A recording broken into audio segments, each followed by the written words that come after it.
Hi there, welcome to Joshi'ing Around Weekly, a podcast in which we will discuss the most important shows, the best matches and the hottest topics in Japanese women's pro wrestling on a weekly basis. I'm Tim. And I'm Eric. And welcome to the show.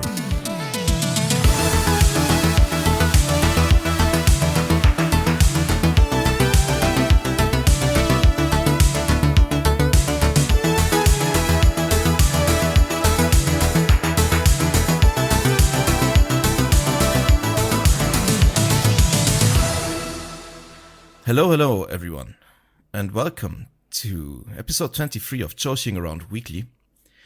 We are part of the Social Suplex podcast network, a network dedicated to bring you the best coverage from all over the world, including Keeping It Strong Style, the Trish and Sarah Wrestling podcast, One Nation Radio Tunnel Talk, All Things Elite, Imps AW Adventure, Wrestling Art with Chris Things, and the AEW Match Guide.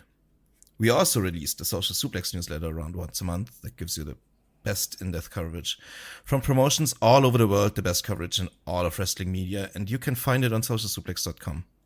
If you have any questions for the podcast or us personally, you can join the Social Suplex Discord where you can find Eric and I. Today is March 17, and on our agenda we will have a news section. We're gonna go through Shupro number 2402 and 2403. After that, we're gonna talk about Stardom first. We are gonna have our quick preview for the All-Star Grand Queendom show and our thoughts on the card so far. After that, we're gonna review the quarterfinals and the finals of the Cinderella tournament. Then we're gonna go through Marigold, Tokyo Joshi Pro, and in the Indie Zone, Eric will take us through Wave and Actwres Girls. Then we're gonna have some quick previews and our match of the week. Hi, Eric. Hello. How are you doing? I'm doing fantastic because recently we released an episode, a bonus episode, in fact, where we did a Joshi draft, 2026, a Joshi'ing Around Joshi draft. And yes, it was very fun. And I'm very glad that people have designated me as the winner. And it kind of makes sense because my roster was absolutely fantastic. Yeah, I hear the voting is very close between us right now. If any of you listened and weren't sure what to do, I mentioned our Social Suplex Discord earlier. You can only vote there. The poll is gonna run for another 5 days, I believe. So hurry up and get in there. This is the only place where you can vote, so please join the Social Suplex Discord and get into our channel. It's pinned in the channel, so you just have to click on the little pin symbol and you can find the poll there. So everyone who wants to help me overcome this huge lead that Eric has accumulated, please vote there. Hey, wait. No, don't do that. Wait a sec. I mean, to be honest, you only won because you drafted Tam. That's why. I mean, that's true. I do think it's a bit, I don't know. I didn't think it would be that one-sided. I think if people really listen to your arguments, I think you made a lot of very, very thoughtful draft decisions. I just went for like the popular wrestlers. That's why people are voting for me, I think so. I didn't think popular equals win. I don't know why I didn't think that. That's kind of how it works, right? I mean, if people just see like Hashimoto, I shouldn't spoil our draft. Please listen to the episode, but yeah, I got a bunch of heavy hitters in there. I mean, what can I say? We both had like diametrically opposite draft strategies, which maybe led to this result in the end, in the first place, but I don't know. I made a couple of bad blunders though. I've been thinking of back to my draft. Like I would have done a lot of things differently if I could do it again. So I'm not perfectly happy with my roster either, to be honest. I think you're a lot happier with yours. Actually, I wouldn't change a fucking thing. Yeah, you were mad. You were really angry at I was not. I did. I was not angry. When I drafted Ancham, I thought it was I was completely fine and level-headed. not competitive at all. No, and I'm not a sore loser either. I don't know. No, not at all. Well, we will see how this pans out. I legit haven't looked at the voting results yet, though. But I heard rumblings and rumors about how it's going, so we'll see. But yeah, please listen to our bonus episode and please vote. And please join us on the Social Suplex Network Discord and vote. Pokemon Go to the polls, Hiroki go to the polls, I should have said. Chikagoto to the polls? Chikagoto would have been better, probably. Maybe I just cut this and just do Chikago to the polls. Yeah. Either way, you're fantastic just because you're winning. Yeah, and are you fantastic? I'm really good today. Yeah. I'm very, very fine. A lot better than I was on Sunday, to be honest. What happened on Sunday? I don't know. I just had a really bad day. I don't know if I'm gonna mention this later or just right now, but on Sunday was the Cinderella tournament finals for people who don't know. And I had such an off day. I think everybody has these days. You probably have them too, where there's an imbalance, maybe a chemical imbalance or even physical. You're just having a really bad day. I don't know. And I was hella sleepy. I couldn't concentrate on anything. I couldn't fucking get into the show at all. I couldn't make my mind up what I was even thinking about anything that happened. I was annoyed by everything that I read on the internet immediately. So I just had that's every day though. I was just oh, fuck off. I'm just gonna fucking go to bed and yeah. I mean, I had dinner with my parents in the evening, which was pretty nice. So that helped. That does sound nice. But yeah, it was just a bad day. So I rewatched the entire show on Monday. I in turn had not seen a single second of Revolution or anything like that, but it was definitely worth it to go back and rewatch the Cinderella finals because I couldn't have provided any insight if I just left it with what I got on Sunday. I was just really off. I don't know what happened, but it was literally only Sunday. Monday I was super fine again, and I feel wonderful today. So it's all good. No worries. So anyway, that's how I've been. Amazing. Yeah. So should we just get into the news section right away? I do want to thank people for giving me beer recommendations after I slighted Tim on our bonus episode. I found out that maybe there will be some sweeter beers for me, maybe some dark beers. I've heard there's a beer that might taste like milkshake. I think that sounds amazing. I don't even know if I want to give my thoughts. I don't want to make people angry that listen. Oh, you think that's not beer or something? I mean, it isn't by definition, by German definition at least. But, okay. Sorry, yeah, maybe we shouldn't talk about this. You're German, you're very passionate about it. We have a Reinheitsgebot in Germany, Oh, what? A Reinheitsgebot? Yes. What does that mean? It is like a law, basically, that beer can only consist of 3 ingredients. And what's that? Hops? Oh, I don't even know the English words for them. That's okay. It's water, yeah. Hops should be malt and hops, basically. Oh, well, what about dark beer? Is that beer? I don't know what dark beer is. Yeah. But I think water, hops, barley, yeast.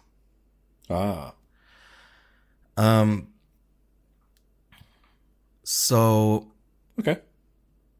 Yeah, we have dark beers in Germany too, but I will try dark beer then. Yeah, I think a lot of people gave you bad recommendations, but I'm not gonna get into that. Oh my god! How does this conversation go wrong every time we talk about beer? I'm not gonna enrage our American friends who think they have good beers. Yeah, you can stay delusional. If yeah, a German is speaking, guys. To me. Listen up. All right, well, maybe we should get into Shupro. Should we get into Shupro? All right. Yeah, we got a massive fuck off episode today, so... I mean, we only have like two really indie zone promotions. We have only one Tokyo Joshi show. It's going to be fine. Maybe 90 minutes about. Okay. Yeah, let's get started. Yeah, for sure. So, Shupro 2402. And this is a massive celebration of Sareee because it's her 15th anniversary. We're going to preview the card, which is upcoming in the next week. It's on the 22nd of March. And she must be the most covered freelancer in Japanese media by... It's not even close, actually. But I wonder if there's some male freelancers back in the day that got covered probably more. But in the current day, she's the most covered freelancer. It is insane the amount of media coverage she gets. So I can't even really think of prominent male freelancers right now. Who is there? Like Tokyo Japan? Kuroshio Japan, I mean. Well, and technically he's in Uptown, right? So he made Uptown. So I guess it was like Daisuke Sekimoto. But he's basically and he gets nothing? Right? Yeah, Sekimoto, that's true. Yeah, but he gets nothing. So I really feel like there's Is he signed to Big Japan yet? No, still? he's a freelancer. Okay. And I don't know back in the day, because I don't really know 20 years ago, like, if there were some big ones, but it's insane. She had a 10-page spread in this magazine, and then, as we'll talk about later, she also got a fucking extra interview in 2403 with Takumi Roha. Like, she gets more coverage than some promotions. 10 pages, that's actually crazy, yeah. Yeah. All right. So the 10-page spread, it starts off with an interview with Sareee, so a single interview. So basically she said she's spent a long time... Oh, by the way, do you just want to jump in when you have notes? Otherwise I'm just going to... Yeah, we can do that. Yeah, just literally interrupt me. Okay. Mm-hmm. So she said she spent a long time paying her dues, but since she's returned from WWE, she felt like the time has flown past. She's thought about quitting a few times. So this is before WWE. Until like her 5th year in 2016 when she started seeing results. To be honest, I think it's kind of like well documented how tough she found her rookie years, like surrounded by all Japan vets like Kyoko Inoue, Jaguar Yokota, Yumiko Hotta. Like, I think everyone knows that. She's spoken about it a lot. But she's one of those people that's actually happy she had those days because she said that now the vets love her and they help her out when she's in trouble. So it's kind of funny. Like, she's literally one of those where the bully basically transformed into her best friend because she was able to withstand it. And that's kind of why she keeps on talking about younger wrestlers wanting to pay their dues. So if you didn't know, listeners, that's the part of the camp she's part of. She's very old school attitude, and it's like a shoot. Life lessons learned, huh? Yes. Keep being bullied until the bully becomes your friend. That is literally what Sareee thinks and teaches her juniors, yes. Wonderful. She also talks about wanting to teach Chi-Chi and Miku Kanai everything she knows, which obviously we know about that. She talks about how she prefers wrestling to be as real as possible, as that's what resonates with people. So, for example, she gives the Stardom 5-star last year as an example, when she was trying to be sincere and it made people react and it got a lot of heat. So she's decided to basically keep doing what she's doing. I think she's basically blurred the lines so much with that 5-star run that I actually don't know what the fuck happened. To be honest, I could believe like 5 different versions of the story. Yeah, I couldn't really, like, this interview didn't really make my mind up any further. No, no, it didn't provide any clarity on that. I mean, yeah, no, I still think she was working heel for the purposes of the Suri match and heading into 5-star. But after it was all over, I think maybe the heat was too much and she dialed it down. But still doing mostly the same character, just maybe at like 60% rather than 120%. That's kind of what I still think. Like, her response is the kind of response that you also that you give if you kind of don't want to drive it further. You know what I mean? Exactly. She basically said like she was happy that she could bring so many feelings out of the people. Yeah, exactly. Yeah. And that's if you wanted more heat, you would just double down and just like continue to shit on Stardom or whatever. But she was very much like, yeah. She's totally stopped doing that. So that's why I think, like, originally it was actually intended and it was like, oh shit, this is a bit too much. Maybe, yeah. She said that so obviously we know this, well, I hope everyone knows this. She did consider having a big singles match on her show. For those that were like, oh, she just booked a tag. No, she's obviously thought about it. She thought hard about it and what her anniversary means, but she said that she wanted to reward those who had followed her for 15 years. And it wasn't a big singles match with a lot of buzz that those fans would want to see. It was a match that best represented her style. And the three people that do that the most are Takumi, Hiroha, Chihiro Hashimoto, and Sareee. And to be honest, I think she's right about this. I think we already said it in our preview when the card was first announced, but these are the people that she genuinely admires and feels that they bring out the best in her, right? So she's thinking about the actual match and not just booking people for the hype of it. She actually specifically spoke about match quality, and the best match in Sareeism, and one of the best in Joshi wrestling history, is the September Sareeism tag with her and Mayu against Hashimoto and Benny. This is her thing. She wants to go balls to the wall with her favorite wrestlers because she feels that will produce the best match. So how the fuck can I hate on that? I'm so excited for it, actually. I was about to say, the people who have a problem with tag match main eventing a big Sareeism show must have just never watched a Sareeism show before. So that's on them, I think. Yeah, and I personally am starting to realize that I might like tag matches more than singles matches, which is maybe a hot take, but singles matches feel too revered. I'm not saying they shouldn't be, obviously, there are a lot of amazing singles matches, but I feel like they have a bit of a weird place in the fandom. When something's a tag, it's always like it's a groan or it doesn't matter, and I don't know why that perception exists, basically. Yeah, it's definitely a fair thing to say. Yeah, so I'm hoping she can actually change that with a massive match at Yokohama Budokan that shuts everyone up.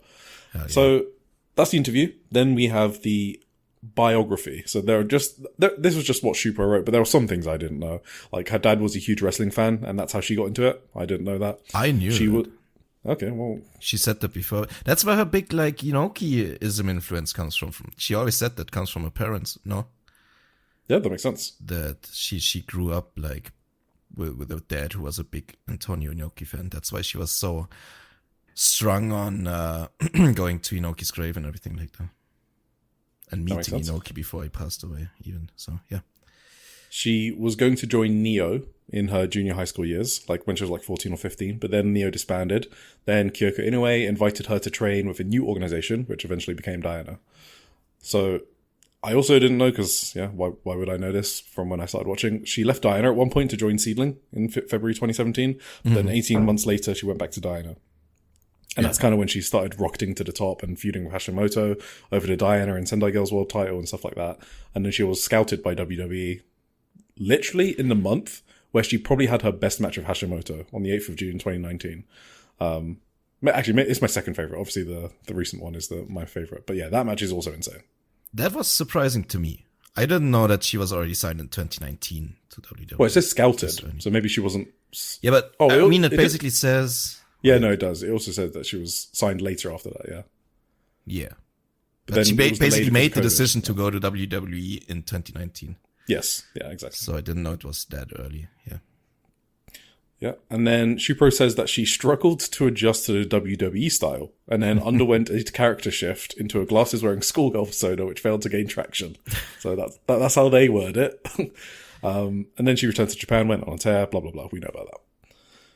Yes. Interviews with friends, which I thought was interesting. So they basically asked a bunch of her friends some comments about Sareee. First, we have Natsupoi. So Poi basically says she still wants to beat Sareee. So yes, there you go. That made me very happy to read. Yes. So my theory is not that the storyline is basically finished. That was very And she also says that Sareee basically never cries even in private. I mean, I can believe that. And the summary is Poi's friendship with Sareee is like a true best friendship in the sense that Poi says she was never jealous of Sareee and not once did she consider wrestling her until Sareee brought it up because she wasn't happy with how Poi was doing in Stardom, which was part of the storyline, right? They said that in the promos. Poi's promo at Sareeism was basically talking about how she was kind of struggling in Stardom. So it kind of makes sense to me that Sareee kind of instigated that and wanted to wrestle Natsupoi to help her. Don't know if it's helped her yet, but, it's not over, hopefully.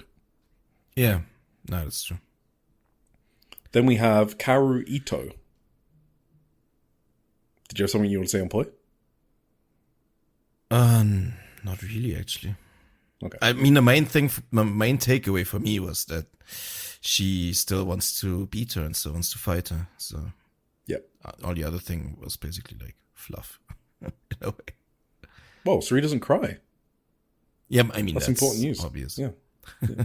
Yeah, true. Ito says it was love at first sight. So Ito says she saw the natural light streaming beautifully through the glass of the dojo, glistening on Saree's beautiful skin, and knew then she'd be a star. That's paraphrasing, but it was an oddly specific description of when she first saw Sareee and how sparkly she was. Can you imagine fucking Kaoru Ito? I know, it didn't sound like Ito at all. I was like, what the fuck is this? It was like fanfic. Yeah. It's crazy. What's that fanfic website? Fuck, I forgot it. Oh, something with a number, I think. Yeah, it's got 3 in it. Yeah. AW3 or something. AO3. It's AO3, right? That sounds all right. Yeah, because I always used to think it was Age of Empires, but then I found out it was fanfiction. That's true. Yeah. All right. So then Kaoru Ito said that Sareee used to complain about people calling her an idol wrestler because she wanted to wrestle like Ito and Kyoko. She says that while WWE didn't work out for Sareee, she thinks it allowed Sareee to be an even bigger star on her return because it gave her a hunger to do the wrestling she wanted to do and motivated her to do produce shows and so on. That's a really interesting point. Would Sareee have done all of the shit she's done since 2023 if not for the WWE run? It's kind of like the butterfly effect, you know? Like sometimes hardship does make you do crazier shit once you're out of it, or even like become a better person. I mean, it's happened to me. So yeah, I have no doubt that she was extra motivated coming out of that run for sure. So the biggest achievement WWE has as a company is mistreating Sareee. Maybe for us, most certainly. Yeah, for us. Yeah. Then finally, Kaoru does name drop Simon Inoki, which we all knew is her agent. She basically says that Simon and Saree's older sister support her well, so that's part. So she's just confirming that Simon and Saree's older sister are part of her backroom staff. I was surprised. Was that official ever? The Simon or was that thing? the first official mention of Simon? Yeah, I've got no idea. Someone else would have to say that. Because I always thought that was just like, I mean, everybody kind of knew, but it was always like behind like closed doors or whatever, like a rumor thing. Nobody dared to make it official or whatever. But it's the first time I've seen it, but I also haven't been reading about it. Yeah. I haven't been reading these for that long, but it's the first time I've seen it. Mm-hmm. No. I've kind of softened on Ito a lot. Like, I have softened on the prospect of the Natsupoi match. Like, Natsupoi sounds very motivated here to just show Sareee that she has no weakness. And Ito, I liked her a lot last time I saw her wrestle, and this interview was kind of entertaining. So I think maybe they're going to have a banger, actually. I don't know. Nope, I agree. 100%. Then we have Yoshiko, who is a wrestler at Seedling. So and obviously was in Seedling before when Sareee was there, and teamed with her a lot. Yoshiko basically just says... basically just tells Sareee to wait for her. Then that's it. Yoshiko's back in... So just a reminder, Yoshiko, back in June 2025, said she was making a return to Seedling, and it still hasn't happened yet. So Sareee might be waiting a long time. We had Julia. So Julia outright says that Sareee is both her favourite wrestler and biggest rival. Julia basically says that the whole world has become too woke. I mean, I'm kind of joking. But she basically... She basically explains how people worry too much about how they're perceived, and it's too easy to say simple and boring promos. So that's why she likes Sareee, because she's honest. She remembers Sareee continuing to intimidate her and work on her in the ring after Julia had broken her arm. So they're referring to the Marigold debut show. It was Sareee and Bazilla against Julia and Utami Hayashishita. Julia broke her arm in it, and Sareee kind of still worked her over. And Julia says when that was happening, she thought Sareee was a piece of work. So, but that's also why she considers her a great rival.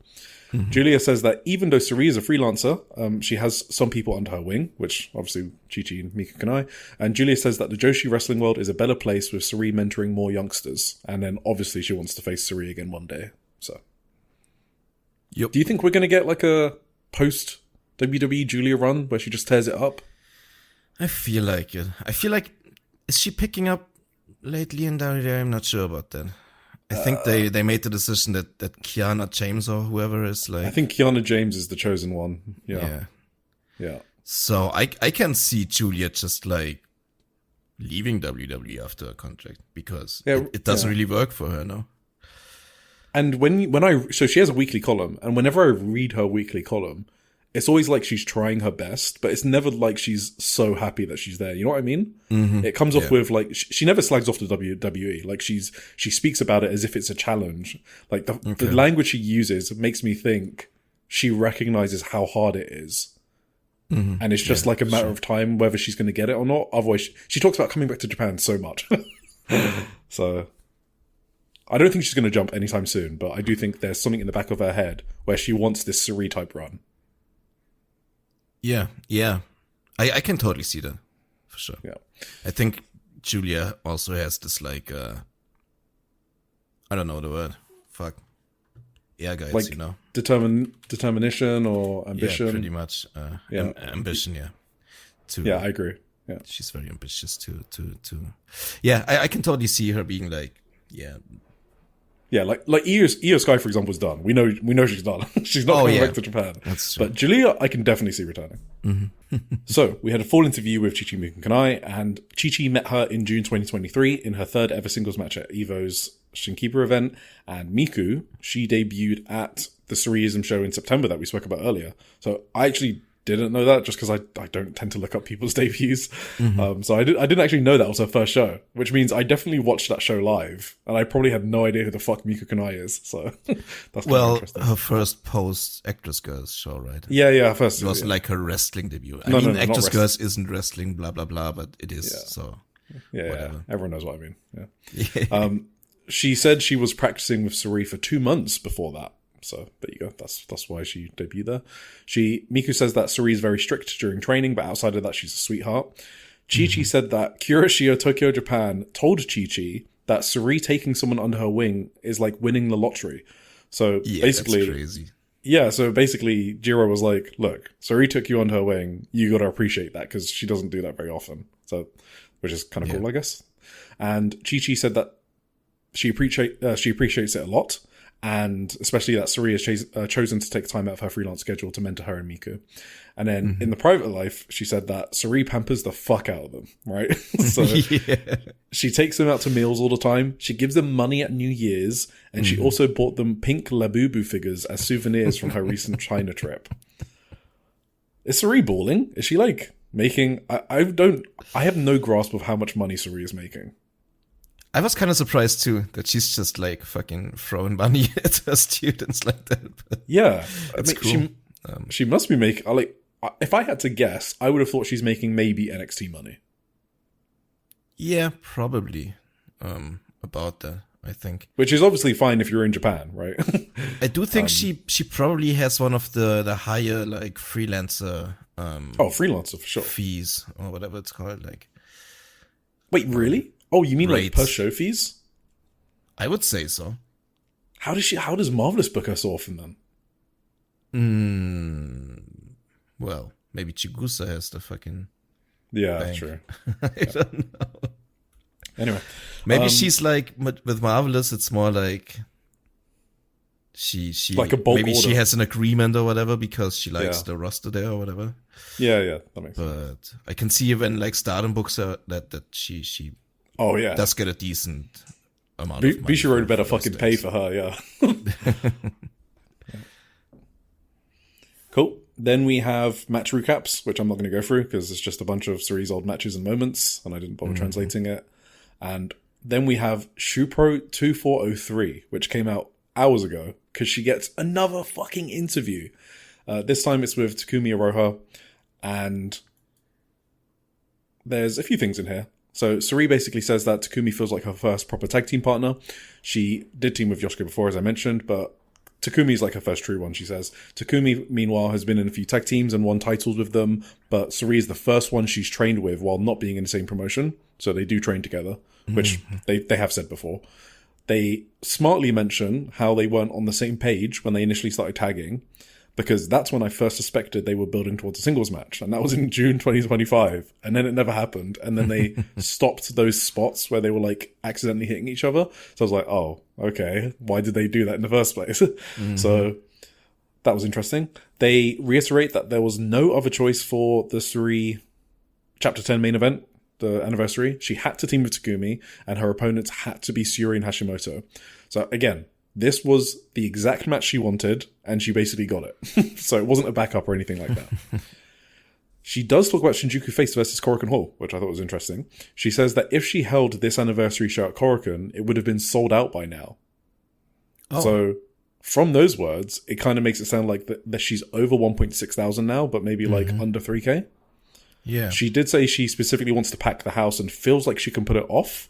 I think that's probably just Japanese wrestler talk, because I don't think there's any way she's selling that out. Yeah. So Stardom just did 1.8k in that same building, by the way. It's a tough one. So if Sareee gets over 1.8k even, I will say that's a massive success. Oh, absolutely, yeah. To beat Stardom, which did a Cindy finals with like a kind of a... I think that was an important match with Sayaka and Saya. So if she gets more than that, I would call it a success as a freelancer for sure. I was actually surprised. I thought Stardom would do more for this show. Me too. I would still call it a success. Yeah. We're going to talk about it later, yeah. Yeah, but no, I fully agree. So, but yeah, if she beats that though, she can definitely claim that as a success. And it sounds like she's close to doing that.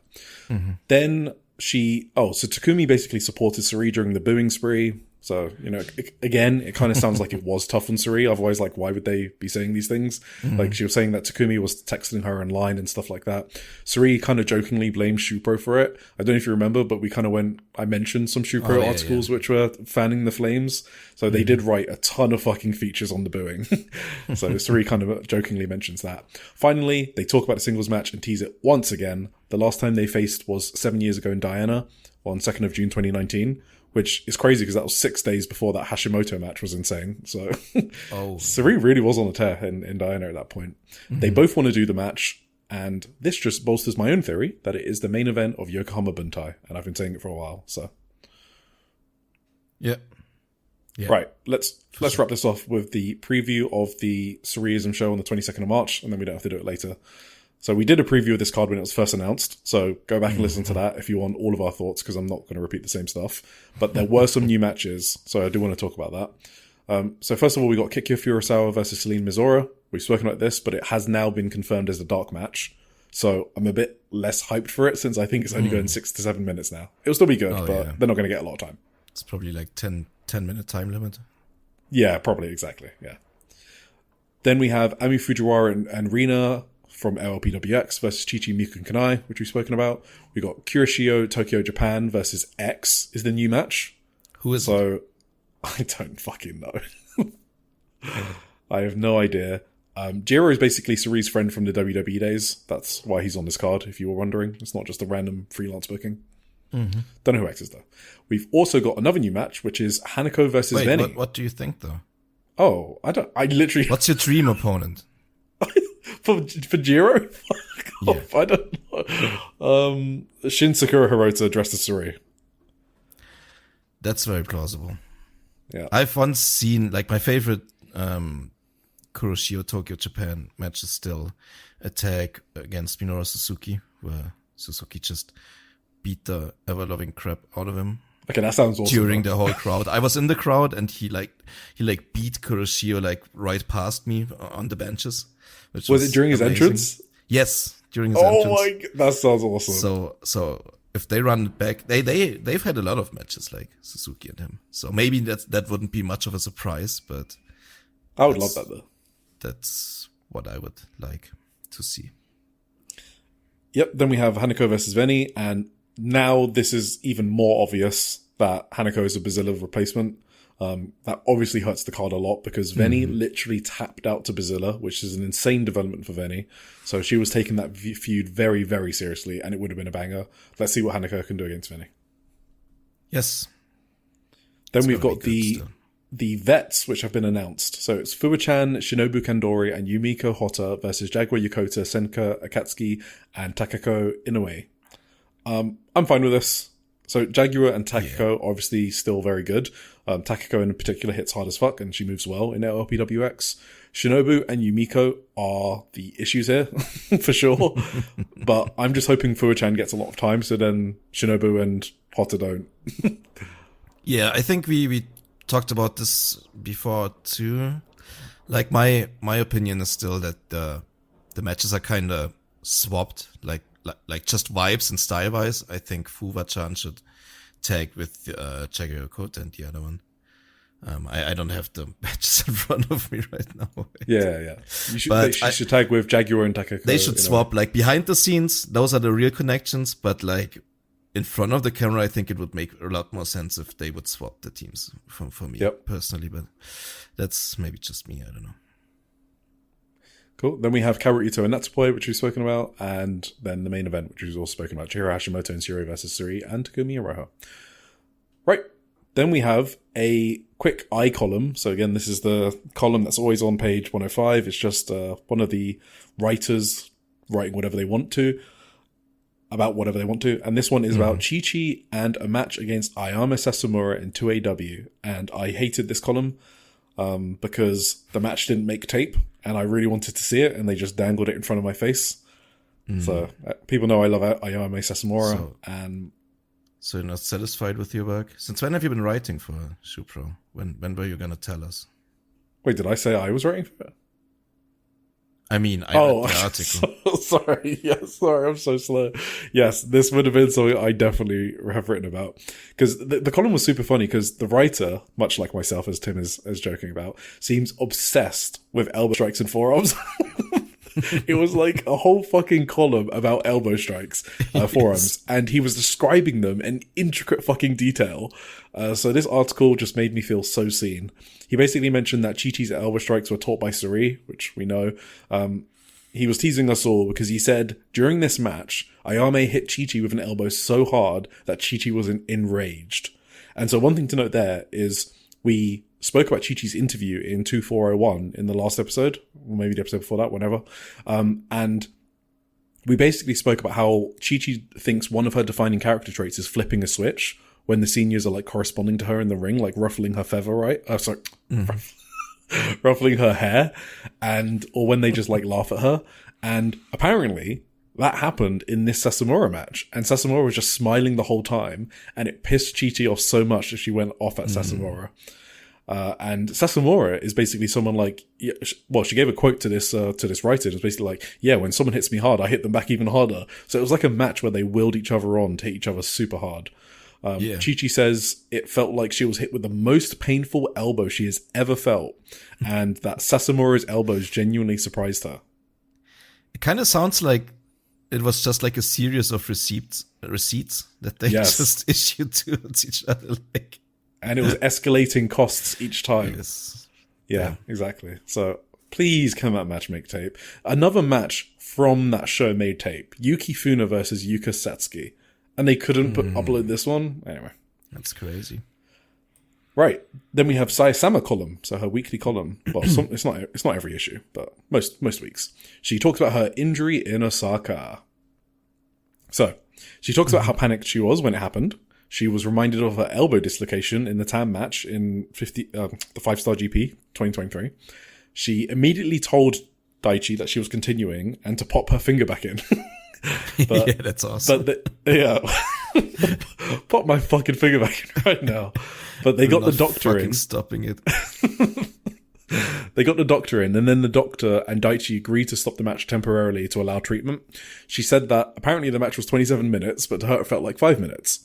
She said she felt like she was on a drug other than adrenaline because she had an amplified don't give up attitude. She said she was told that some people gave her a standing ovation after the match. So that's kind of interesting because we did kind of mention how it looked like she had flipped a switch, like how emotional she was. Remember the shot where she looked at the crowd and she just had a primal scream? That was so sick. This is what she's describing, basically. That she's basically confirming she did feel very different after the finger injury. Yeah, absolutely. I was kind of thinking when reading this, okay, everyone knows I do star ratings, right? I don't talk about them, but I do them because I like doing them. For my own data collection, so I can see how my tastes change. But I was thinking, the way I rate matches is basically how memorable something is. So the more memorable it is, the more stars I'll give it. That's like the only scale I use. And this match, I don't know if I will forget it. Absolutely not. Like, that finger spot is so fucking insane. It has to add to the match. And I don't know why. It's hard for me to think about why some people just ignore that it happened, basically. And they don't count it as part of the match. You see what I mean? Yeah, this is absolute. I have very similar thoughts on this. Like, I'm not trying to get angry at, like, opinions on the internet. That's for sure. But I cannot believe what I read about this match, to be honest. Like, this is like one of those matches that is like so. I think a big part maybe watching it live versus watching it after hearing what happened or whatever. Oh, for sure. Being prepared. Like, watching this live was like an out of body experience or whatever. It was so insane to me. Like, I haven't been this weirdly invested and like just unsure what's even going on my screen right now. Like, forever, basically. That match made me so insane, and I think like this is one of those matches that's just gonna stick with me, I think. And I'm gonna rate it just as highly, I think, at the end of the year. So for me this is like no question one of the sickest things I've ever seen. So it's whatever. Is it your match of the year? People think. No, probably not. The Miyu one? Yeah. Fair enough. Yeah. It's up there though. Like, this was in this 1-2 week span where we had like these 3 insane matches, with the Yaihuzan match too. So this is like all in this like blob of like matches that I'm not gonna forget for a couple of years. What an insane fucking weekend that was. It was like one weekend, and then the Miyu matches in there as well. Yeah, in that for pool. sure.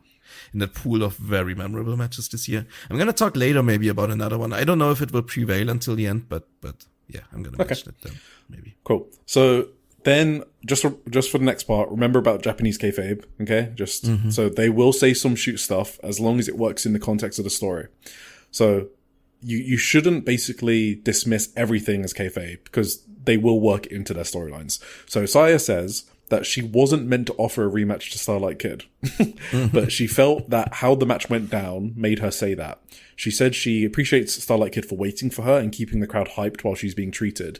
Saya also said that she often hears that trust is the most important thing in pro wrestling, and after the match with Starlight Kid, she realized what that truly meant.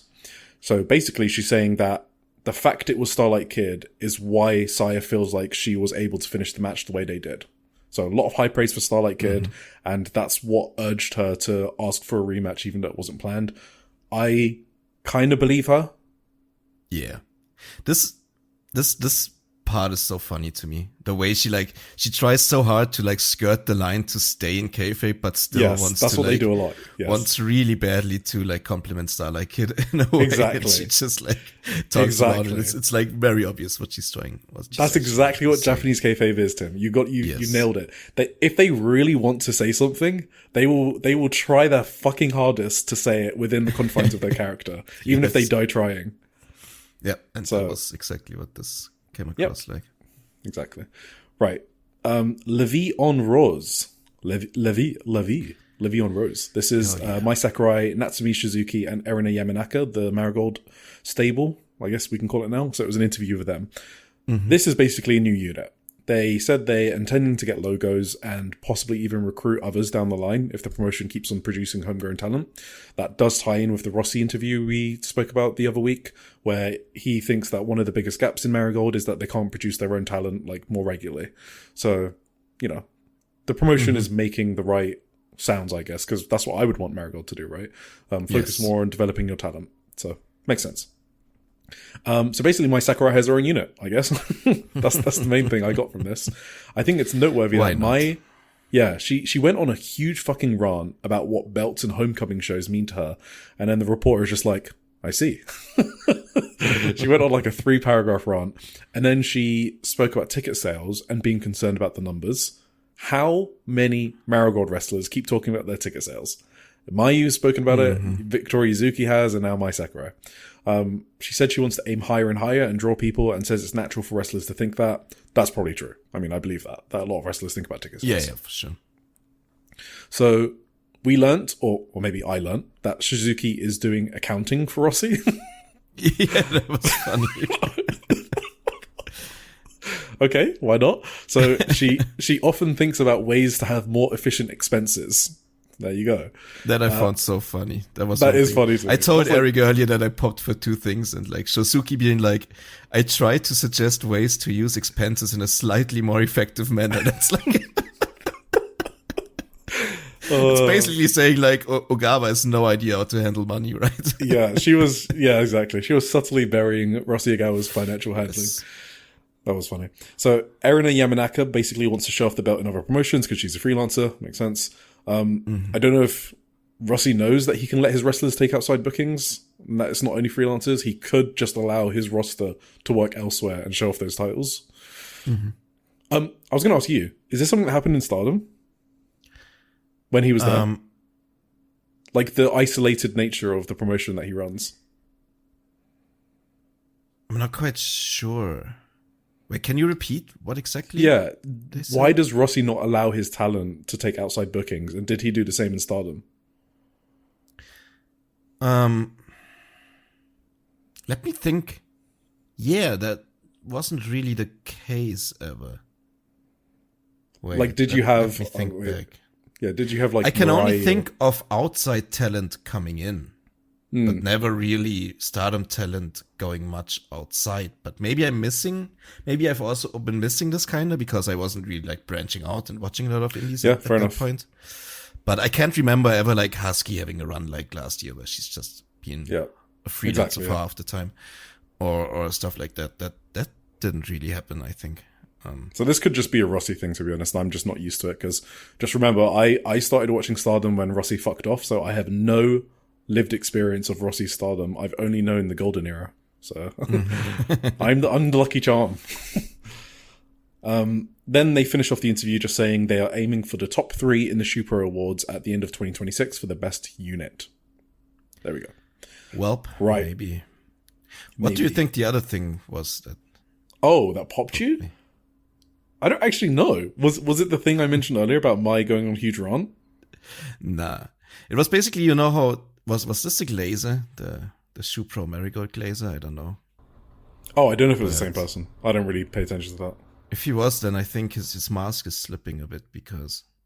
What does he say? What was one question? Here it is. While there is no movement on other title fronts, a first defense for the 3D trios has already been decided. So the interview basically says Marigold has nothing going on right now creatively with any of the titles. I mean, that's like another subtle burial of Rossi or of Marigold in this interview. It's fucking true though, right? I mean, we'll talk about it when we get to Marigold, but I don't know why everything is so standstill. It's so fucking weird. Yeah, all right. Yeah, let's talk about that when we get to Korakuen Hall Show. Yeah. So finally, we have an interview I could not wait to translate, and that's why I kind of delayed the start of this podcast recording just to translate it, because it's very close to my heart. It was an interview with Tsukasa Fujimoto in Shupro 2403.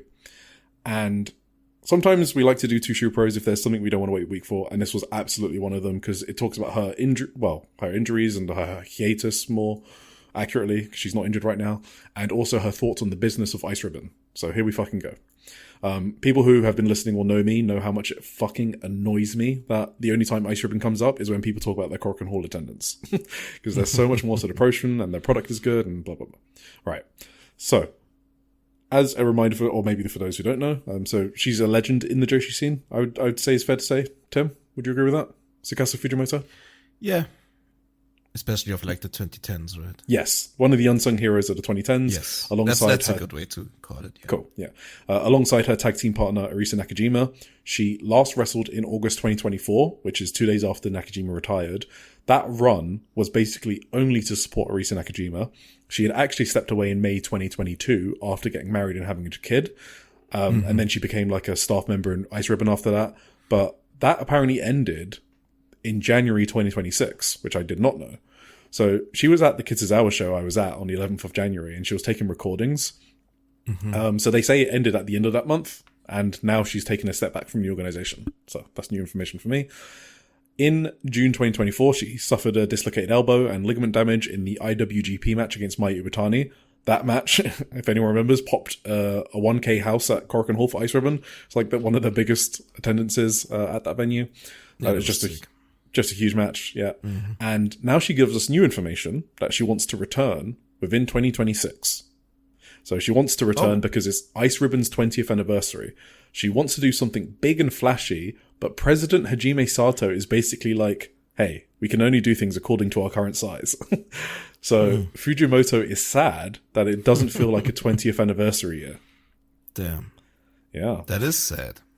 Yes. And this is big news which popped me, because I thought it was just a bug on their calendar, or they were waiting to just populate the calendar and confirm dates.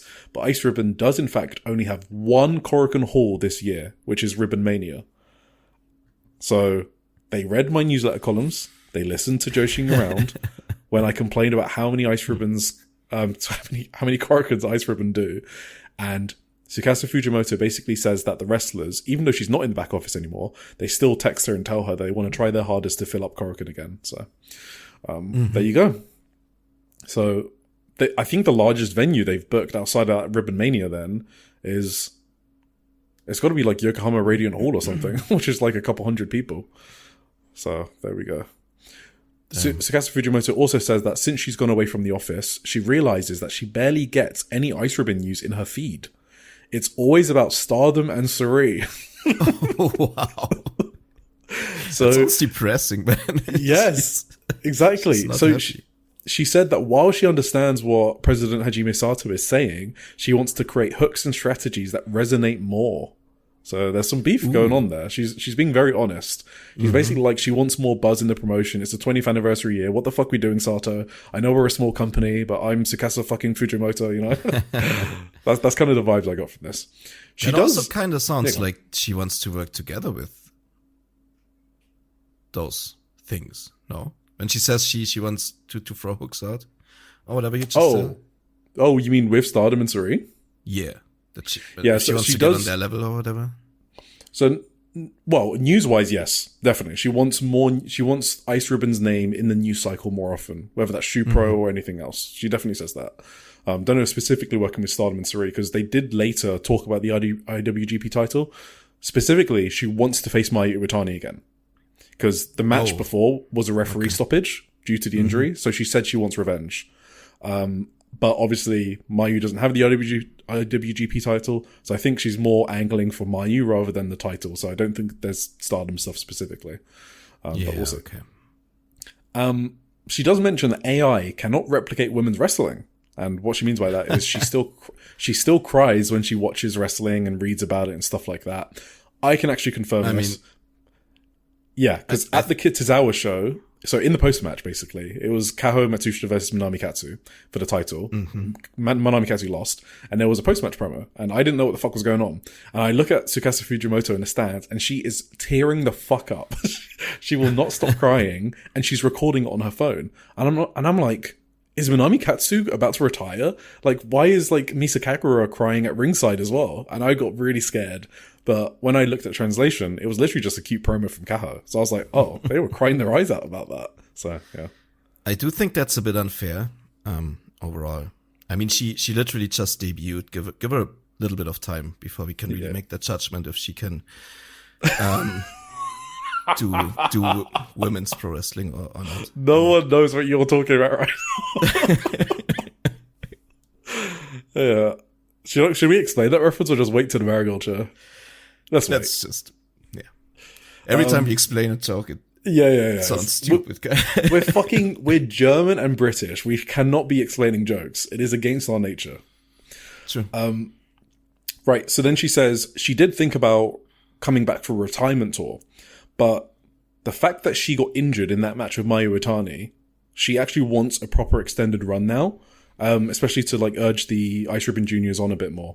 So she basically says she thinks that the pro wrestling gods injured her to tell her not to quit yet. So that is kind of funny. She thinks that if she didn't get injured, she would have had her matches with Arisa Nakajima and Julia 2 days later, because she was also in Julia's send-off match for WWE. And she probably would have called it a day, is what she said. because she would have had the good that's Mayu match. crazy. And yeah, but the fact she got injured kind of has like a burning desire inside her to finish off on the correct note. So Damn. she also confirmed she is not injured and her mental state is completely fine. She's literally just on a childcare hiatus. And when she returns, she wants to do it properly.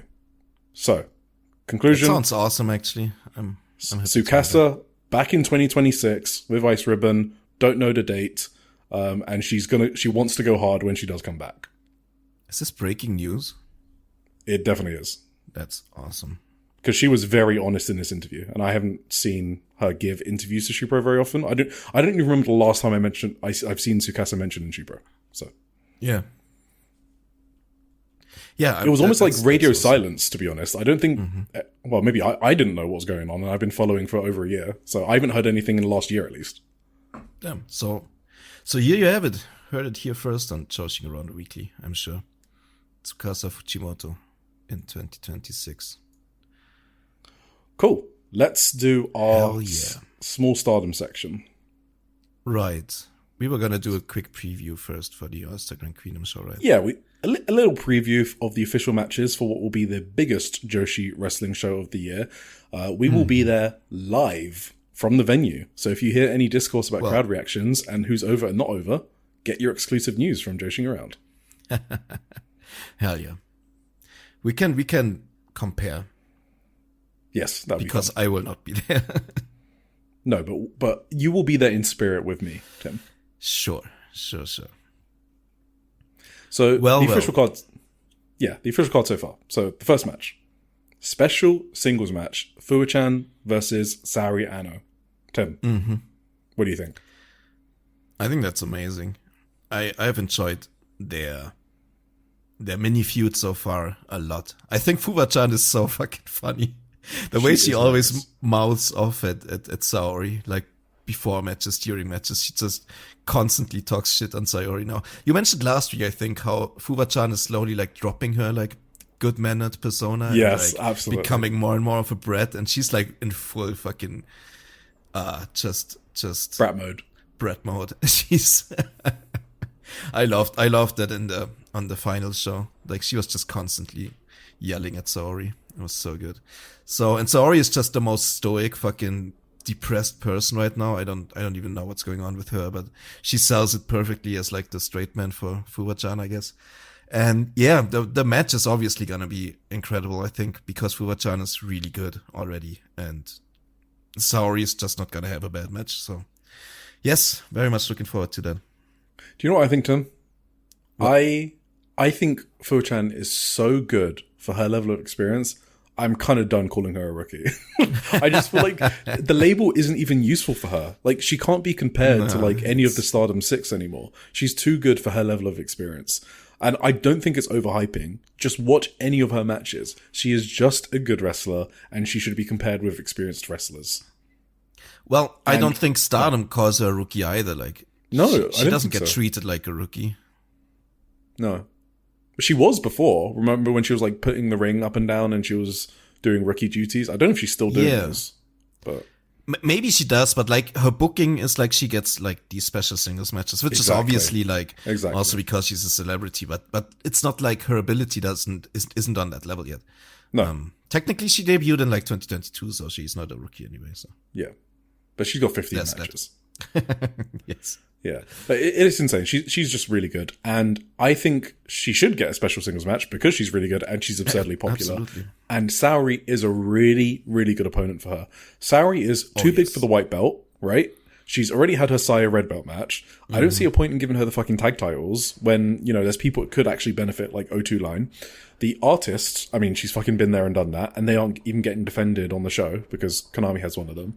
So Sareee needs a special singles match because of how popular she is. Remember 2,856 at Ota Ward with Natsuboy? Yes. Fuwa-chan is the perfect opponent given how opposites they are. This is great booking. So this is good shit. I like this. Yes, I like it a lot. Then we have the Wonder of Stardom title, which is Hanan. Spoilers, I guess. Sorry. Oh, shit. Spoilers. Yeah, Hanan won the Cinderella and she used her wish to challenge Konami for the white belt. So we'll talk about how that came about and how she went through the tournament when we review the matches. But I'll go first on this one, and you can go first on the main event. Okay. So this is probably the most well-booked storyline in the entire company, right? I don't think they've misstepped once. Since Konami beat Starlight Kid for the title at Crimson Nightmare in November, right? 3rd of November. Mm-hmm. And to be honest, it actually goes back before that, right? So it goes back to Konami winning the artist titles, right? With Fukukin and Rina. Oh, yeah. They won them from Neo Genesis by choking out Starlight Kid. Mm-hmm. Then she chokes out Hanan in her first defense against Stars. That was on the 23rd of September in Osaka. Then she takes Hanan out with her music playing in the background, which puts Hanan on the shelf for her to heal up from whatever she was healing from, which I don't think we know still. Then she uses her, Starlight Kid win to be like, give me a white belt, right? Give me a white belt match, motherfucker. Since in March I bloodied you and I beat the fuck out of you and you barely escaped, and then I tapped you out for the artist title. Then she goes on to beat Starlight Kid in an excellent match. She beats Hanan's partner, Sareee, in an amazing match at Dream Queendom. She beats Hanan's younger sister, Rina, at Korakuen Hall. She beats Hanan's other younger sister, Hina, in another defense. So now she's got Starlight Kid, Hanan's partner, Hanan's two sisters in her Pokédex, right? And then, even though she then goes on to defeat Hanan goes on to defeat her own younger sister, Rina, right, who's technically on Konami's side, but in the final of the Cinderella tournament. And in the post-match, there's like a cute message, right, where she basically reminds her that they go way back, and that plants the seeds that they can use far down in the future. So this whole fucking storyline you could see coming from months away, since Hanan was choked out in September. That is what I call an All-Star Grand Queendom level match. Absolutely. And I also don't care about any of the views of Hanan, you know what I mean? Like, it doesn't matter if you think she's good or bad. This is worthy of being the semi-main event because of how well the storyline's been booked. And I'm sure they'll knock it out of the park, and it's a win-win. Because I'll take a longer Konami reign, because she's doing her career best work, so I don't mind a longer Konami reign, but I'll also take Hanan finishing her story, right? Because it's been beautifully booked. Yes, absolutely. So yeah, if you say this has been poorly booked, I think you're actually clinically insane. If you don't like it though, that's fine. But this is objectively good booking. But obviously you can not like objectively good booking, right? But to call it anything other than good booking would just be wrong. I do think that Hanan didn't need the Cinderella. Yes. I would have maybe agree with that, yeah. I would have swapped things around and had Hanan maybe like lose the Cinderella to like Makito or something with shenanigans, and Miyo Masaki wins the Cinderella, and then she uses her wish to challenge Azumi. Okay. Because that gives the tag title match a stronger background story rather than Azumi just pinning Natsukatori in a random 12-person tag, which we'll talk about later. And Hanan doesn't need the Cinderella to unleash on Konami. That's the only thing I would have changed. Yeah, I can agree with that. I don't hate Hanan winning the Cinderella though. Like, no, exactly. It just makes it even stronger, her challenge as a whole. So, and it got on the Shupro cover. Sorry, I didn't mention it. The Shupro 2403 that we just went over. Hanan's painted face from Konami's spray paint was on the main cover. So there you go. Yes, that was amazing. That's so deranged to put that on a cover. Is crazy. Oh man. Yeah, no, I think you pretty much nailed it. We have been talking about this for a while, right? It was always our suspicion. It was our suspicion back in probably November or whatever, if you listen back. No promises, but I'm pretty sure that we already knew that this was gonna lead where it led in the end. Because as you said, it's just a really well booked story that makes sense from beginning to end. And I don't know. Absolutely. Cool. Then we have, all right, start your stopwatches and also get your drinks ready. So we have the main event of All-Star Grand Queendom, which is Saya Kamitani versus Sayaka Kurara. It is official. It's been booked. There's still going to be twists and turns, but that match is happening 100%. Is it? Yes. It has been announced on the website. It's on Shupro. It's done. It's a done deal. Right. Tim, go for it. What do you think about this, Tim? Well, the match has been booked. Spoilers. With a stipulation, right? So Saya Kamitani put her red belt on the line against Sayaka Kurara in the main event of All-Star Grand Queendom. In return, Sayaka Kurara put the Cosmic Angels faction on the line. And Saya accepted. So, well, where do we even start with this? Do you want me to start? Nah, I can go. So my main overarching thought about all this is that pro wrestling sucks, and great pro wrestlers are assholes, and great pro wrestlers just rope you in with how great they are, and they make you believe in their characters, and they make you root for their units, and they make you live and die with every second you see them wrestle in the ring. And then in return, they just fuck you every step of the way and break your heart and leave you in the dust. So that's why I decided to simply deny reality. I believe that Sayaka Kurara will definitely win this match because Cosmic Angels splitting up is not really an option, right? So Sayaka Kurara winning this match, is that something that would make me truly happy though? That's the other question. And I don't think it would, honestly. I think it could backfire tremendously on them. I think they could be pushing Kurara way too fast into this. Would I generally mind her being the top guy at this point? Maybe, I don't know. I think it's cool to take a risk like this. See what Noah did with Osawa. But I think she's not the same kind of wrestler as Osawa is, right? She doesn't give off the same kind of energy as an Osawa does. She has been improving massively in the ring, especially lately. She's over with the crowds. And I still think she may not be the wrestler that you do such a strong push with. I also think this is a legendary red belt title reign from Sayaka Mitani, record breaking in every way of the word. And I don't know if you should end it with someone who potentially isn't ready yet to take the spot and be the ace of the promotion and carry it on her back yet. So at some point, Kurara is probably going to be in the position. She is talented enough. But she's not even she hasn't even been in the white belt system yet, you know. She's barely entered the tag team system. I like the word system, James White, shout out. Credit to him. And she's the new blood champion. She's not on a high level yet generally in the pecking order of the company. She hasn't even won the future, right? She hasn't even won the future. And she's not in this position, and she's not the style of wrestler who, in my opinion at least, a rocket push like this really does benefit the best. And if this backfires and the fan base pushes back on her and turns on her, I think that could deal tremendous amount of damages to her character and to her career. I think she basically has to turn heel at that point. She would basically be like Shota Umino without the nepotism and with the ability to sell. So essentially this match is a lose-lose situation for me personally, for my thoughts on it, for my feelings, I guess. If I had to choose a preferred outcome, it would, of course, be for the Cosmic Angels to survive.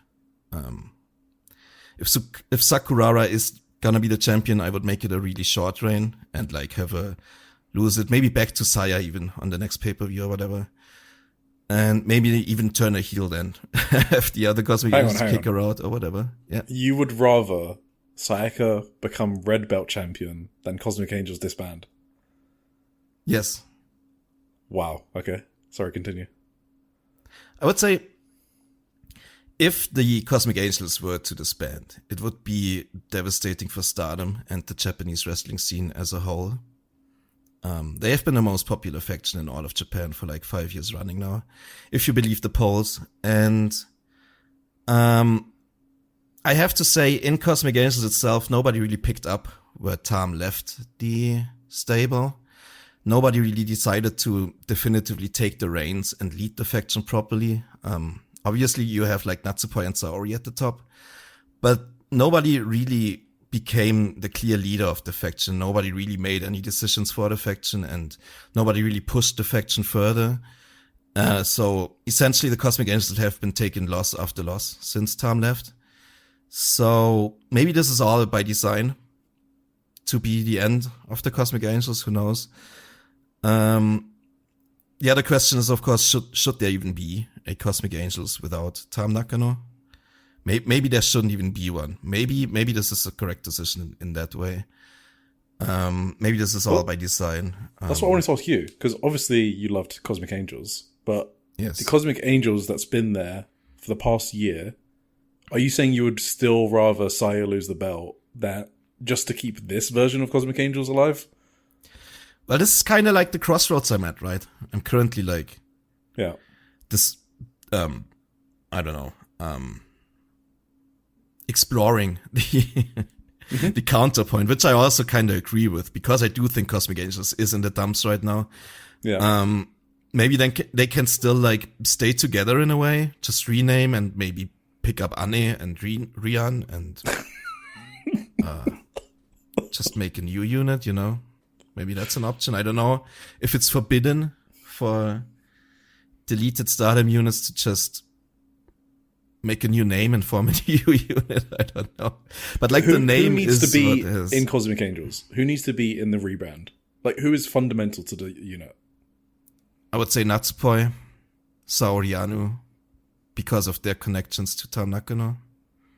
Well, if it's completely new Cosmic Angels, it wouldn't necessarily have to do with Tam Nakano, right? Yeah. So I'm saying, do they even have to be together in a rebrand? Because that's what you're saying. Well, I don't know. I mean, Natsupoi and Saori should definitely stay together, right? They're friends and all. Does Sayaka need to be with Natsupoi and Sariana? I don't know. I don't know if I've ever felt as big a connection between Natsupoi and Saori and Sayaka as like between Tam and Sayaka necessarily. I guess what I'm getting at is maybe the disband of Cosmic Angels isn't as bad as you think it is. I do, of course, also understand the symbolism behind it.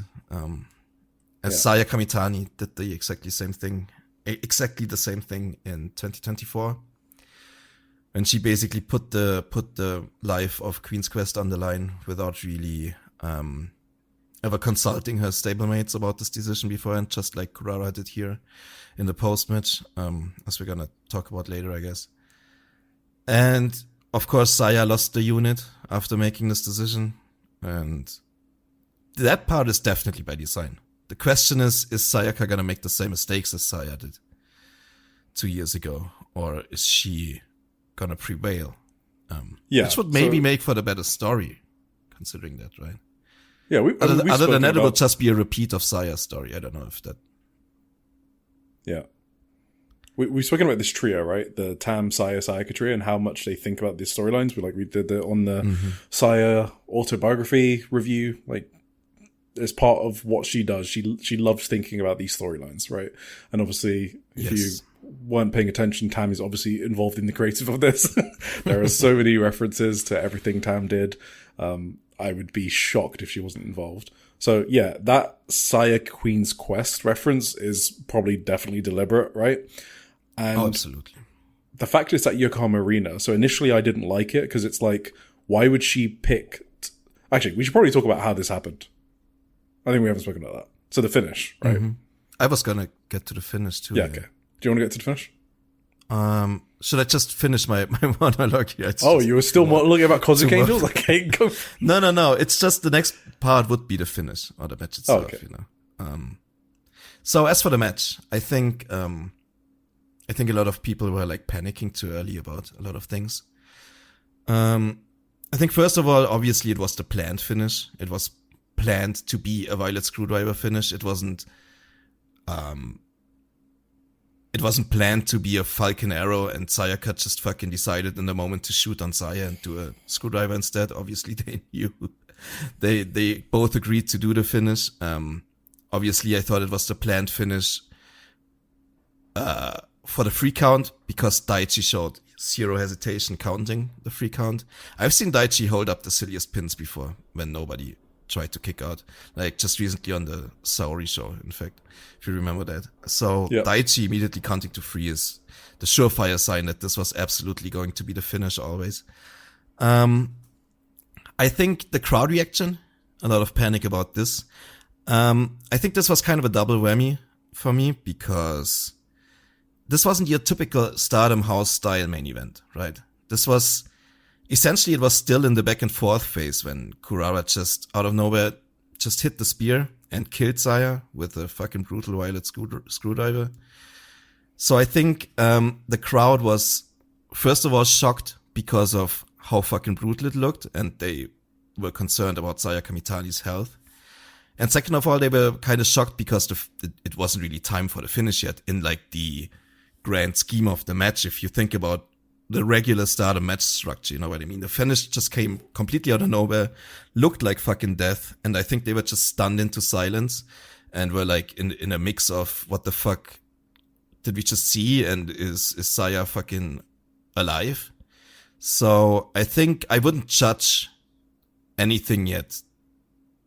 I would hesitate greatly to judge this entire Kurara push on this singular crowd reaction after such a shocking finish.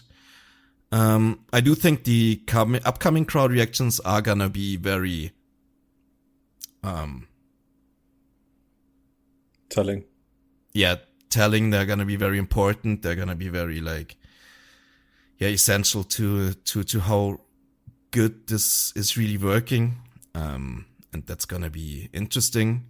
But I wouldn't push the panic button yet just from this one reaction, you know what I mean? If Kurara keeps the Violet Screwdriver alive and it looks like this without ever killing anyone for real, then I love this finish. I kind of loved it anyway. I think it was very poetic that she beat Saya with the Violet Screwdriver before then throwing away Tam's entire legacy in the company. So, at the end of the day, I'm probably more invested in this All-Star Grand Queendom main event as anything else would have ever made me invested, to the point where I'm actually dreading the match. That's probably something only wrestling can do, and that's why wrestling is fucking amazing, you know? Anyway, what are your thoughts? Okay. Yeah, I don't think I'm surprised about any of that. I think that kind of makes... Well, I think the only thing that surprised me is you maybe wanting Sayaka red belt reign rather than Cosmic Angels disbanding. In my mind, I would take the Cosmic Angels disbanding any day over Sayaka winning the red belt, for the similar reasons that you gave, that I think it would backfire.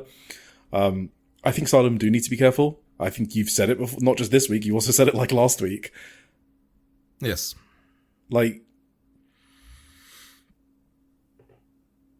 I don't want this to backfire for them, right? They need to do over 7.5K if they want to run the Tokyo Dome. There's no other choice. If you go backwards for your biggest show of the year, you aren't ready to do the Tokyo Dome. Would you agree with that? Yes. Yeah, and I'm also ignoring like any cards up the sleeve, like a Tam return, because I'm kind of done predicting that, even if it does happen. So what if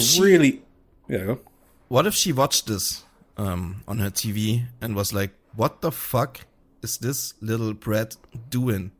And she returns next show and just says, "Nah, that's not how it's gonna go down." She returns in Sendai on the 28th of March. Yes, or maybe the boat race the week before.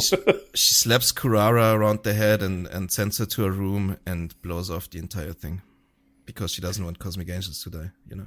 There could still be a twist and a turn in this storyline, but the fact that they announced this match as official kind of makes me think that's not happening and the match is taking place.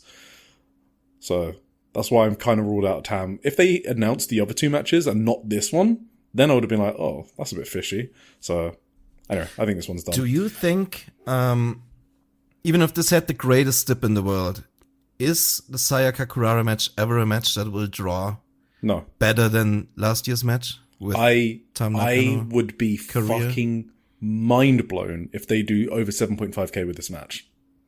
Same. If they do that, oh my god. You won't. I will not shut the fuck up about it, because it would be one of the most insane things ever. That a 2-year, she's a wrestler with 2 years experience in the main event draws over 7,500 to break the record for in 20 whatever years. Yeah, that would honestly be mind blowing. So I don't think they're doing that, which is why I'm surprised they are doing this. Yes. All right.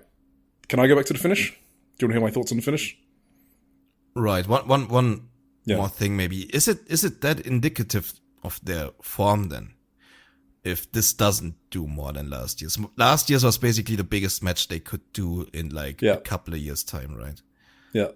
This year not being basically the opposite, like being a very, very the least drawing match they could have done. not the least drawing one, but like one of them. Very not a long-standing career on the line, but a very young person who can easily take this defeat, and nobody really believes she can win, right? Yeah. Like the belief, just the finish isn't in question enough this year. I mean, it's their fault for booking it, but I don't think this doing less than last year is indicative of them being worse on the general road to no, obviously not. Tokyo, It's indicative. No, okay, no, but it's indicative of the matches. Well, you want to keep the momentum going if you want to go to the Tokyo agree. Dome. Yes. So that's what I don't think it means that they're in a downturn, but it is not positive for wanting to do the Tokyo Dome. Okay. Nah, does that make sense? Yeah, that's how I see it as well. Yeah. But I definitely am on your side that it's not the kind of match to draw. Yes. Well. So, I mean, we can talk about the alternatives. So, I'll be honest, the only alternative I would have taken over this match from a creative point of view for my own personal enjoyment would have been Starlight Kid, title versus mask. That's it. In my head, that's a 10k plus drawing match easily, and I think you can give Starlight Kid a run on top. Saya isn't going to get affected by it. You can keep Starlight Kid's mask if you're worried about that. I think it's similar to Tam Saya, where you were pretty sure Tam is retiring, but you still maybe had 10 to 20% doubt, right? I know I definitely did. With Starlight Kid, you would be sure she would keep her mask, but it's still 10 to 20% that she could lose it because, she has spoken about it in the past, blah, blah, blah. With this match they've selected, I am 99.99999% sure that Saya is retaining and Cosmic Angels are kaboom, go bye-bye with Big T in the sky. I'm that sure that this is happening. And that's not good, I think, for your biggest show of the year. But that's not good for your promotion, right? Yes. If the best thing in your promotion is what we just spoke about, maybe it's not the best thing anymore. Well, that's what you think, maybe. What's Poi and Sareee been doing since July? Okay, well, Sareee did the red belt in December. Well, that's not the fault of the Cosmic Angels. That's no, I'm not saying it is. I'm just saying disbanding them as they are now isn't as big of a deal as you might think it is. That's what it would be like disbanding Ingobernables de Japón or something crazy like that. No company would do that. No company would do that. Maybe the same fucking company. Right. Okay. Let's go back to the finish. So that's how we got here, because they had a tag match on the Cinderella final show. It was Natsupoi and Sayaka Kurara versus Sayaka Mitani and Konami. And the whole build up was, Saya telling Sayaka to come there with something she's willing to give up. It didn't even mention anything about her needing to win, just that she needed to show up with something ready to give up. Yeah. So, okay, first of all, the finish. So this worked me, right, watching it live. In the immediate aftermath of the move, I thought Saya was shoot injured, because I was watching it live, and that's what happens when you watch something like that live. She dropped right on her head, she wasn't moving, and then she got pinned. I did think it was a planned finish because it's a violet screwdriver and you don't do that accidentally. But my initial reaction was that Saya was injured and that they had maybe messed up the Falcon Arrow, which what you alluded to earlier. I obviously thought against that 10 seconds later because I realized that an announcer had called it a violet screwdriver. I was like, oh, okay, that was planned. if you ask me, I think there are some questions over whether Saya was protected enough on the move. So when you see Tam's most dangerous ones, you can't see her arm, right? Because you don't know that, they don't show that angle. Here, there were some pictures where you could see Sayaka's arm, and it's really uncertain whether she helped Saya tuck in on the last second. I'm not saying it's a fact either way. I'm just saying if she did tuck in at last second, it was literally the last millisecond. And if so, that is the best violet screwdriver I think there will ever be.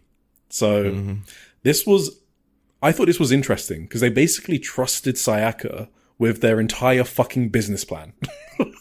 Right? Because if Saya goes boom a month before All-Star Grand Queendom, it's a huge blow.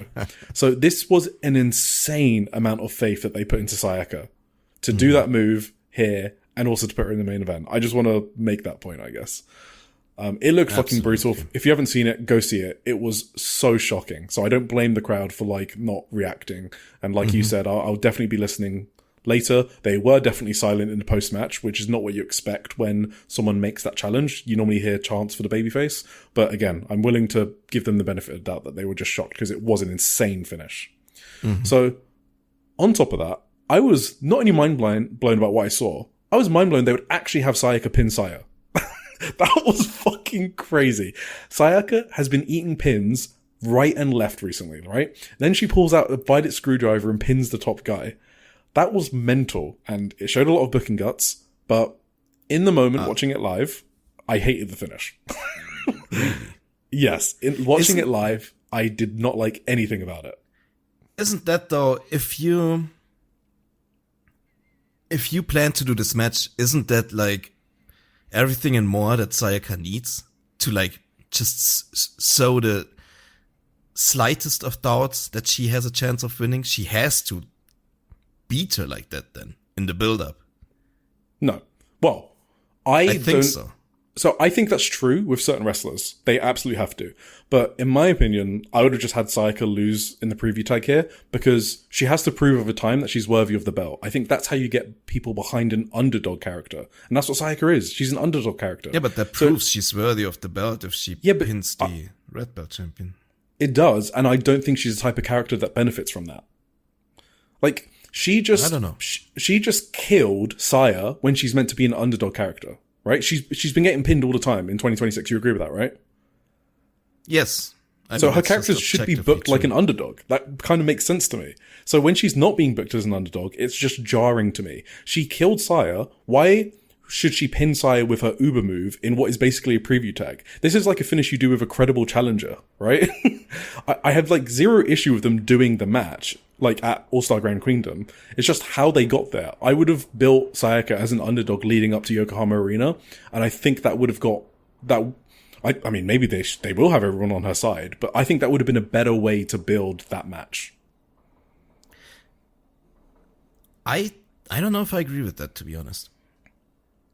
Why would an underdog just shoot kill their top champion that never gets pinned? I don't agree with that. For one, because which one? Saya Kamitani has never been this uber force champion that never loses. Saya Kamitani has lost in the build-up to the Natsupoi match. Natsupoi pinned her. She has lost in the build-up to the Saori match. Maika pinned her in that case, but Saori basically took her out. Saya has been losing in preview tags left and right before those her title matches over the last year. Those are not Sayaka Carrara.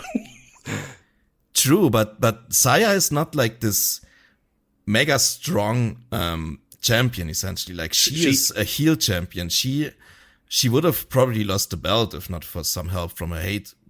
Like in kayfabe, you know. She is not presented as like this uber strong champion. She is basically, she has her weaknesses and she is kind of weaseling away a lot of the times with in her title matches, and she has been pinned in preview tags. And I think if you want to just show the audience that Sayaka is actually able to pull this off in a shock, then this was the right way to. Yeah. So where I disagree is Sayaka is not those wrestlers, and two wrestlers like Sayaka, like of her level, Saya has been an unbeatable champion, an unbeatable wall to wrestlers like that. The people that are pinning her are people literally at the top of the card. And Sayaka is not top of the card. That's why I don't think you should do the same. She is now, literally. Yeah, and I don't think I would book Sayaka that way, I guess is what I'm saying. I wouldn't book Sayaka that way in the first place into the main event, but when you do, I think she needs to show something like that to prove to the audience that it's not a fluke. You've seen underdogs like title matches before. What's wrong with that? Like someone like Tam Nakano did it literally last year. She lost every match in the 5-star and then challenged for the title. That was an underdog story. Yeah, that had a lot more like that had a lot more backstory with her knee and stuff, right? Mm-hmm. No, but the point is, you don't have to make someone look strong heading into a title match every time. Yeah, no, but you can't really have someone as weak looking as Sayaka looked before this tag team match in the main event of your biggest show ever either, right? Yeah, then she probably should have been booked differently the past few months, right? Yes, that I can also agree on. Okay, we can agree. We can agree on like that. Sayaka has been pinned left and right the last couple of weeks. She has been losing 4v5 handicap matches where she was like in the. Oh yeah, did she get pinned by Rana? I think she got pinned by Rana at one point too. Yeah. She got pinned by Sareee at one point on the Osaka pay-per-view. She got pinned always. And obviously that was also part of the story, but it's kind of like at some point you gotta have to show the audience that she has the ability to pull this off, or you're never gonna like, or it's just straight 100% that she's not gonna. All right, hear me out, Tim. So this one I felt was a bit too sudden. Why don't we dial it back a bit? Why couldn't she just get a flash pin on Saya? Okay. Wouldn't that have been like a million times better? I mean, this kind of trains the audience in a way, like that this could happen now. That she's so strong she can just kill Saya. She has to show that she has this new super weapon in her arsenal. She has learned the violet screwdriver. Yeah. She went to the Ottawa drafters and took lessons from Tam Nakano, and she has leveled up. She has ramped up. She is now in her next form where she is able to pull a shock like this off because she has now this new weapon. You know, they had to reveal the weapon first. You know. Okay, let me offer an olive branch, Tim. I've got this. All right. So when I hated the finish, I actually sat down and I thought about it over a long period of time. Okay. The reason I thought about it is because I'm really good at gaslighting myself. No, I'm joking. I actually thought about it because if there's something that I've learned from Tam and Saya and Sayaka, it's that they put a lot of thought into their storylines, and I wanted to see if I could understand it and give them that respect, right? You guys spend a lot of time doing this. Maybe there's a reason you guys did this. So I eventually came to the conclusion that what she did fits in with the story they have told about Sayaka's character in the last few weeks. Okay? Mm-hmm. So Sayaka is someone who is a bit more of a headstrong cosmic angel than Natsupoi. So she's stubborn as fuck. Annoyingly stubborn, actually. That's what they're establishing, right? Yes. She showed up with to 3 of Saya Kamitani's signing events when she got rejected for a title shot, right? 14th of February in Osaka, 7th of March in Nagoya, and 11th of March in Korakuen Hall. So it makes sense that that her character would do something as reckless as this out of nowhere. She saw her mentor do it, and she wanted this title shot, and she kept getting rejected, and she wanted it so bad, she thought, fuck it, I'll do it as well. So I can actually really buy that as a story beat. I don't know if that's what they intended, but in kayfabe, that makes sense to me. Okay? So even though I can rationalize it in kayfabe, I still don't like it for the booking reasons, if that makes sense. The storyline, I think, is coherent. Do you agree with that? In terms of, like, it makes sense in kayfabe? Yeah. Yeah, absolutely. Yeah, I just wouldn't have Sayaka's character go in that direction, but they have, which is okay, and they've told a story that makes sense. I just think Sayaka's character would benefit more from being told in a different way. That's basically what I think. Yeah, but I don't know. I just think if you're like, imagine, I'm not gonna do a fucking. What are you gonna do? I almost went into like Brian Alvarez territory and went like, imagine like this imaginary viewer who. Oh, that doesn't. That doesn't exist. But think if you are totally down on this match, right? On the Asuka and Queen match, you think Sayaka has zero chance in the world to ever win this match. Why should I even tune in? Why should I even buy a ticket? Then I think they needed to show these people that it is indeed possible, that it can happen, that Sayaka has the strength to defeat Saya Kamitani. Otherwise, they could just fucking throw the entire show in the toilet, you know? If Sayaka looks like she's a huge fucking loser going into this. So you think they wouldn't have given ticket buyers a hook if she either lost or if she had a flash pin? You think people would still not believe it was possible and then not show up? Is that what you're saying? I think this is a stronger hook. I think a flash pin would have worked as well, but I think this is stronger. I think if she lost again, I think that would have been terrible, honestly. Okay, all right, cool. We can leave the finish there then. I want to talk about the bet all right. now. So you spoke about the bet before. The bet was kind of weird to me, okay? In combination with the finish. Because, so in the post-match, Sayaka basically bets, so you know Saya Kamitani's like, make sure you come here with something to bet if you want a red belt match. And Sayaka bets Cosmic Angels on the red belt, for the red belt match, as we said. So, I don't think it makes sense. She just fucking owned Saya Kamitani with a violet screwdriver. Why does she need to add a bet on top of it? Just say, hey Saya, I just fucking dropped you on your head and destroyed you. Give me your red belt, you weak fuck. Why, like, doesn't that make way more sense? Why is she also betting Cosmic Angels? Well, again, I mean, Saya would have then just said no. Why would I? That was a fluke or whatever. A fluke, she got fucking destroyed. It was like the most definitive way Saya has been pinned in ages. But no, I get what you're saying. She's a heel. She might just say no anyway. I don't know. That was just weird. She had to give her a hook. She had to give Saya something that Saya couldn't deny, you know. I do kind of agree, though. Yeah. I do think it was too much, definitely.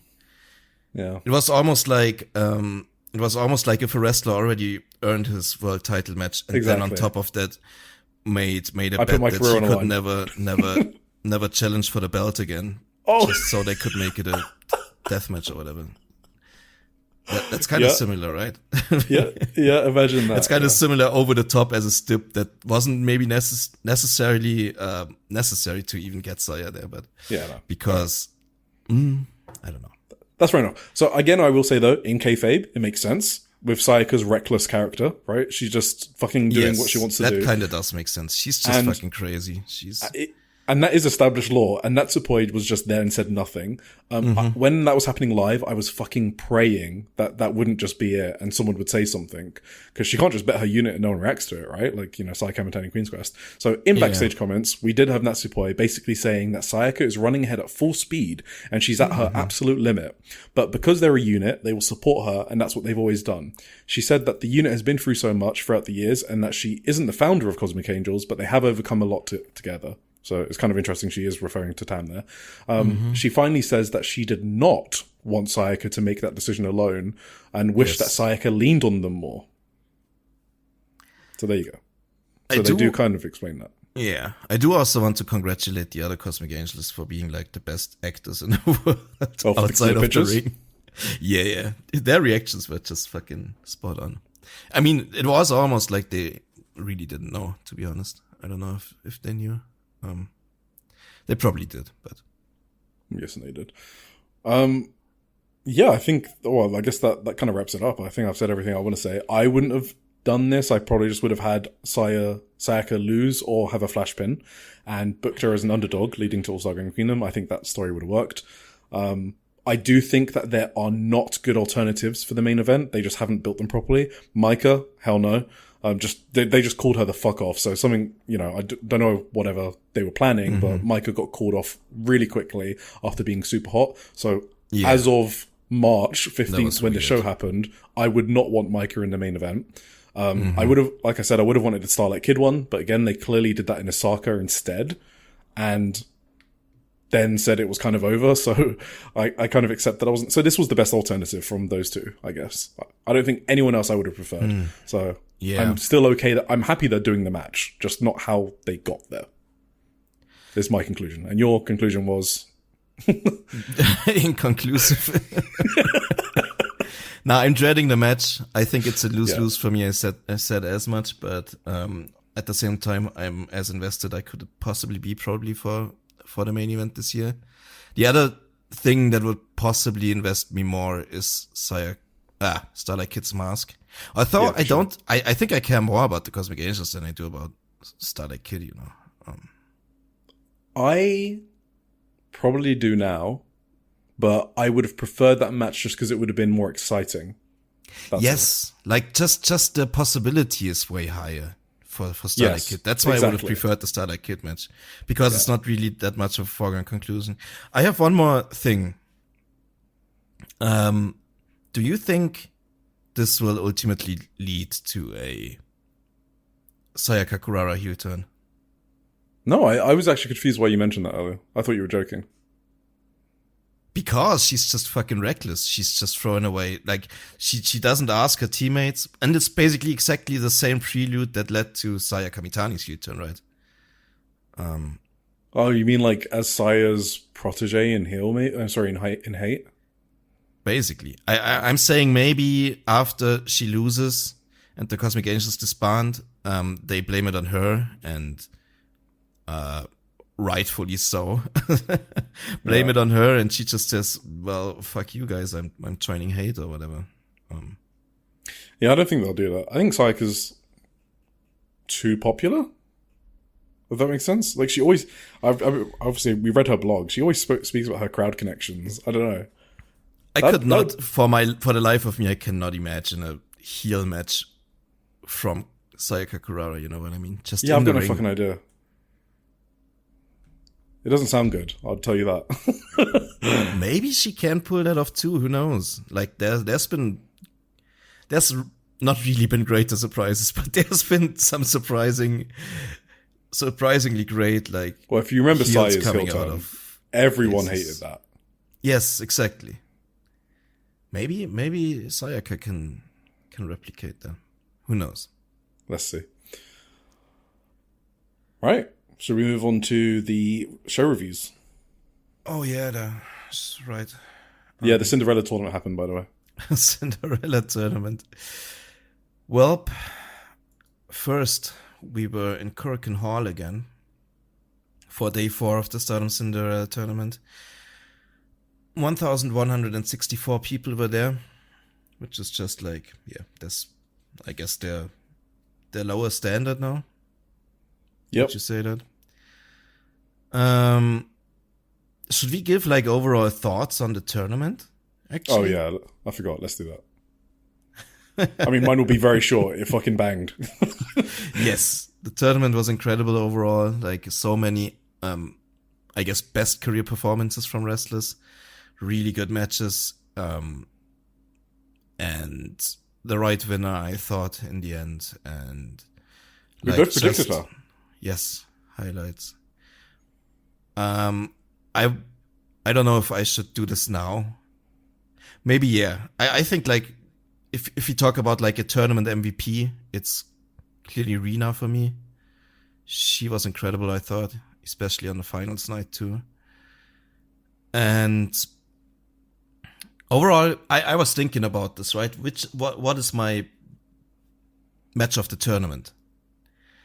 And you mentioned like these memorability, is that what it's called? Of matches earlier for your star ratings. And like, I have kind of found out that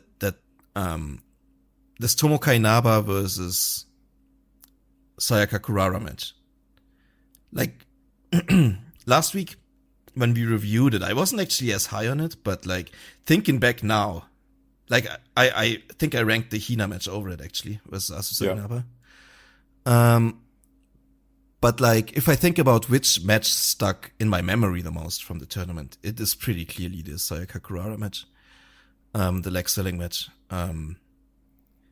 Even over the most recent matches that happened on Sunday, I think I have a clearer image in mind of like the Sayaka Kurara match, which obviously means that this has to be my match of the tournament. So, yeah, that's what I would say as an overall thing. Yes, my match of the tournament is also Sayaka and Tomoka, and then it's probably Rina and Sayaka, which we'll talk about, tied with Hina and Azusa, tied with Hanan and Rina. Yeah, that's about. Yeah, that makes sense. I agree with those. Yeah, I mean, it's, as a thoughts on the tournament, yeah, I mean, it was just an insane tournament. You can hear our reviews. So many people had so many best evers, whether it's just like an individual performance, so not necessarily a match, but just like wow, this is the best I've ever seen this person. Like Xena, for example, had a great match with Hina.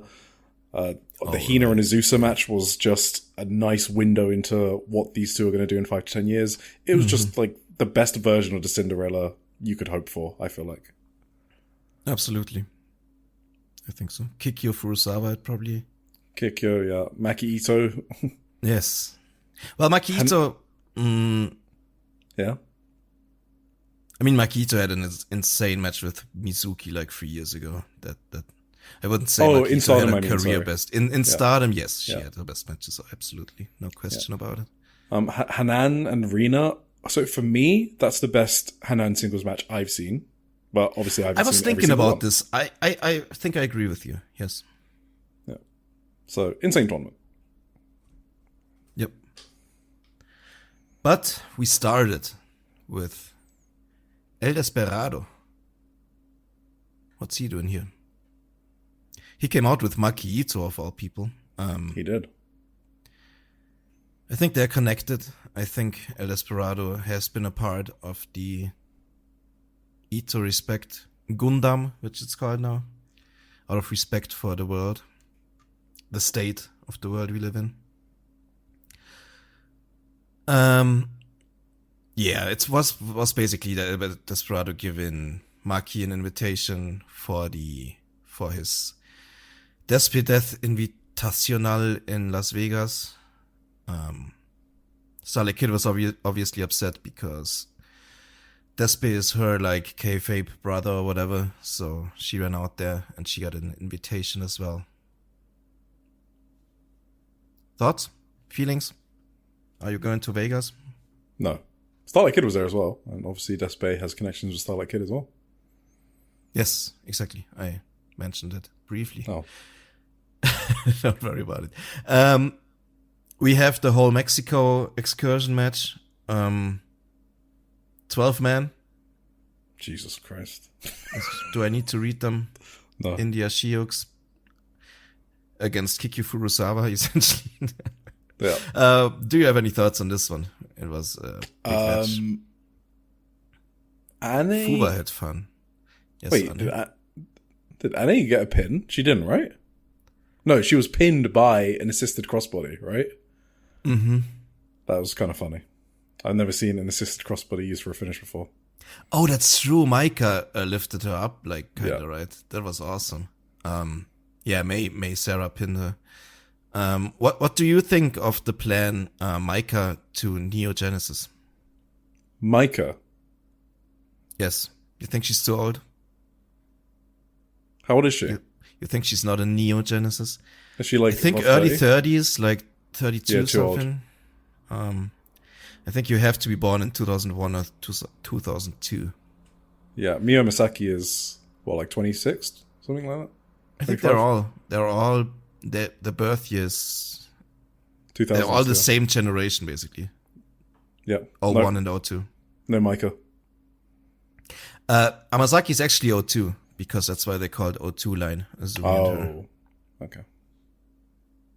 No Micah. She could be like their mom, their drunken soccer mom or whatever, you know? Is that where this is going? Maybe funny. This is where it's going. She apparently made best friends with May Sarah or whatever, I think. And now she was teaming with Neo Gen. I don't think that's actually where it's going. I think they're just having fun until like the tournament was over. whatever. They were together on excursion, and I think they made friends. Or they became friends, I should say. Anyway, if you don't have any more thoughts on this, 9. We have a 6-man, Mi Vida Loca, defeating stars. This was Akira Kurogane, Rina Yamashita, and Suzu Suzuki was back. That was cool. I'd love to see that. The crowd was as well. Yes. They were very happy to see her back and welcomed her back too. Stars interrupted them. What a fucking heels. Suzu wrestled a lot of the match too, which was good to see. She did a lot of action. She beat Komomo in the end with the tequila shot. Yeah. Komomo had a cool spot in this match. Did you see that? She basically sorry. Was it the spot where she did like an insane fighting spirit spot? I love it when Momokogo does fighting spirit spots. It's so awesome. Now at one point, Suzu was sitting on the top turnbuckle and Komomo just like straight 619'd her. Like she did a corner 619 and kicked Suzu off the turnbuckle. Like it actually looked good. I'm not even joking. I'm not being sarcastic here. It was actually a cool Komomo spot. She has a few cool spots, right? Yes. She can, definitely.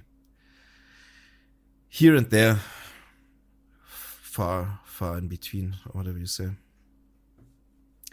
After this, we had a 10-man tag match. It was God's Eye defeating Hate. What happened here? Do you want to go through this one? I literally got nothing on this. I actually thought that the start of this match kind of made me thought they were building towards a Tomoka white belt match for like a filler defense for Konami before Starground Queen them. But by the end of the match, I did not think that. But yeah, they were just working together a lot.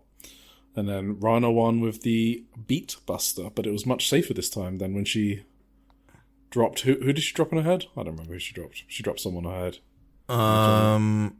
It was Fukigen. Oh yeah, that makes sense. Yeah. Poor Fukigen. Yeah, Fukigen actually took a bunch of crazy bumps on these two shows. I thought I actually now I have to go back here. Tomoka and Azusa were obviously in the match, and they had a pretty nice back and forth early on. Like Tomoka at one point just kicked her in the face. It was crazy. Yeah, for such a nothing 10-man tag. Anyway, we had our first Cinderella quarterfinal match. Hanan defeating Maki Ito.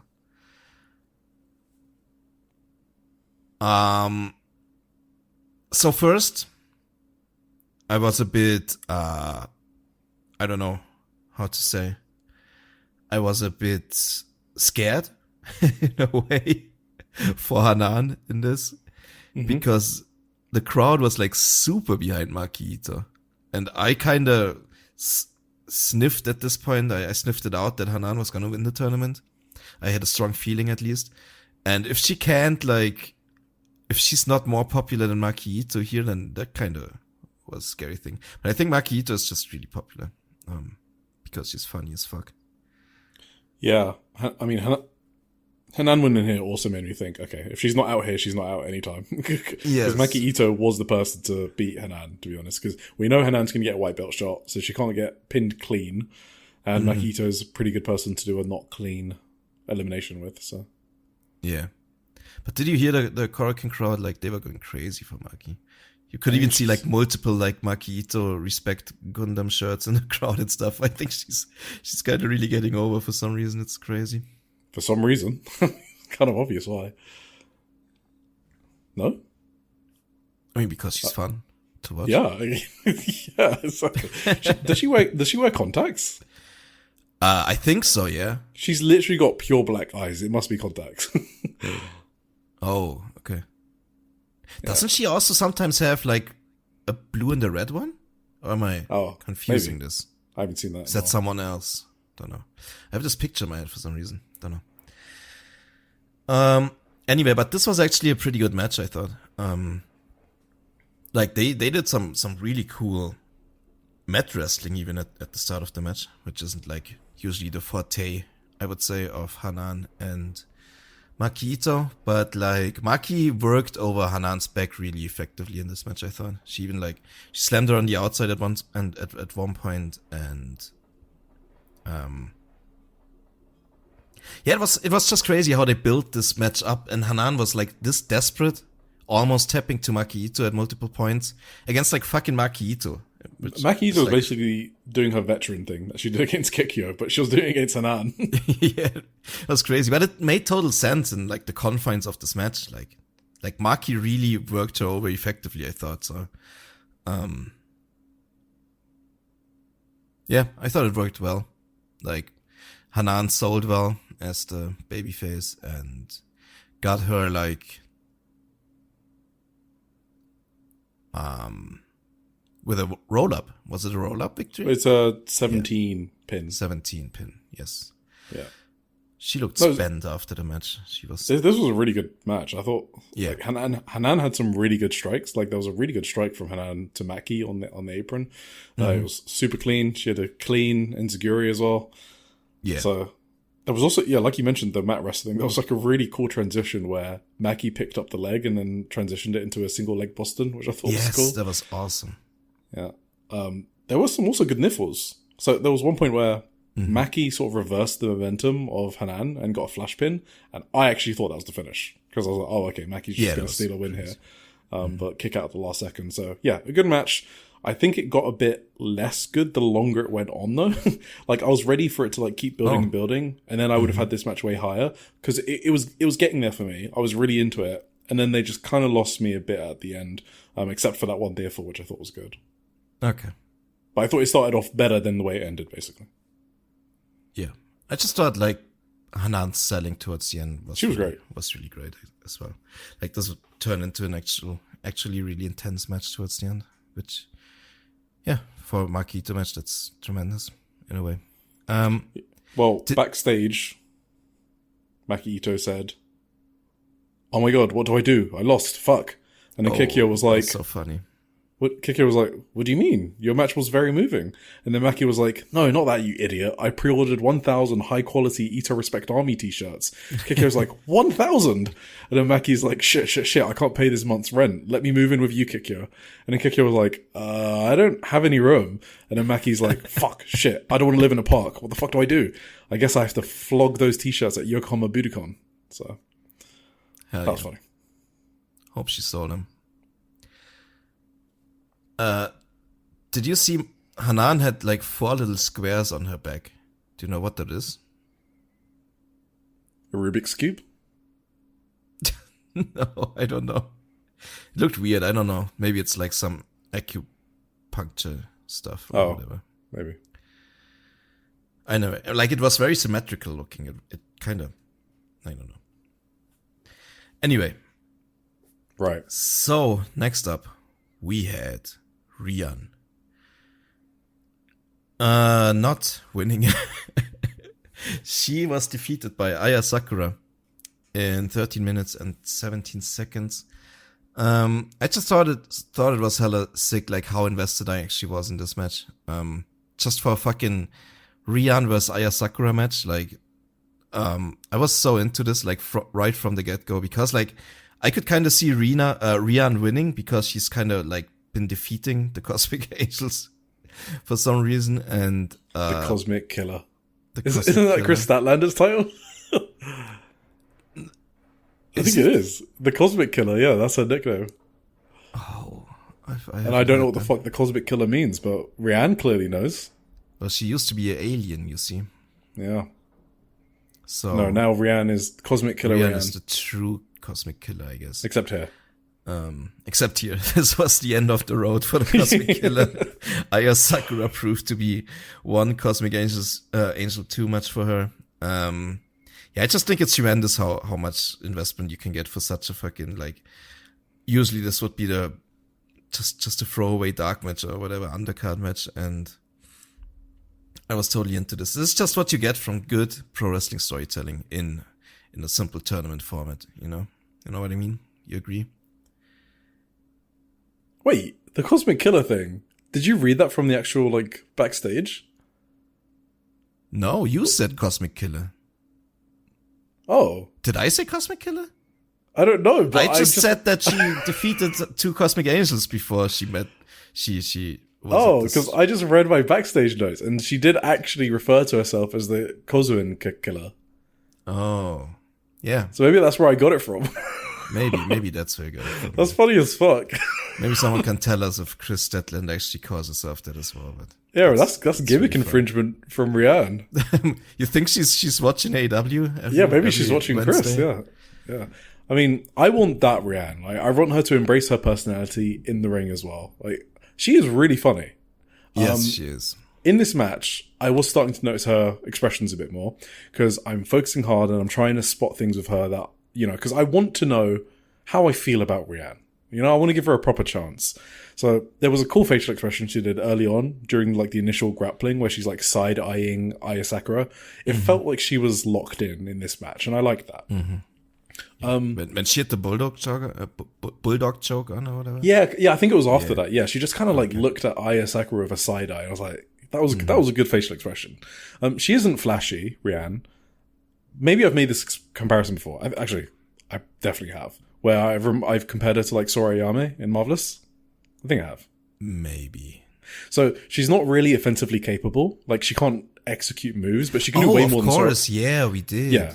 Yeah, but she can do way more than Sora Ayame can, right? Because Sora, like, imagine her doing a fisherman suplex or the Hanagurume, cartwheel cradle. She could never do that. Yeah. But Rianne's not very athletic, but she has a very interesting personality, a unique one that stands out. And I don't think she's one of my favorites, but I can absolutely see why some people connect with her. But the problem I had is, like, none of the submission moves in this match had my heart in my mouth. You know what I mean? Like, I didn't buy that any of them were the finishes. Like, even the ones where Daichi was, like, doing his thing where he, like, kicks the rope. I was gonna say, not even that one? Yeah, no, because the wrestler doesn't fully hold on to... though. I didn't think she was winning at any point, so I guess that's not Rianne's fault, I guess. She didn't suck me... Maybe she could have sucked me into believing she could win, but she didn't in this match.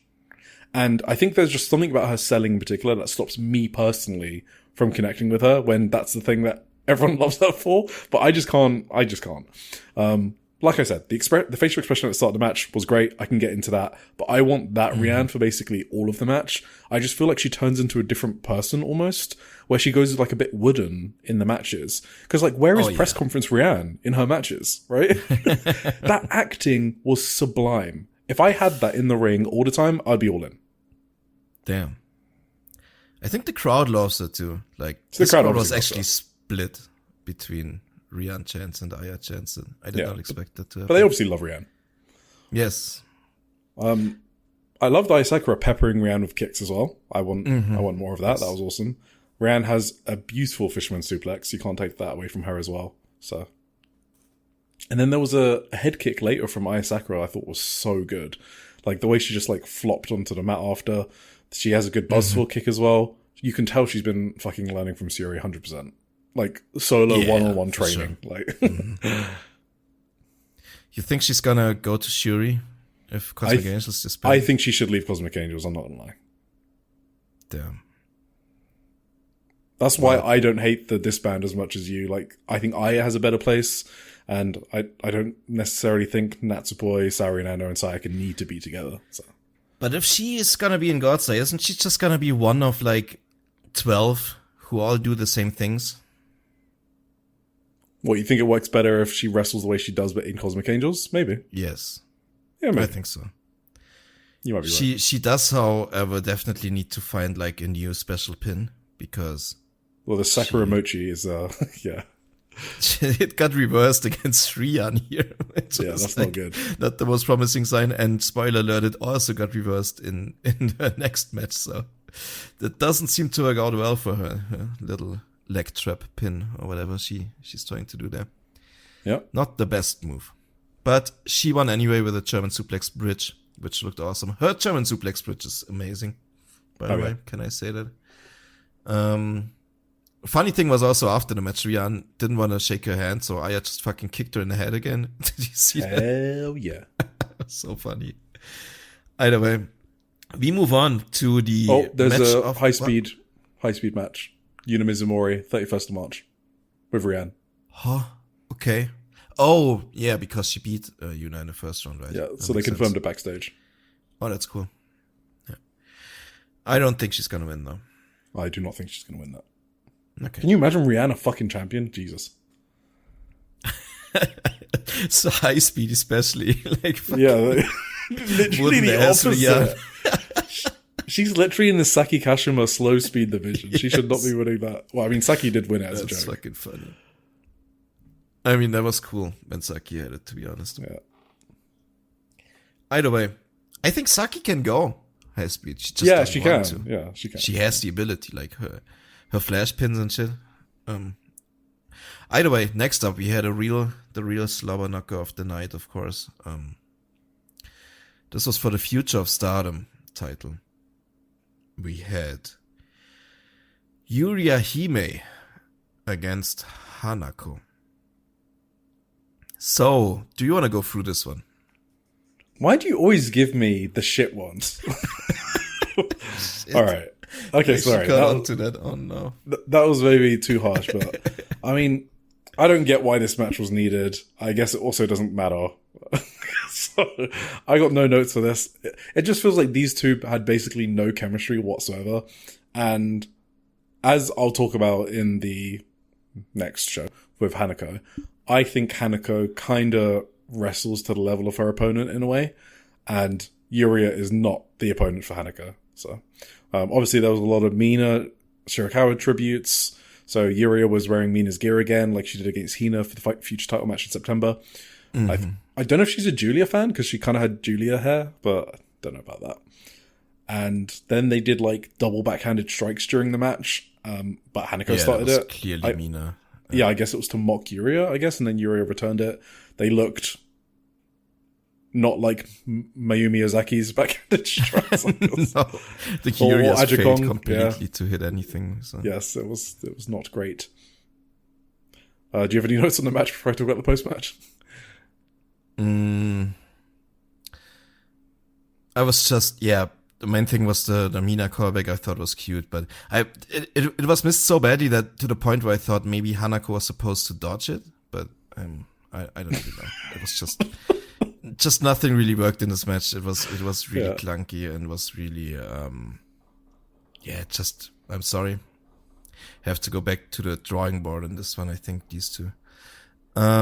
Or maybe just don't ever wrestle again against each other. That would also be an option. Yuria is now doing like a million Billy Gunn moves. I think she listens and just wants to mock me at this point. She does like every leg lariat variation that you can possibly think of. And I think maybe it's just Stars is a bad influence for her. Oh yeah, triggers Hanan as well, yeah. Not much to say. Sorry. Post-match. So Hanako basically said that the reason she wanted to face Yuria was because of Mina, so they kind of said it explicitly, and rhetorically Hanako was like, who was EXP's successor again? Okay. Rana challenges Hanako, which we'll talk about for the show after. Hanako was kind of spitting fire on the mic, to be honest. I do think she's a good promo.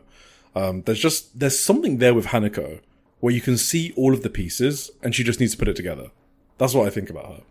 So her promo was basically like, so you've been backstage saying ever since I won this thing that you could get more, she's talking to Rana now, saying you could get more heat with it, that I should give you a shot at the belt, but you never had the guts to come say it to my face. You came in riding on Stardom Suri-san's coattails, getting fussed over by the God's Eye seniors. You were a hothouse flower raised in comfort, so that basically means Rana's been pampered by God's Eye.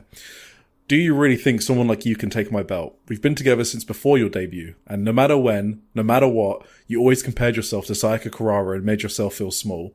If someone like that, somehow, by some miracle, happened to win this future title, there'd be no heat whatsoever. If you think you can strap this belt on with that feeble resolve of yours, you've got another thing coming, you muppet. On the 15th, I want to get that defense done quickly and be ready for the 25th anniversary show. You've got nothing to do on the 15th either. Now the Cinderella tournament's over, so let's put this future title on the line. Damn, that's crazy. She's referring to the 25th of March New Blood show, which was her 3rd anniversary of the debut. So. It was also Aya Sakura's 3rd anniversary. Which we'll talk about later. Which is why they really wanted to fight each other on that. But anyway, I just want to say Haneko's just a really good promo. So she's fun.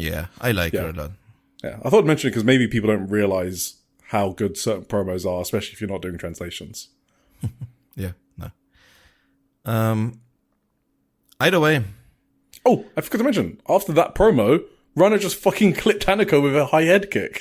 It was really good. I missed it. Yeah, I like the post match a lot. Awesome. We had, after this, another quarterfinal match, and it was quite a doozy, I would say. We had the aforementioned Sayaka Kurara losing against Rian. How's she supposed to be Rina. Saya Kamitani? What did I say? You just said fucking Rian, bro. Oh, shit.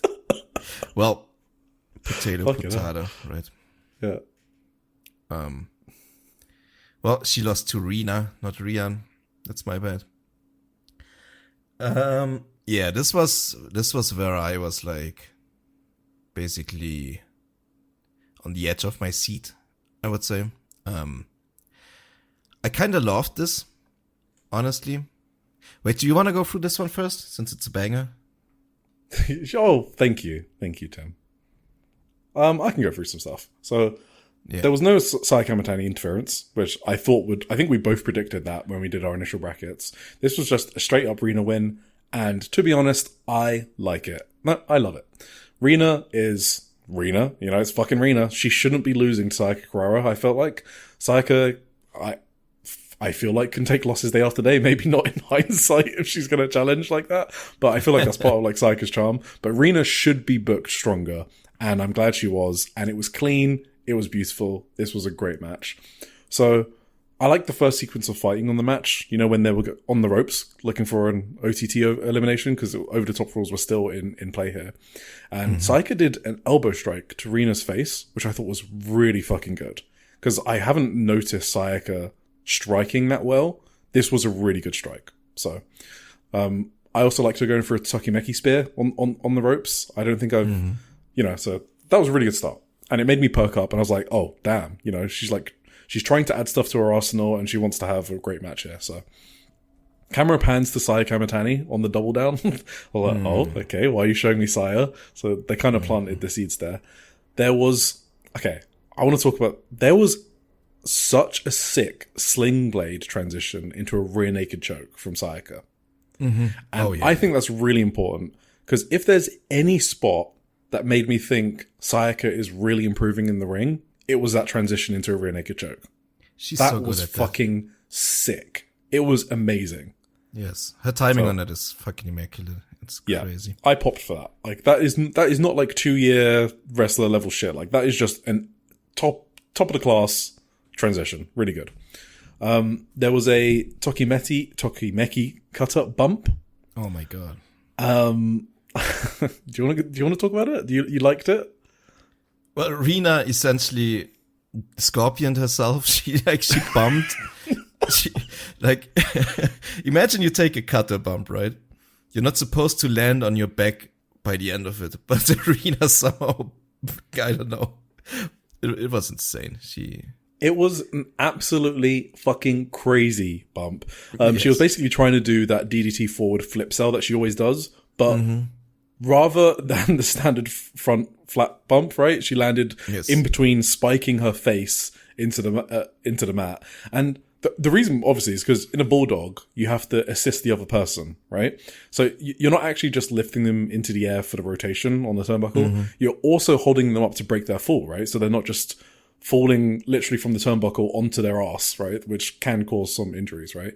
So Rina's obviously got her right arm helping Sayaka up, like you're meant to do.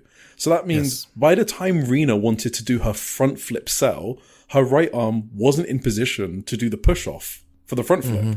So that's why it looked like she almost spiked herself. And there's probably a reason why that spot isn't done, because it's fucking insane, because you can't protect yourself properly on it while also protecting the person doing the bulldog. But that's also why it was so fucking crazy that she decided to do that. No, so that's true. That's just the shit Rina does. She wants to do new stuff. She wants to have your heart in your mouth, right? It was sick. I popped for it, so. No, absolutely. That was she's out of her mind. Like, legit. Yeah. Legit crazy thing to think about. Never seen it before, by the way, and there's probably a reason for that, but I like seeing new things I haven't seen before. At least she was okay. That's all I care about. Mm-hmm. So Rina was super over in this match, by the way. Yes. So we'll actually talk about this on the next show as well, because it's even more important in the finals. Mm-hmm. She is probably the most over person on the roster, and I don't think that's an exaggeration. She gets support in moments you shouldn't be getting support. And what I mean by that is she will almost put someone away with like a near fall, and she will get the chance. And that's not meant to happen in Japanese like crowd reactions. What normally happens is the person that kicks out, if they're a babyface, they get the chance, right? Yes. Mm-hmm. But she gets them. But you're just not meant to do that. So Rina is astronomically over. Yeah. Just wanted to put that across there because it's important on next show. So then there's a Tokimeki Spear, which makes me pop out of my fucking chair. Okay, because it was insane, and then Rina did a 1 count. I was like, oh, fucking shit. So it was really spicing up. Sayaka has not really been protecting her spear. That was when it was, sorry, quick interruption. That was when it almost like was boiling over with the Rina chance after her Tokimeki Spear kick out. That was crazy. Yes, exactly. After the 1 kick out. Yeah, huge round chance. And so Sayaka hasn't been... Fuck. Now we both did it. Now it's even. It's the good. Fucking twerp has invaded our brains. God fucking damn it. So Tomoka kicked out of the Tokimeki Spear twice, and Rina kicked out at 1. So Sayaka just doesn't see the spear as her finisher, right? Like it's a Falcon arrow. Yeah. No. Yeah. I mean, I hope now it's the violet screwdriver. Yeah. You know, that's so funny. When we were reading her blog, she was talking about taking the violet shooting from Tam. Mm-hmm. And right, yeah. And now she's taken the fucking violet screwdriver. Yeah, anyway. That's awesome. So Sayaka kicked out of the Pink Devil, which has already finished people off on this tournament, so that was also a good kick out that got you even more into the match. There was a really nice counter into the Hydrangea, into a near fall, which I thought was great. So Sayaka just escaping, tapping out to the Hydrangea. Yeah, I'm just in full caps at this point. Yeah. No, this is where I start. The next spot is where I started my caps. So there was another Tokimeki Spear into a jackknife, and I thought that was it. Oh, fuck. I 100 saw that was the finish. That one got me. And then Rina was getting... This is where I noted, actually, about the Rina cheers things. After that near fall, you know, it was on Rina rather than Sayaka, right? So that was really interesting, I guess. Yeah. I kind of thought they should have given Sayaka more near falls in this match to get the crowd behind Sayaka more. It's a nitpick for sure, but I just thought Rina got so many near falls for a heel. You know what I mean? Yeah. I mean, especially things like a kick out at 1 for Tokimeki Spear. This is designed to pop the crowd in a way, right? Yeah, exactly. This match was almost structured in a way to build off of Rina's overness, which I thought was really interesting against Sayaka of all people. So, anyway. I did go back to watch a couple of like I guess moments from this match. Yeah. And I did kind of want to listen to the crowd specifically, and I do think a lot of people were behind Kurara as well.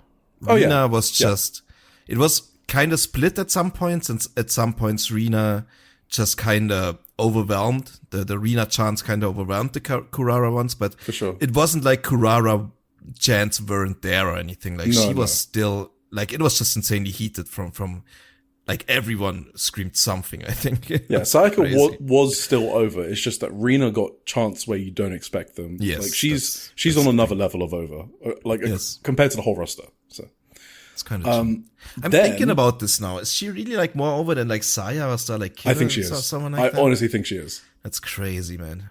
But she's so good. She deserves to be. I don't blame anyone for cheering for her.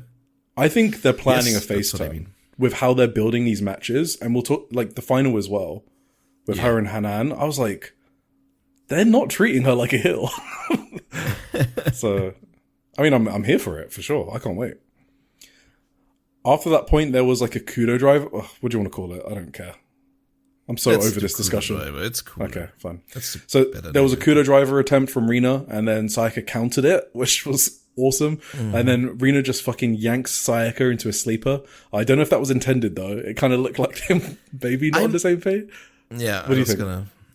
I was gonna ask you the same thing because, like, I feel like a lot of, I think a lot of the wrestlers have problems getting into the Kudo driver position. For sure, yeah. Because the same thing happened essentially on the final show as well. Yep. And both times they kind of like treated it as if it was counted, but I have the feeling that it was legit just they couldn't get into position the first time and then had to redo it, but they improvised very well in both cases to like make it look like it was counted. That's why I think she got the sleeper here, because she wasn't meant to. And it looked a bit weird. So they tried it again, and it was I can't even describe how good this bump was from Sayaka. Okay? Yes. So she is totally fucking vertical, upside down, like it's like so the Kudo drive is like a backslide. Like you're like Rina's standing up and Sayaka's like kind of in a backslide, but she's lifted off the ground, right? Yes. And she's completely vertical.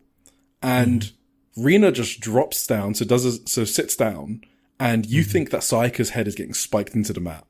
But she just tucks in at the perfect moment, and it's because Rina kind of lets Sayaka slide down during the movement, like at the last second. She kind of like lets her grip on the arms, right? So Sayaka just falls and then tucks in very safely at the last second. It is perfectly executed from both of them. Absolutely. That was incredible. And I fucking loved it. I think that's such a sick thing to do for promotion. You put fucking Sayaka Mitani on the outside, you sow the seeds, you put like Chekhov's gun right there, and you never pull the trigger, and Rina wins fucking clean. I think that's just amazing. The way they pulled this off. This happens so much when we review a match, and I'm like, wait, was this my favorite match of the tournament? Yeah. It was now I'm also thinking like I gotta go back to this like in 2 weeks. If this is in my mind stronger than the Tomoka Inaba match, then maybe this was actually it. Yeah. But right now, like, it's so hard to say, man. Because that match had the sick leg selling, but this match had so many perfectly executed spots. Yeah. You know, the sling blade, the fucking the Kudo driver that I mentioned, the one maybe kick out at Spears. Yeah. So many good stuff. Oh, the fucking bulldog. Oh, yeah. Yeah. Anyway, excellent match. So in the post-match, Rina says, Sayaka, I told you that you're not looking at what's right in front of you. You're looking at Sareee in the red belt. I'm looking at the Cinderella. That was really good because she had already mentioned that in the press conference, I think, or something like that, maybe before that. But she had already been telling Sayaka, she'd been telling Sayaka, you're not focused on Cinderella. And that, I don't know, really fucking good story that Rina overcame Sayaka because Sayaka was unfocused and Sai was just there at ringside. It was just really fucking good, to be honest. Yeah. And it kind of shows strength for Sayaka too, right? She made it into the quarters still, but the story was still that she wasn't focused on the tournament, actually. Absolutely. So she made it really far into it anyway. So that kind of portrays Sayaka as a stronger wrestler too, you know? Yep. In defeat, even. Then we had the Saya post-match. So Saya was like, you know what, enough of this. I've had my world turned upside down because of you, and I'm sick of it. Sayaka's like, I didn't become Cinderella, I lost this match. I'm absolutely gutted, but that's no reason to stop, no reason to give up. I don't want to challenge as anyone's replacement or shadow. I want to challenge as Sayaka Kurara. And I want to challenge Saya Kamitani and the red belt she holds. Saya's like, fine. And the whole crowd's like, eh? And then Saya's like, if Saya Sama puts the red belt on the line, what will you put up? This is homework from Saya Sama. I'll face you at the next show. Have your answer ready by then. And don't say anything stupid like my retirement, which was obviously a reference to Tam putting her career on the line last year. Oh, I don't think I mentioned it. I do want to say the fact that Sayaka chose Yokohama Arena for the red belt match, you know, when she did the bet? Mm-hmm. That was kind of cool because she specifically said she's choosing Yokohama Arena because that's where Saya took everything from Cosmic Angels. Mm. Yeah, so there was a storyline explanation for why she wants it at the biggest stage, just to put that in there. Yeah. Makes sense too, right? The way she always talked about, like, she's going to take everything that Saya took from her, it only makes sense at Yokohama Arena. Yep. You got anything else on that match? Nah, Saya is really mean. She's a meanie. She's a meanie. I thought Sayaka's promo was amazing. She was very passionate about all this. But we continue to the main event of the day. It was Miyu Amasaki who defeated Hina. In an upset, for me at least. I had Hina for this for sure. I had Hina for this, yeah. I was surprised this was the main event actually. They do want to push Miyu Amasaki a lot, I think. She main evented the previous show as well, right, against Saya Ida. Yep. They put in a lot of the big spots now. I think they knew they didn't wanna. They won't have a win the entire tournament, so they feel like they tried to make her look as strong as possible for the spot she was in. Yeah, for sure.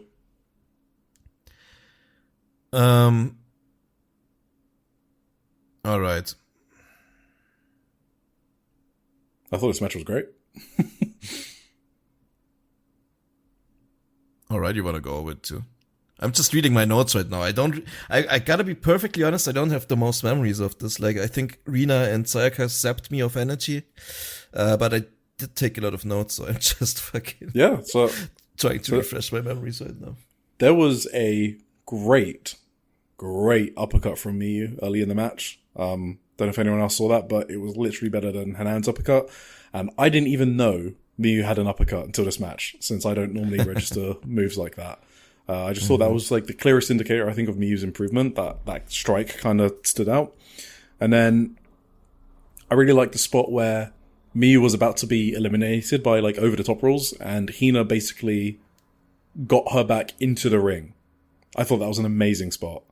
Mm-hmm.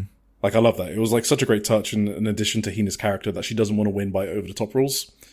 Especially in the main event of Korakuen. Yeah. That was very really honorable. Cool. Maybe dumb. I wrote it. Maybe it's dumb, but it's honorable. Yeah. There was a great tornado DDT sell by Hina that I had to note down. Oh, yeah. She's a great seller. And then there was like Miyu with an elbow strike. And I was like, if anyone is still unsure about Miyu Amasaki improving, I think this is the match to watch. Maybe this one or the next one. But I had not seen her with like strikes this clean in a long time. Like in between like her signature DDTs, which we've all seen, she was weaving in some really cool strikes, and Hina was selling them like a madman. So that helped me get into this match. There was this crazy spot where like Hina's doing frog splash and Miyu has her legs up, and it looked brutal for Hina. So that was sick. Yeah, brutal. Jackhammer attempt by Hina, but it was blocked, and then Hina deadlifts Miyu Amasaki back up with a small assistance of Miyu's hand on the thigh, but it looked like a deadlift, and it was sick. And it was countered into a Miyu DDT, so I thought that was an excellent spot, especially as DDTs are Miyu Amasaki's thing. There was a very, very good Gedo clutch attempt, but then then she hit 2 tensais in a row for the win. That's the jumping DDT. Double underhook. Jumping up. Double underhook. It's kind of like a weird pedigree, right? Yeah, exactly. It's like a sit-out pedigree. Yeah, exactly. Really good stuff. She does like is it called Sub-Zero? Who's Sub-Zero? Wait, Miyu Amasaki's one? Yeah. No, it's called Tensei, which basically means like holy heavenly or something like that. I don't mean her finisher. I mean like I thought she did a Sub-Zero out of nowhere here too, which was crazy. But maybe I'm mistaking the name. No, maybe she did. No, but yeah. Miyu kicked out of the jackhammer at one point. You know, I don't like that. Yeah. I think Hina should just not do it if it's like in the middle of the match and the other guy is just gonna kick out like that. I think that move deserves a proper pinfall. Yeah, that Gedo clutch popped me a lot too. That was really, really It's a good near-fall. For me, what you mentioned earlier, the Miyu awakening or whatever. Yeah. That was next match for me, like on the final show. I had it here. Not yet here for me, so but I liked it a lot. Like I'm going through my notes. Like I was very positive on this match. It wasn't as memorable as the semi-main for me, and I was just kind of like, yeah, in my mind that took up all the space in my mind for the show. I guess the Rina vs Sayaka Kurara match. So, too bad. Yeah, this little Miyu run definitely worked for me. So in the post match, Miyu basically explained that she was upset that she lost the future title to Hina a year ago, which we might forget. Oh. Yeah, I definitely forgot until she brought it up. And she basically feels like... Oh, she basically mentioned now she got 2 consecutive Korakuen Hall main events in a row. She said, to be honest, being called a supernova had brought so much expectation and pressure along with it. So much of it. But today, in my 5th year, I finally feel like I was able to turn that enormous pressure into my own strength and win. Is that real? Yep. Damn. I would not have said she's in her year 5 already. That's crazy. But yeah, she did mention that label that she got when she was getting pushed right out of the gate. Yeah. And I think she's spoken about that before in interviews anyway. And then on the way out, she was like taking pictures with small kids. Yeah, I know. I kind of like it. I really like so many of these mini pushes that Stardom does. They're like really good at highlighting people at different points in the year, I feel like. Yeah. I do maybe have to note also that when I say I'm not a big, like, Miyu Hamasaki enjoyer, that I do, like, I don't hate her or anything, and I do feel good about, like, her getting a push and stuff. Like, I'm not against it at all. I think she's cool, and I think she's really getting there lately. I'm rooting for her, even though I don't really, like, get much out of her matches sometimes. You know what I mean? Speaking of little kid, there was like a little kid in the front row with a huge like Hina cutout head, and Hina completely ignored it. Oh, I didn't see that. That was sad for the kid. That was on the entrance though, not after the match. Yeah. Anyway, that was the first. No, let's say the 4th Stardom Cinderella tournament night. Shall we just move on to the finals? Yeah. This was at Yokohama Budokan, as we said before. It was 1,857 people in there. This doesn't sound very much, honestly, but I think compared to their last year, it's a success. Last year's Cinderella finals had like 1,400 or something. Yeah, and it's the second best at the arena. So in 2023, in the 5-star finals, which is obviously a bigger show, they did 2,507, which is a big difference. So this was their second, a big difference. Yeah, and this is their second best ever. So they did 1,814 at To The World in September. So they beat their last pay-per-view here, but yeah, still not near that 5-star finals number. But it's a solid number. I don't want to say it's like incredible or insane because especially because Yokohama is where All-Star Grand Queendom is going to be, right? So if you want to do like 10K, I don't think it's just going to be traveling people from Tokyo. You probably want some locals to turn up, I imagine. So, but they did not turn up in droves for the Cinderella, but it's still a good number. Damn, it is. Well, maybe if Sayaka Kurara was still in the tournament, it would have sold out. Yeah, she was in the main event instead, and shit, you're right. Anyway, we open the show with the first semi-final match. Like I said, I watched the show twice, which was good for me. Definitely because I appreciated the show so much more on the second watch. This was actually an excellent show, I thought. There's like maybe one exception. But even the lowest rated match on Cage Match, I'm not as low on, I think.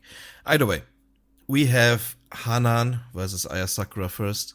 Hanan got a new hairdo for the finals, which almost immediately signaled to me that she's gonna have a fancy dress fitting to it by the end of the night. She got her hair in German colors, which also signaled to me that she was gonna win the tournament. So to start, she first had to defeat Aya Sakura. And I thought this match ruled. I thought this was pretty good, really good. Maybe I would say really good, yeah. Again, like Hanan's like just general mat wrestling, I feel like improved. And Aya Sakura's kicks were very good once again in this match to a standing. Hanan does like several of these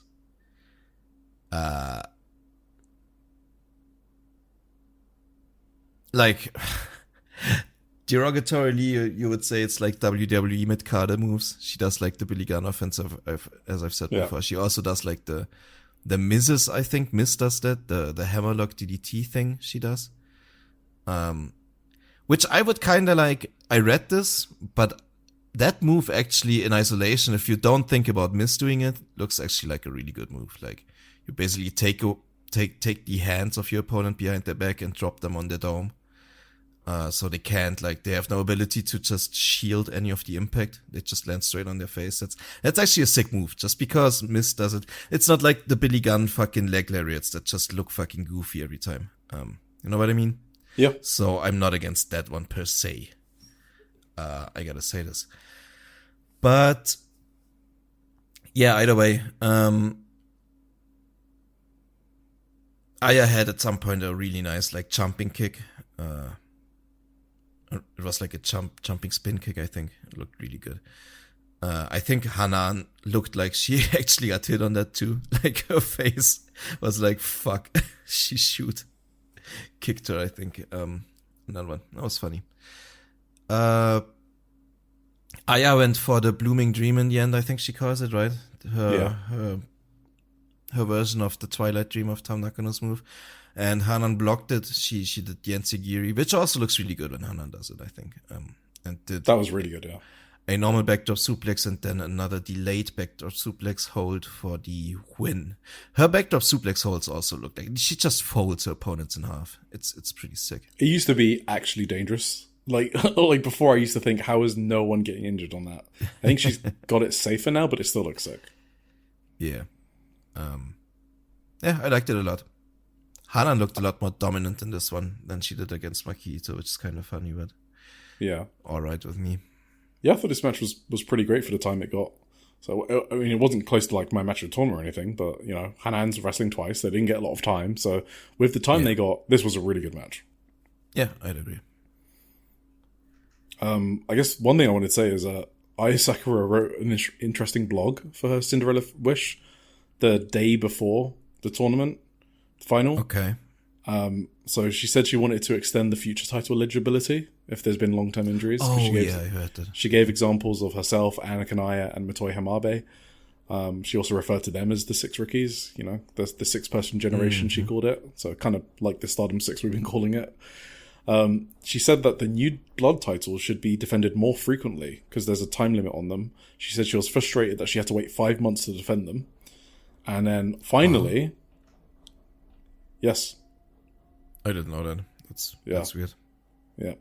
And then finally she said that she wants to face Hanako badly in a future title match in the main event of New Blood 30 on the 25th of March, which is her 3rd anniversary day before she would become ineligible for the title. So reading that blog before the show, that kind of spoiled to me that Hanan was winning. I mean, I always thought she was because I predicted her to win, but this made it super obvious. So it was never in doubt to me throughout this match who was going to win.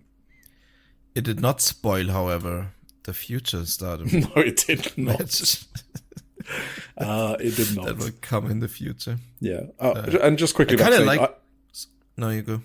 I was just going to say, Aya Sakura said she wanted to surpass Wingori as a tag team after losing to Hanan. So she wants to break their record for the New Blood tag team title defenses. So I don't know if it has eligibility rules, to be honest. So I don't know what's going on there. But anyway. Crazy. I kind of liked that though. Like, what, the swerve? Yeah. That she kind of built this Hanako matchup like that. Yeah, that's wrestling, bro. Yeah. It's good. It's good work. She worked the fuck out of me. I love being worked. Yeah. But that was like, she had like the triple whammy, right? First she lost in the tournament, then fucking Hanako lost her title, and then fucking her tag team partner ruins her everything for everyone. Not a good night for Aya Sakura. Not at all. Really sad one. Well, we gotta continue.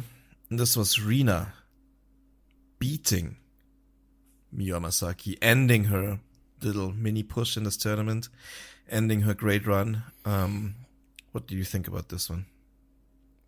Yeah, I had no doubt that Rina was winning when Hanan won. Okay, yeah. Yeah, I just thought it would have been... I mean, they could have done the whole thing where Miyu wins the Cinderella to get the O2 line title shot, but I just kind of felt like if all things were building towards a sisters final, I just felt it in my guts. So I thought this was the better of the two semifinals. So I think this was great. Yes. I'd put this, into the notebook, as the Voices of Wrestling podcast say. I think it was that good. This was a really fucking good match. I absolutely agree. And I think I had this was a revelation. I wouldn't say it was a revelation for Rina because I knew how great she was, but I really noticed in this match, how much presence she commands in a way, and how much she does little things that just the way she walks around the ring, just simple things and looks at the audience while she does things.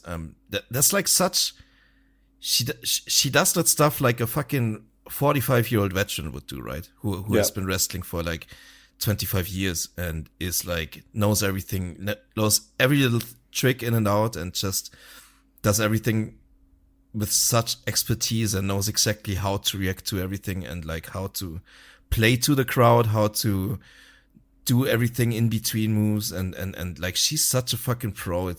She's 19, man. It doesn't get into my head how she's just her entire aura and her presence in the ring is so advanced for someone of her age that it's ridiculous to me. I don't really know. She has to be one of the biggest stars in the future, or seriously, something went wrong. In a similar but maybe minor way, I also really liked Miyu Amasaki in this match. Her performance really turned maybe a new page on her as well with me. All of a sudden, everyone at Stardom has just fucking become a super limb seller or whatever. She sold her arm in this match. It was almost a Sayaka Kurara-esque performance for me, the way she sold her arm throughout the entire match, and it was so good. It started very early on when Rina just kind of brutalized Miyu's arm in the ropes, kicking it repeatedly and stuff, and after that, Miyu basically had her arm it was broken in a way for almost the entire rest of the match, and even when she used it, it looked like it would impact her strength with that arm and stuff. Just really, really excellent work from Miyu in this one. And yeah, crowd still loved Rina more than anyone, so she's so ridiculously over. Because again, the crowd chanted for her after she got the near fall with the Pink Devil. It's not supposed to work like that. You're supposed to chant for the person who just kicked out. That's what they do all the time. And Rina is just so over, she reverses that. Yep, that's crazy. And I loved the finish too. She just basically folded her up, all the limbs together behind her back. So you essentially had to verbally submit. Just a fucking boss ass submission move to finish. Why I really like that one is because I was starting to not bite on the hydrangea submission holds because I felt like I hadn't seen her win with it in quite a while. The last one I remembered was Natsupoi in the 5-star, right? So at Korakuen Hall on the 20th or something, before the finals or something. And so this one, I was like, oh, okay, yeah, good. Let's give her more wins with that submission hold. Was that a classic hydrangea? I think so. I felt like that was kind of... Isn't one leg free in the Oh, don't ask me that. I don't know. It felt they like all look the similar. Even an advanced version of it. Yeah, kinda. maybe. Like I have rarely seen someone be this like packaged up into like every single limb. It definitely was the same one that tapped Poi out, though. I think. Okay, maybe it is. Maybe I'm just stupid, and I don't. I'm not a moves expert. That's my problem. Anyway, excellent match, excellent performance by both of them, and Rina is just insane. Yeah, got nothing to add. You covered it all. Excellent. We move on to a very fun spectacle here. It was the 8-man tag team match in which God's Eye, Saki Kashima and Shuri, they teamed up with Bivida Loka, Itsuki Aoki, and Rina Yamashita to defeat the Maki Respect Gundam, right? Kiki Furusawa, Kyoka Kotatsu, Maki Ito, and Rian. So Rian is not a Cosmic Angel. Just to be clear. Well, not at this point, no. She was very adamant on doing the Maki entrance. Yeah. That popped me. That was so funny when they, like, first Maki came out and started to sing a song, then, like, Kikyo came to her side. And then, like, Kyoka and Rian just stumbled onto the stage, and Rian just told Kyoka where to stand. And Kyoka is so good. Have you... Did you watch her during this entrance? Yeah. She's so funny. Like, her comedic timing is one of the best in Stardom, I think. And then Brienne has the exact idol dancing coordination you would think she has based on her wrestling. It was so fun. Well, they got so over that the crowd booed because the lights went dark when Ito Gundam wanted to pose after their entrance. The music was stopped too early and then the light went out and Maki screamed her head off too. Like, she was very mad that the lights went out just as they started to pose. Well, too bad. Then we had the entrance of the VIP, Saki Kashima, accompanied by her, like, Secret Service staff, Shuri, Itsuki Aoki, and Rina Yamashita. We basically had this before in like a Korakuen, in like the 5 Korakuens ago or something. I don't know. They do too many Korakuens. Can't count them. But yeah, this was the Secret Service deal again, which was a lot of fun. Shuri looks like a boss in like in this outfit with like the long pants, the suit pants, I should say. Was awesome.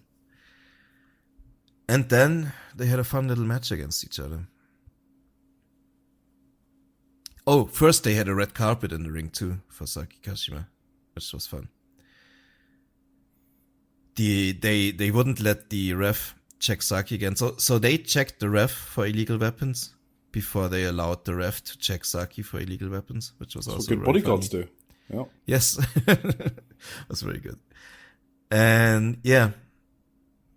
Shuri just like as last time, they were in a hurry to get the fucking Secret Service suits off, because the Maki Respect Gundam surprise attacked them, and Shuri just said fuck it and wrestled the rest of the match with her suit pants on, which was very good. At one point there was like the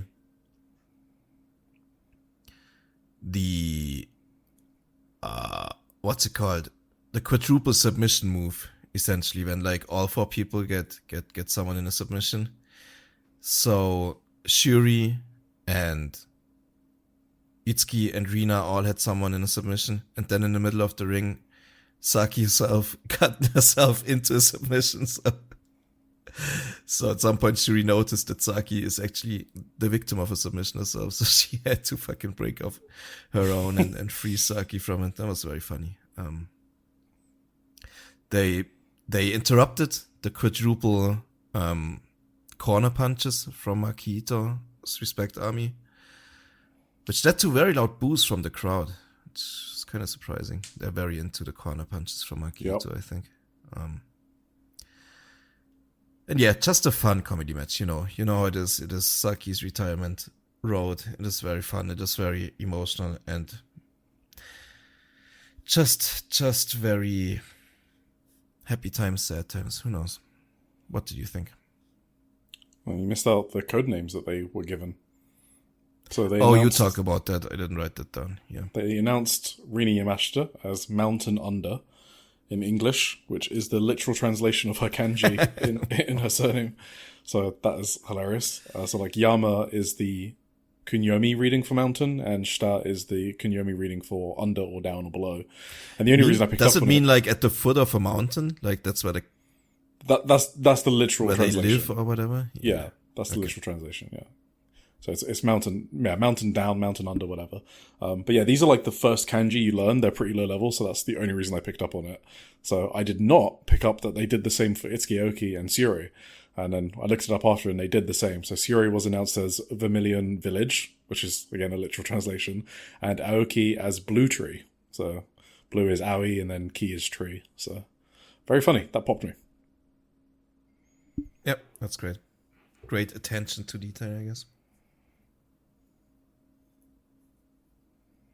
Any other thoughts? No? Oh, no. You said all. Oh, cool. Shuri beat Kikyu with her terrible running knee, which I still be hating on. I thought she deserved a bit better than that. Like, she had to sell for this running knee, which looks like just... It doesn't look very good. And she had to lay down for like 10 seconds until Saki finally got to pin her. But yeah, what can you say? What can you do? That's how it be. After that, we had a 10-man tag match. It was Fuwa-chan and Stars.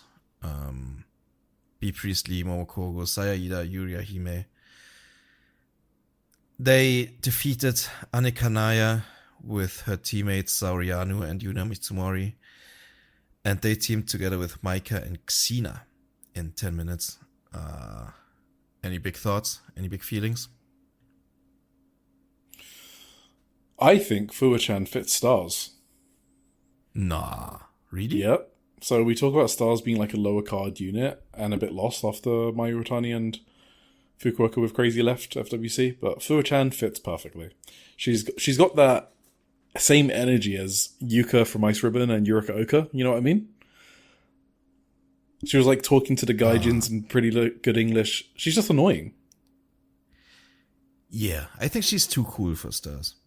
How is she cool? She's... Have you looked at her? She's... I mean, she is too... She's an annoying dork. What are you on about? Too cool. She's not like a Mavida Loca cool. Like, Mavida Loca are cool, right? I think she's too much fun to watch. Okay, yeah, but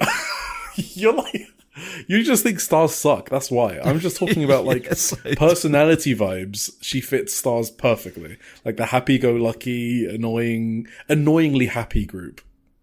Yeah, but is she that? She's more like an annoying brat, right? She's more like she's mouthing off the entire time to Saorianu. Like, I think Stars are more like the friendly. They're supposed to be like the toxic positivity group or whatever.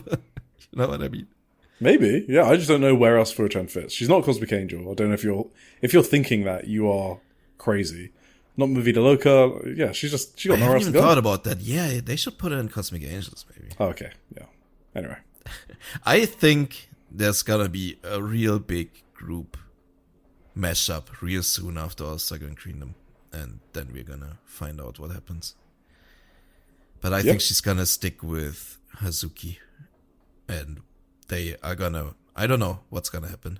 But I think there's gonna be some new stables. There's gonna be a lot of mashup, a lot of mixing, and...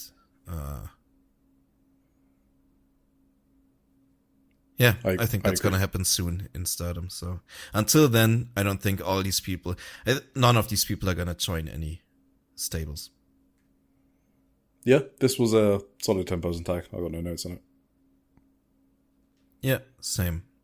Cena's chop, man. Cena has a deadly chop. It's amazing. she should team with like Echika Miyabi. That would be insane. And yeah, Sareee and Fuwa had a really nice back and forth though, throwing each other with Germans. It was sick. Yeah. Other than that, just a fun 10-man tag. Ida pinned Ane Kanaya at the end after a big fat lariat. And Fuwa just attacked Sareee on the way to the back. It kind of looked like she just hugged her a bit, which was maybe not that great. Yeah, she was just jumping on top of her, basically. Yeah, that was funny. But I'm hyped for that match for sure. Up next, no, I shouldn't say that. Another early highlight of the card. Of course, it was Spark Rush. Sareee and Takumi Iroha entering Stardom once again. And they were up against Akira Kurogane and Suzu Suzuki. They had was this Spark Rush music new? No, this was the one they debuted with, like a year ago. Oh, really? Yeah. I thought it was fancier for some reason. No, Takumi Iroha's music is the fancy one. Oh, maybe it's I don't know. But Sareee had new gear either way. They both had new gear. Oh, really? Yeah, I didn't notice. She had Spark Rush on her gear. Takumi Iroha, she hasn't had that before. Oh, that's cool. Maybe that's why I thought the music was new as well, because they looked so sparkly and new in their outfits. Akira has weird new gear too. You like it, right? You like the one leg thing because I don't have any problems with it. I don't think it's the same. I think you said it's the same as Itsuki Aoki. I don't think it's exactly the same. It looks a bit weirder than that, but I don't know. I think Akira's super cool though. I like her a lot. She did not win though. She in fact got defeated. That is the alternative to not winning, yeah. The crowd did not like Spark Rush. Did you notice that? Should they be liking Spark Rush? No, but they were back into full on booing Sareee at some point. Yeah, I mean, it wasn't as bad as the 5-star, but they definitely booed a bit. No, yeah. But the weird thing about those boos is she didn't even do anything. That's why I think it was part of the Stardom hardcore who remembered last summer, because it just didn't correlate with what she was doing. I think she was getting beat up 2-on-1 and then pulled someone's hair to get them off. Yeah, that's kind of true. It's just kind of weird, the booing. She was actually kind of getting beaten up by Suzu in a way that I didn't really expect her to get beat up by Suzu. Yeah, exactly. But it kind of, I respect it though. It made Suzu look really strong. But that wasn't really a spot where she should get booed in, but she did get booed in. Just kind of crazy. And I think the crowd really just fucking died for a second when they won the match in the end, with Good. the sick power bomb from Takumi into the jackknife pin from Sareee. I'm pretty sure that's a new finish. I haven't seen that one before. Yeah, it's sick though. It do be sick though. Sareee likes the jackknife pin a lot, right? She does do the jackknife a lot, yeah, but I haven't seen the spinning powerbomb into the jackknife. No. But she, I just mean because she obviously taught it to Miku Kanai as well. Yeah. And, no, she does a jackknife, yeah. Right. At some point, Suzu did a top rope Frankensteiner to Sareee. That was sick. Did not expect that. Suzu's looking good. She's looking like she's sick. She's back. There was a botched Uranagi though, and yes, that was awkward. Suzu should not have sold that because she basically landed on top of Sareee, but I think she should have just reversed it into a pin or something. But I guess she didn't know how it looked, so she just pretended it happened. It definitely did not happen. That was definitely a rough spot. Yeah, I forgot about that. Yeah, you're right. I mean, in general, I think Takumi's been kind of smart, drawing from both Stardom and Marigold, because she drew from Marigold with Rin was there for my Iwatani. My Iwatani's going to be on the card on the Yokohama Buntai show on the 5th of May. So now I'm almost convinced they might get some Stardom representation on that card. There isn't a Stardom show on the 5th of May. They're in Kumamoto on the 4th, and then Fukuoka on the 6th. So you could do Yokohama to Fukuoka on a bullet train quite easily. Like, it's a couple of hours, like maybe 3 or 4 hours. And even then, like, someone like Fuwa-chan, I'm not even sure if she'll be on the Golden Week tour, unless she's, like, increasing her schedule. But I just like how Takumi's getting out there and trying to build some relationships and storylines for the benefit of her promotion. So, yeah, it's awesome. Love to see her in Stardom. Yeah, and this match, I really like this match. So I was like smiling during the Suzu Takumi exchange. Two of my favorites. They've only wrestled once before on like the Grace Project show in 2022 at Shinkiba, and it was actually kind of a funny storyline because Takumi thought it was the first time they were meeting, and that pissed Suzu off. So she was telling Takumi off for forgetting the first time they met, and then Takumi was like, "I barely recognize Suzu." And she didn't remember that first encounter years ago. She's not directly referring to Suzu's appearance, by the way, so don't assume that, but she did say that. And then Sareee said, facing Suzu gets her blood pumping every time and she wants to destroy her. So she does like wrestling Suzu, you can tell. Yeah, that's great. Right, Suzu's... No, she's not on the card, right? No, she's not. On Sareeism, I mean. No. But she has been in previous Sareeisms. Did you see Suzu breaking up a pin with a fucking crazy German suplex? Was that like a deadlift? Yeah, but almost, yeah. It felt like one. Like, Takumi basically left the ring. I don't know why she wasn't protecting the pin. Because it was just, they did a double team on Akira, and then Takumi just, left the ring on the other side. I was like, okay, why is Takumi leaving the ring? And then Suzu just comes in and does a crazy German suplex on Sareee. That was sick. Awesome. Sareee really squished Suzu too with the double stomp from the top. Yeah, she squishes the everyone. Basement drop kick that looked sick as well. Either way, yeah. In the end, they pinned Akira. Up next, we had the big Future of Stardom title match. I might have a hot take on this match. Okay. I liked it. From what I've read, I think people are really down on this match. I liked it. You liked it too? That's awesome. Yeah, I thought it was pretty good. I think I gave it similar ratings to even the Miyu Amasaki. Sorry, not the Miyu one. The Ai Sakura Hanan opener. Yeah, I can see I kind of thought they were on the same level for me. So I especially I really, really, really loved the finish. Yeah, that's why, honestly, that's the main reason I like this match. Finishes mean a lot to me. So if there's a finish I like a lot, it will jump up a match several levels. And that's what happened here. I've actually got a lot to say about this match, to be honest. Oh, you want to go ahead? Well, it's not about what happened in the match. It's more about Rana. So I was watching this match. So she came out with new gear, by the way. She looked awesome. Yeah, new gear. She looked very handsome in the entrance. I love the ring gear too. Black and gold theme is my shit. She looked fucking great. Massive improvement. So, but I was watching this match and I was like, why am I not invested in what's happening right now? Because that's how I felt watching the match.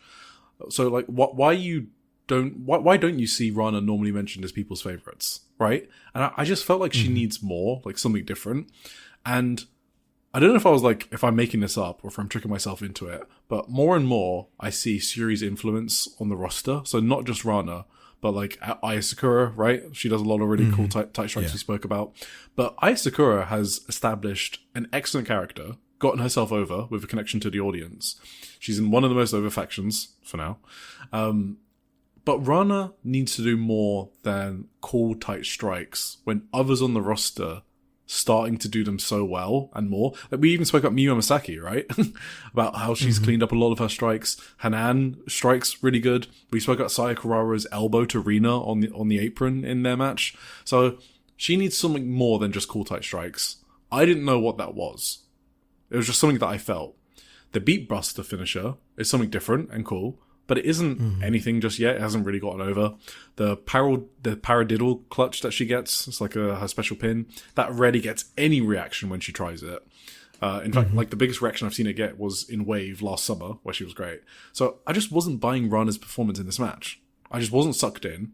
Hanako too, of course, but it's kind of a joint thing. And I've already spoken about Hanako wrestling to the level of her opponent.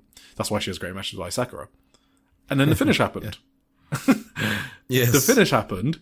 She hit the beat strike, which is like a question mark kick or a Brazilian kick, right to the fucking temple of Hanako, who was kneeling down. And it actually pinned her. This is like... I actually think this is one of my favourite finishes in like the past year. I can only remember one finish I maybe liked more, and that was like when Keno knocked out Ozawa, because that was like equally what the fuck, out of nowhere. Because Ozawa was just being like a really annoying dickhead like he is, and then Keno just spin kicked him and knocked him out. And this had a similar feeling to me. And I think this can be something different that Rana has that helps her stand out more than just her good wrestling, because she is a good wrestler. So that's why I really love this finish, because it helped put her over as something a bit different. The fact that she can finish matches out of nowhere. Absolutely. It not only that, by the way, but the Aya Sakura blog post planting the seeds of wanting to face Hanako, that made this finish even better. It's like Aya Sakura did Rana Yagami a solid by writing that blog post, because this made Rana look so fucking cool getting the finish out of nowhere. Like, that's kind of what we say about Joshi, right? If you follow every breadcrumb they leave out, you will have like one of the best experiences of your life. Because I assumed Hanako was winning 100%, you know, with all of the things we said before about third year debut anniversaries together, last day of future title eligibility, whatever. So yeah, this finish checks the box. It's something new. You can buy her finishing any match out of nowhere with a Brazilian kick, because she won the fucking title with it. That was totally against the run of play of the match. So loved it. Absolutely. I just popped so hard for the finish. Like this was something I've said before about a lot of people who do these like really devastating looking kicks to a needled opponent, like a buzzsaw type kick. This is Brazilian or whatever I typed buzzsaw here as well, but that these kicks, like every now and then they should just finish off an opponent. Like Mayu does them. I think Itsuki Aoki does them sometimes. I think Shuri obviously does them, but they never finish, and they always look like they fucking killed the other. Mayu's should 100% be a finish. Those look brutal. Absolutely. And this time, like, Rana just got her straight in the mouth. Hanako was out, and it was she was KO'd, basically. In the story of the match, not shoot. Yeah. But it looked brutal. It made sense for a finish. And finally, one of these kicks finished someone off out of nowhere, and I loved it so much.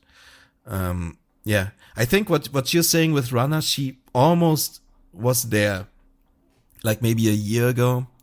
She had a lot of feud? First the Koguma feud, and then it was like Shuri. Before Shuri had to go, fix her. What did Shuri have? Like a hand injury or whatever? Oh, maybe it was the hand from All In. I don't remember. Yeah, something like that. She had like one last match with Shuri, like a friendly, like. Yeah. And I could feel like in that match that Rana was on the cusp of like becoming something bigger. But then after the match, after Shuri went away and healed up or whatever, she kind of just slipped back into the background. And that was kind of it for Rana until like this moment, basically. Like she was never standing out in the same way anymore. I don't know if that really hurt her, that Shuri was gone. I was hoping that they would just like kind of elevate her and like the Shuri spot in the God's Eye unit. But God's Eye as a whole just didn't do anything for like the next year and a half or whatever. How long it's been? Nah, not even a year, but so she was just kind of, I thought she was on the cusp of something a year ago, and maybe she's getting back there now. Let's hope for the best. I don't know. And again, this finish is it. Like, no one has a finish like this in the company. So this will make her stand out. The new gear she has, she can really go on a run here. So, And I loved her reaction too. Like, she really didn't expect this KO to be the finish herself. Which is good, yeah. She also She also has a fucking dive-in enziguri, like Konami. Yeah. That was sick as well. So, yeah. Yeah, it looked really good. More of this Rana, and I look forward to it. Excellent. I agree. Oh, so backstage, the Rana Ai Sakura title match is official for New Blood 30 on the 25th of March. Ai Sakura was actually crying because of what we said earlier, because they had a promise, her and Hanako had a promise that they were going to have a match, and then if Ai Sakura won, she was going to vacate after beating her. She had dreams, and they were taken away from Rana, and I love that they're using that. It's so awesome that they're using that in the story for the Rana match. So it's like they swerved me, and they've turned it into the storyline for the next title match anyway. Like, this is the most I've been interested in the Future Division in a while. So I thought it was a really smart use of the Shupro blog by Sakura. That's great. And I'm really looking forward to the match. Yeah. Aya vs. Rana. Hell yeah. Just to kick us. Kicking ass. Hell yeah. We had a three-way 12-man tag team match, which is not 3 teams of 12 men. It was 3 teams of 4. How long have we been going for? Oh, I see. What? I just looked at the time. You know, people will think that we're biased towards Stardom. Should we just blitz through this one at least? Yeah, where are we? Asumi Meiser, Starlight Kid, and Tabata defeated God's Eye and Hate. Which was cool. It set up, obviously, the tag team title match, which has not been confirmed yet, but kind of looked like Miyu Amasaki or Starlight Kid. What's going to happen? Who do you think it should be? What do you mean? To team up with Azumi for the titles at All-Star Grand Kingdom. I mean, Miyu Amasaki is just her tag team partner. I assumed it was going to be her. I'm assuming it's Miyu Amasaki, but well, then what the fuck does Starlight Kid do? That's kind of what I thought earlier when we laid out like the plans for everyone. Like, where is Starlight Kid even factored? I have no idea what the fuck she's doing. So, anyway, that's something to watch out for. That's crazy. Maybe she... I can't think of anything, to be honest. I literally can't think of anything. Other notes, just quickly, Neogen's theme song is insane. Alex walked into my room during that match, and Alex just started dancing to the music. So there you go, awesome song. And Azumi's La Mystica is so fucking good. Love it. Oh yeah, it looks so crisp every time. Yeah. It also depends kind of on the bumper, right? Was it Natsuko here? It was Natsuko. I lost my notes. Yeah. She's very good at bumping for it. Yeah, and speaking of bumpers, like Tabata's gear, like my god, she is voluptuous, respectfully. She had like all sorts of things hanging out of that gear. Most notably her gluteus maximus. Good stuff. Damn.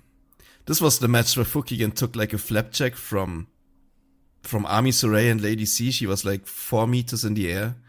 And I just thought, like, why is she doing that, man? She doesn't need to do that. Have you seen the Risura Mag statistics? Oh, yeah. She worked the most matches? Yeah, out of, like, anyone. She doesn't need to take bumps from, like, 2 meters in the air. You're working, like, 3 times a day almost by the She's looks of it. fucking insane. At, like, 40. How old is she? I don't know. Gotta be late 40s. Like right? mid to late 40s, yeah. Crazy woman. Either way, yeah. Neogen defeated Hate, which obviously should set up a tag team match for Second Kingdom. No, I just assumed that it was Azumi and Miyu Amasaki. Because Miyu got the big, long run in the tournament as well. Right? Yeah, and the article on Stardom's website does literally say O2 line. So I'm assuming, I'm 99% sure that's happening, but what the fuck's happening in Starlight Kid? That's what I want to say.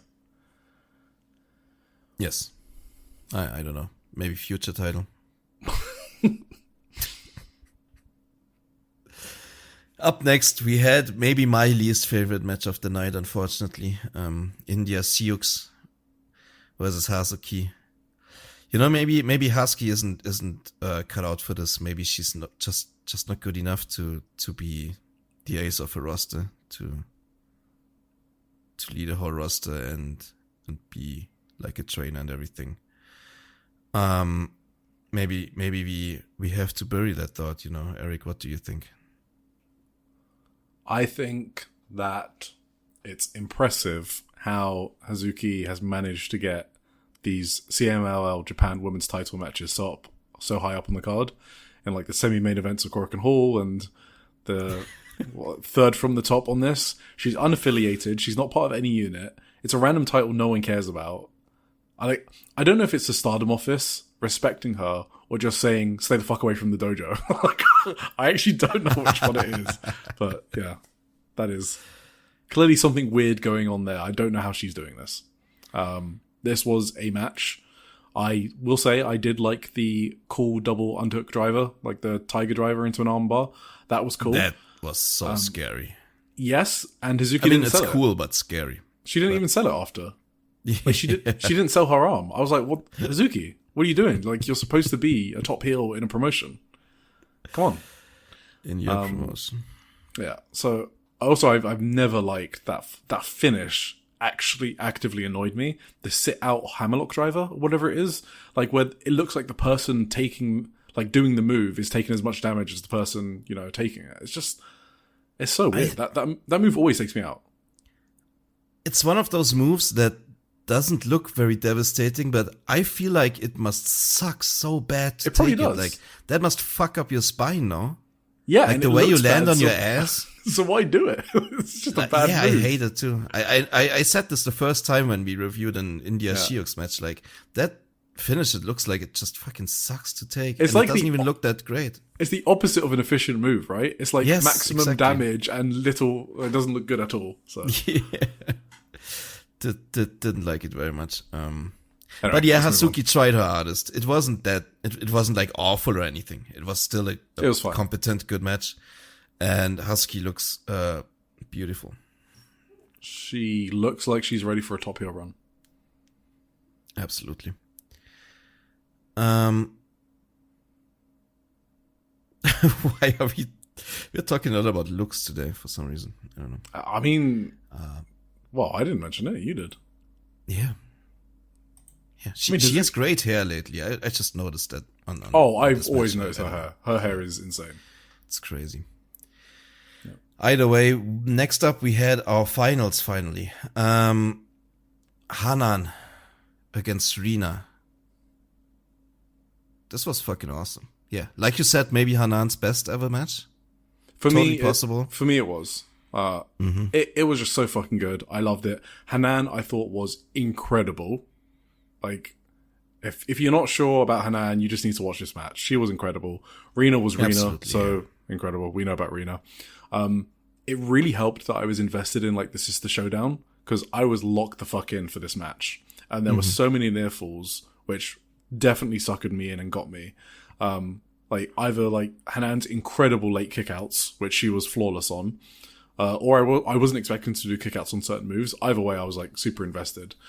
But yeah, obviously we kind of predicted the winner, so we weren't really surprised about it, and we have spoken before about whether she needed to win, so we don't really need to talk about that. So yeah, let's just get straight into the match. What are your favorite things?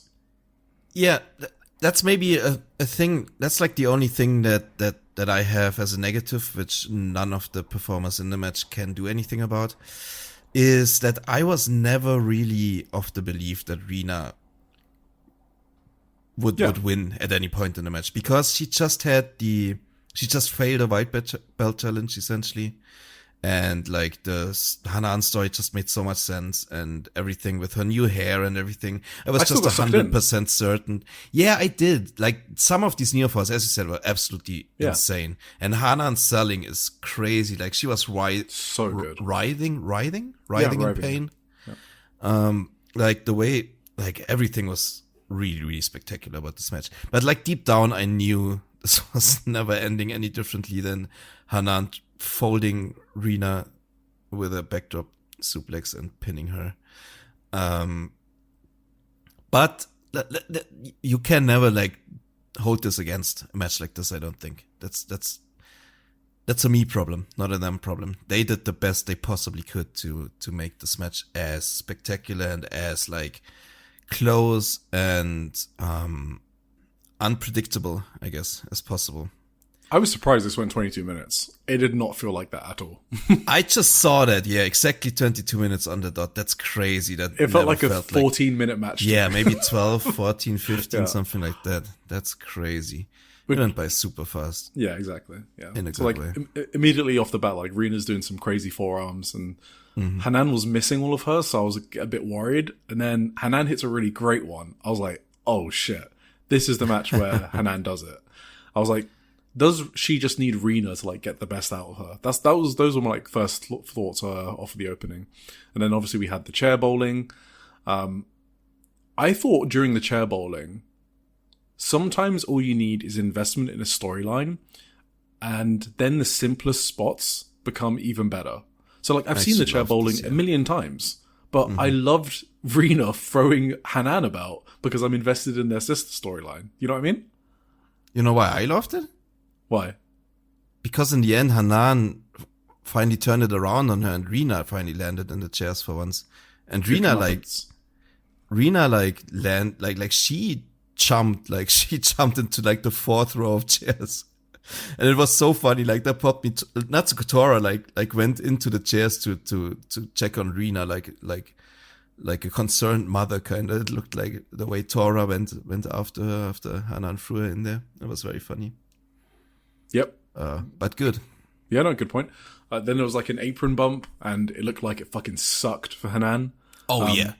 This fucking apron bump. A lot of them do this. Like, even Tom did this back then a lot of the times. Like, how can you take this bump, man? It's insane. I will say, it looked like Hanan broke her fall slightly compared to the other times we've seen that bump. And that is why it's even a better bump. That it looked so gnarly, but I think Hanan was fine. Which is probably, that's the best way to do pro wrestling, right? Make shit look dangerous that doesn't actually hurt, the opposite of what India CX does. So, I thought Hanan and Rina did so great with that bump, to be honest. Absolutely. And it was like the pivotal moment for the match too, because from then on, Hanan could just sell her back like a maniac, and it was so... And guess what? She's really good at selling. Yes, she is. I love them exchanging judo throws. Obviously, the kind of colloquially are called the judo sisters. Rina's big boot into a 1 count against Hanan's leg drop into a 1 count. The leg drop was so deflating compared to, like, Rina's big boot. Yes. Like, Rina's big boot is so fucking good, and then you have, like, a slow-mo leg drop. I'm like, no matter how smooth Hanan looks in the ring, I think it's impossible to make that move look good in Joshi wrestling, because it just doesn't fit the style. I agree. Yes. So, anyway, spoken about that. But she does have the prettiest QT special in the fucking game, alongside Mizuki. They just both have the nicest bridges, for sure. I would say Hanan's looks a bit more dynamic in terms of, like, the speed in which she does it, but Mizuki's bridge is, like, unrivaled. Like, her bridge is insane. Yeah, Mizuki does kind of like a little break almost between, like, picking them up and but putting Hanan is, them like, over her head. I know what you mean. It's one smooth motion. It looks so gorgeous. There was a nice headlock takedown reversal from the backdrop hold from Rina. So they teased Hanan's finisher, and Rina countered it with a judo throw, which is, again, I love that. I definitely heard Daichi calling out the next spot. He was, like, whispering in their ear, which, you know, we already know he does that, so whatever. There were 2 diving double knee drops from Rina. My god, she killed her. She's Absolutely just killed her. And it was twice in a row, which I thought was interesting, because she normally only does one and then does a near fall. Hanan was then struggling in the hydrangea, which is the same move that Amasaki tapped out to, verbally submitted to earlier in the night. This time, Rina yanks back the leg to sort of tease a tap out, but Hanan just had a burst of energy to break it. I thought that was awesome. I loved that, to be honest. Yeah. I bought it as a finish. When Rina yanked it back, I was like, oh, it's over. And then... Oh, really? Okay. Yeah, well, I was asking myself, how the fuck do you possibly get out of that? But the way she did popped me big, because that looked kind of sick. The way she just burst out of it. Awesome selling from Hanan once again. There was a running head kick from Hanan that was great. Like a running enziguri almost. Yes. I would love if Hanan just leans into those types of moves more. It's more dynamic, and that suits the way she wrestles. Less leg drops, more running enziguris. Rina from LPWX does one as a finisher, and it's probably one of the most amazing moves. I love it. There was a Pink Devil, which had a late kick out from Hanan, which was very good. Then Rina, so earlier in the match, Rina actually countered the 17, which is Hanan's pin, which she's won some tournament matches with. I think, she won against Makito, Yes. This time, Hanan hits the 17, and it's a very close near fall. So that was awesome. Really good. The fact that Rina broke out of it earlier. Hanan gets the backdrop, but it's not the hold. So she then goes for the hold, but Rina jumps out of it, counters into the Kudo driver, but Hanan kicks out of the Kudo driver. That is maybe my second criticism of the match. I was not expecting that kick. I think Kudo driver should be a definitive finish. That's not a move anyone should kick off. But I think for Rina, it's because her definitive finish that she's probably not done yet is the package pile driver, right? The Tiger Lily. Yeah. I think she wants that to be her super finisher, and she doesn't mind people kicking out the Kudo driver. That's the vibe I get there. How is she allowed? How is she allowed to have 3 of the sickest moves in all of pro wrestling as her signatures?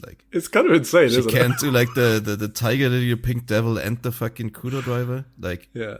This is why she's going to be a star, though, right? You can just imagine in a big match her just pulling this shit out. Oh my god. Yeah. We're all waiting for it. We're all waiting for the super big Rina main event in a big arena, and she goes all out. So she obviously had that Starlight Kid match, right, in her hometown. That was kind of like a glimpse into what she'll be able to do. Because that match was insane, obviously. Yep, absolutely. Can't wait. So Rina then goes for another double diving knee drop. So she's kind of spamming moves because she's panicking. Hanan counters it and throws her with an avalanche backdrop. That was fucking crazy. So anyway, but I don't think it led to anything. And then Rina teased the package pile driver that we were just talking about, but Hanan counters it. Then Hanan hits 2 backdrop drivers. Yeah. And Rina kicks out.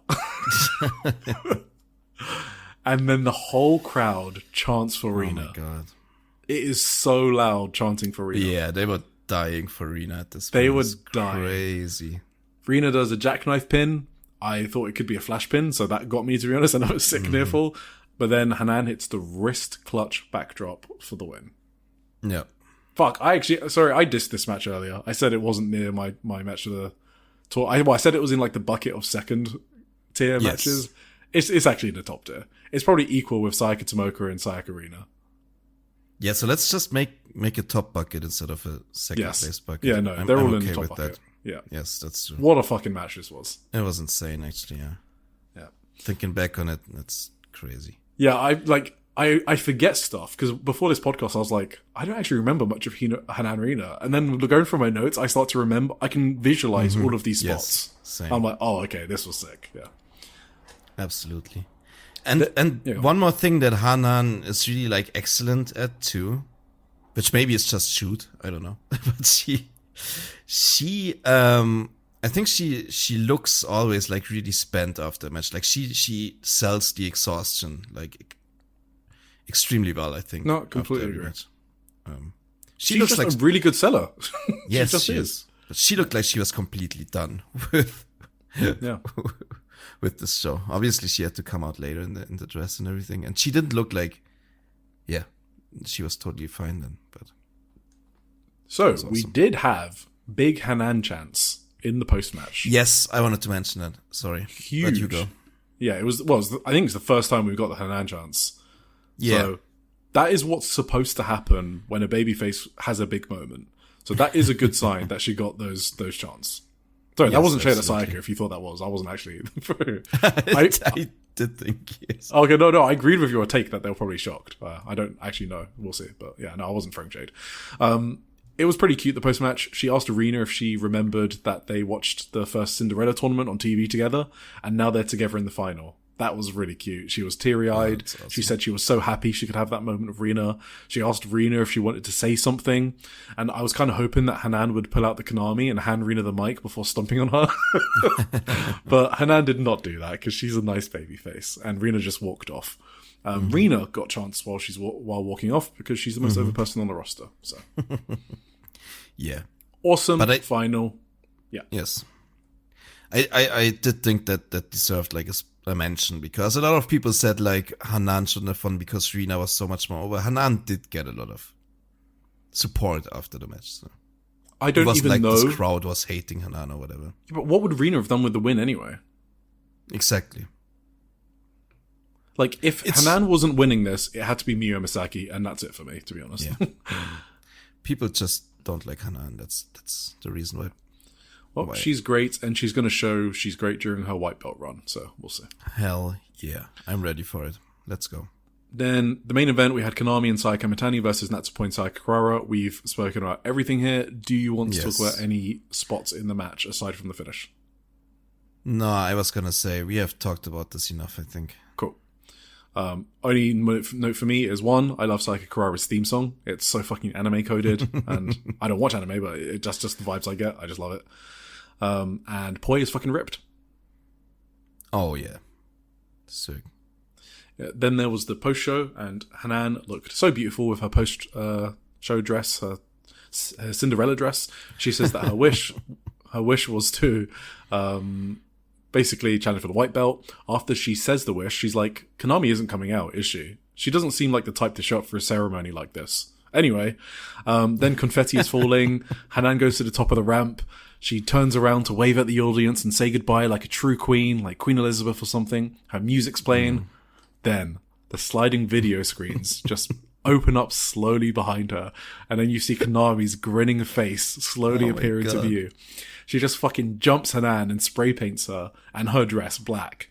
And then Konami's like, ha ha ha, your Cinderella story ends here, and it's a bad ending. Hanan, this is the end. So great, man. What a fucking horror movie scene this was. Oh, it was fucking amazing. I love Konami.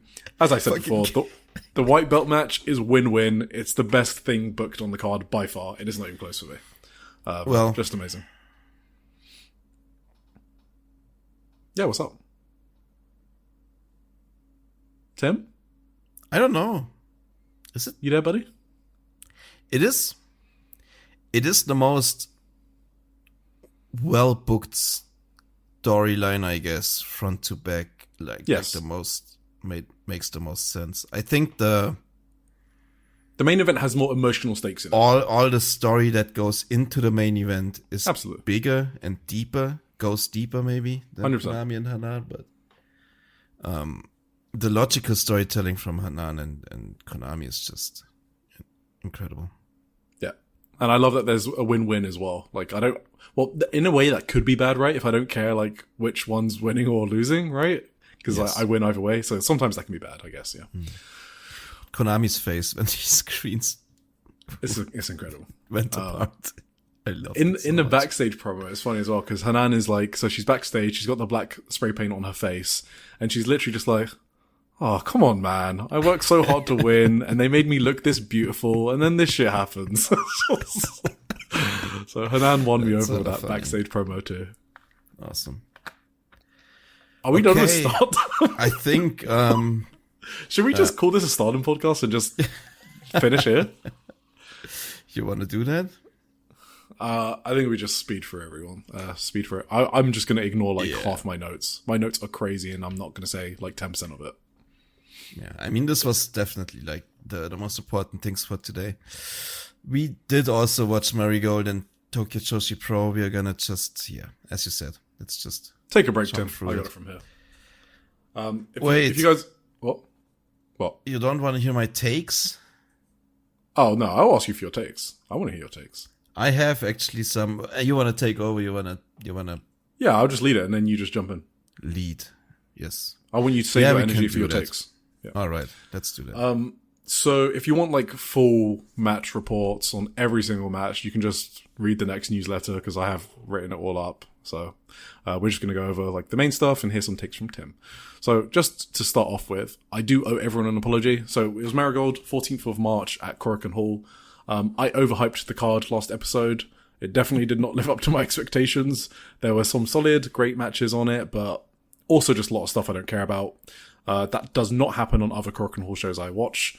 It's just some of these wrestlers are so fucking insane, and the product is so stale and boring. They were cooking so hard with Grand Destiny. That show was insane. The build to the show was insane. Dreamstar was pretty good. I liked it a lot. Tim, what is the product right now? What is the identity of Marigold? Everything feels like filler. It's like perpetually in a holding state. When was the last big red belt match? My Sakurai on the 3rd of January. What are we doing here? When was the last opponent Yuzuki faced? Chiaki Erasure. Yeah, the Chiaki one, yeah. Like, when was the last time Yuzuki faced someone you felt had a chance of winning? Never. And she's had it since October. No. Like, I don't ever have that feeling. Maybe if she would face like Mai Iwatani, that's like the yeah, exactly. There's no stakes in this fucking promotion. Everything feels like it doesn't matter. That's my problem with Marigold's booking. Nothing to do with the wrestlers. Just make more creative storylines. And I'm going to use this as an example, and then you give me your take, Tim. Ice Ribbon has an annual tag team tournament on the 12th of April. It sounds like a big deal, but it's at fucking Skip City in Saitama, which holds like 100 people, okay? They've been building it for 2 months. 2 months of build for a random 100-person show. Marigold should be able to do something with the wrestlers they have, anything to make it interesting, and they choose not to, and that's on the booker. I completely 100% agree with that. My take on this, can I real quick just can we play a game real quick? Yeah, I want to play. You want to play? Tell me, what do you think our first show we covered today, the Cinderella tournament day 4 in Korakuen Hall, what do you think it was rated on Cage Match? That show was pretty sick. That had the Rina Sayaka, Hina, and then Miyu Emasaki Hina, Hanan Maki Ito. There was a lot of good shit on that show. I'm going to say 7.5 to 8. Not bad. 7.44. Okay. What do you think the finals were rated that we just reviewed? 8. 7.42. Okay. Lower than the others. Lower than the other show. What do you think this Marigold show from Korakuen Hall is rated? I mean, it was kind of dog shit. So, I mean, let me scroll through. Opener was okay. Rear set of Sareee was okay. No, hell no. Hell fucking no. Okay. So, probably like 5.7 to 6? Nah, it's a 7.0. Exactly. So, both Stardom shows weren't even half a point better than this Marigold show. Would you agree on that? I would not agree with it. I would call this an okay Korakuen, and I will not remember it a week from now. Okay, I was just that means it should testing. be a 5 to 6. Yeah, absolutely. I think I'm not gonna go much deeper. I think these numbers speak for themselves. I think Marigold is very popular. I think amongst internet users apparently. That's all. That good Rossi Ogawa guac guac. Sorry. Right, in the opener we have a new rookie alarm. It was Yuka Yamazaki against the debuting The Lady AI. I repeat, her name is The Lady AI. AI is in artificial intelligence. The Lady? Her official name is The Lady AI. So on Shupro, when you read the match reports, they literally have The Lady in katakana, so The Ready. I cannot believe it. That is her official name, The Lady AI. So she basically got is his name actually pronounced Dookie, by the way? I think pretty much. I always try to say like Doki. Oh, okay, Doki, yes. A lot of people just say Dookie. So apparently she loves Dookie, who's a New Japan wrestler who wears a mask on the bottom half of his face. And she wrestles in that exact same mask, which is interesting. Is it the exact same one? No, I mean, sorry, not exact same. Just it looks it looks like a mix between that one and the Hayabusa mask to me. Yeah, it's the type. I think Doki should take her aside and give her a tip on how to fit it correctly so she doesn't have to adjust it every 2 seconds. Yep, absolutely.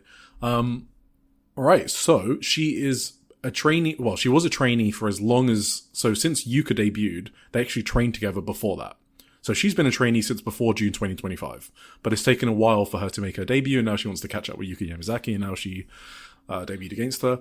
This match, to me, had one hilarious component where Yuki Yamazaki, who's the most junior person on the roster, was the total veteran in this match and started no-selling forearm strikes. That is just hilarious to me. Yeah. But this was the first match where I was like, I said it in the newsletter, and I probably said it 6 months ago on the podcast. I can see Yuka being a heel in the future. And part of this match kind of showed me that potential. She's just really confident. And I think confidence is kind of important for pulling off a great heel. So I liked what I saw from Yuka in this match. I feel like my Yuka stocks have never been higher because she's only a 9-month rookie, which we like to forget. So pretty decent match. I liked it. I think the lady AI did pretty good. She reminds me a bit of Aihuzan, not just the name, but just the look. Because Aihuzan also has a mask during her entrance, and also the same hairstyle and similar eyes. So anyway, just very uncanny. But she did great, I think. No, I totally agree. Like, silly name aside, and like mask problems, which she can probably fix rather easily aside, she looked actually pretty really good for first match. Like, I asked you, you told me that she trained as long as you can, which then cleared it up for me a little bit. Like, I was less surprised of how good she actually looked for. Like, this wasn't a typical first time rookie match, in my opinion. Like, exactly. I've seen a couple young rookies, like in the Chachahuma tournament or whatever, that looked considerably worse than Sea Lady AI looked here. She had like even like pretty good forearms already, and all that kind of sweet good selling too stuff. Like and good masked. Selling, yeah, especially exactly. And no, I think she has a lot of potential. Actually, I'm rooting for her. Good. So Marigold, good first impression. Yeah, they get another good homegrown wrestler. So let's hope the booking does them some justice, because they've got a fucking squad. I'll tell you that. Right, next we had Hummingbird, Nagisa Tachibana, and Shino in a 3-way, and it was another Marigold 3-way that didn't end in a disaster, which is cool. So they also broke the curse. We've spoken a lot about Nagisa Tachibana's improvements, so I'm not going to mention it again, but she's totally solid now. She hasn't messed up that springboard crossbody in a while, and I like that she added a La Magistral to her moveset, I guess, to her arsenal here, and she won the match with that. Yeah, what do you got on this? No, I was gonna agree with the La Magistral is good move. Hit well and ended the match. I think Shino sort of kicked Nagisa Tachibana right in the face in the corner. Her high kicks are super fucking stiff. So. Oh yeah, I noted that down too. The face kick was brutal. That was brutal. Right, then we had Rei Seto versus Sareee Yamaoka, which are two of our favorites on the roster, I think. I think me and Tim are super high on Rei Seto, and I think I'm higher than you on Sareee, maybe? I don't know how you feel about Sareee. Yeah, okay. So all I hold against her is really like gimmicky anti-Nai Takahashi stuff, essentially. I think she's very good. Yeah. So they were meant to face each other in the Dreamstar last year, but it fell through because Rei Seto was ill, and the last singles match was in February 2025, which is a long fucking time ago. So they don't do singles match very often outside of big shows in Marigold. So I was looking forward to this, and obviously Rei Seto has a special place in our hearts. So I liked this match. I thought this match was good. So yeah, the first minute started with the grappling. I thought that was great. There was like one part where Sareee almost fucking held onto Rhea's neck as she was like flipping over. And Rhea actually had like a bit of a bloody nose after that. I don't know. I just really liked the initial grappling. Yes, for sure. Which is, Saree's kind of got some amateur background, so that kind of makes sense. But Rhea is just a really fucking good wrestler. She's, I don't want to say she's underrated, because she's not underrated by the fan base. She's definitely underrated by her promotion. She shouldn't be like the fodder for Darkness Revolution, right? She should be getting a reasonable push. Like at least on just below white belt level, and she should be challenging for it, basically. Yep, I agree. So, yeah, I also wanted to say that I was one of the ones that didn't understand the Rei Seto heel turn. I just didn't, because I was following the house shows, and in storyline, the heel turn made zero sense. It was actually crazy.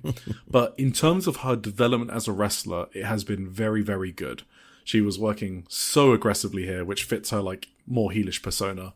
And Saree's selling of the leg, I thought she kind of forgot about it later, but early on it was like really good. And I don't mean in an adrenaline sense, right, where we've spoken about that. She just kind of forgot she had her leg worked on, like, because it happened for like a much longer period of time. I'm not as harsh on that stuff, but it's just because I really like the rest of Saree's selling that I thought if she did the leg too, it'd have been like an excellent selling performance. Yes. And I thought this was... Yeah, oh, sorry. I thought you were finished. No, I am. Go. Okay. Yeah, I thought it was pretty good. I thought this was your typical match that like was a prelude to what these two could do in the future if they have like a big spot on the card at one point and get like proper time. This was like a very good preview to what might be a great match in the future between them. This was pretty short. It was only 10 minutes, so it was just like, as I said, just to show a little bit. And it was good practice. They're gonna face good practice in a way. That's because Rhea needs to practice doing limb work because that's going to be her thing, right? So the more she can get doing that, that's great in big spots. And Sareee, I think, kind of needs to work on her selling a bit more, especially as we saw here with her limb selling. So working Rhea Seto more is a good way to do that. So just keep working each other in tags, and I think they can both get a lot better. So that would be great. And it was a sick finish. It was a German suplex into the Aoki clutch, which is awesome. I just wish this match was longer. Right. Then we had the Gaijin invasion. So we had Angel Hayes and Maddie Morgan. So from the UK, Maddie is 18 from a bunch of random UK indies, mainly Northeast England. She's only got 2 years under her belt, so that was kind of impressive actually. And Angel Hayes is a Scot, so she's been working ICW and other Scottish indies. She's a 9-year vet and 24 years old. So they faced Chikagoto and now Ishikawa. I did not expect those two to be British, to be honest. That's interesting. I mean, just from their looks, they look just like the most stereotypical, like, American cheerleader university women, you know what I mean? Yeah, I'll just say you haven't got a lot of Brit experience. I could smell Angel Hayes was a Scot from a mile away. She just has that Scot look. Maddie Morgan, I could see the American thing, but Angel Hayes... Maybe it was just their gear, too. Yeah. Their gear was the typical, like, American NXT like cheerleader shit, yeah. I know, you're right. So I guess the only things I have from this match is kind of like it was fine, but like Maddie kind of stood out to me in terms of that she had a standing moonsault and she had a really nice moonsault press as well to win. Yes. Of course, they won because Gaijin coming in and pinning home talent is like a Marigold classic. I will never, ever, ever forget the 2-match rookie, Marie Malenko, coming in and submitting Rhea Seto. It enrages me because Rhea Seto is submissions are literally her thing, and she got submitted by Marie Malenko. The only thing that's made me madder in the past year is that Pure J match, Kreia versus Saki. That was enraging. Well, anyway, this was fine. You got anything? No, moonsaults look good. Yeah, moonsaults look good. The rest was a lot like, fine. Shoko Koshino versus Utami Hayashishita. So the background here is this is match 2 of her trial series. She faced Miku Aono on a house show. Utami basically said if Shoko Koshino doesn't improve after a 7-match trial, then there's no hope for her, which was funny as fuck. So the match was okay. I don't even think I have that many notes on it. There was like a nice lariat from Koshino on the house show against Miku. She was not throwing them hard enough, right? Because like Miku is like the lariat queen, right? She just has a sound with them, a bit like Yuna Mizumori actually, and Shoko just wasn't matching it. There was a flying penguin splash into a German suplex into a lariat, which was funny. I thought that should have probably finished the match for Utami, but it didn't. Anyway, Koshino's not making an overall impression on me, so. Yeah, this was almost the type of match that I want to see from Utami for the first like half. She looked like a really dominant like power bully. Yeah. Holding Koshino down. That's what she should be to me, honestly, with her stature and her like experience and like her skill. I think Utami should do this way more. Then halfway through the match, she just fell into the I'm gonna sell for this Shoko Koshino person a lot. And I just wrote like get your shit together until she finally finished her off with like this swinging, spinning slam thing. Crusader, yeah. Fine, whatever. Was it the Crusader? I think. Oh, maybe it wasn't. Maybe it was the I think Shoko got out of the Crusader temp, and then Utami did like something else. Like, yeah, exactly. Yeah. Torture rack thing. Then we had Kuroshiro Tokyo Japan versus Megaton. So, normally I'd skip this. But, so Megaton won the title here. And I would just say, everyone fucking loves Megaton. So I already knew the Japanese crowd loves Megaton, right? Because we were there live on the 27th of December. Me and you were at that show. I don't remember anything. Oh, yeah. Okay, that's fine. I think, did you have lemon sours? I had a lemon sour. I had a lemon sour because I thought it was lemonade, and then I got drunk. Yeah. I don't think I drank anything okay, while I was in Japan. So, oh, yeah, of course. Yeah. Now, this was a morning show, right? It was a morning show, but that doesn't change anything for you. I didn't. That's just whatever. All right, okay. So, I do remember some things, but I don't remember anything about Megaton from that show. Well, she was the most over person on the show, and she was the most over person here. I just did not know that the roster also loves the fuck out of Megaton. Because Sareee and Hummingbird were fucking crying their eyes out that Megaton won the title here. It was fucking insane. This felt like... It was surreal watching this, to be honest. So, us Western fans have just got to take the L on this one, okay? Just skip the matches if you don't like them. That's what I do.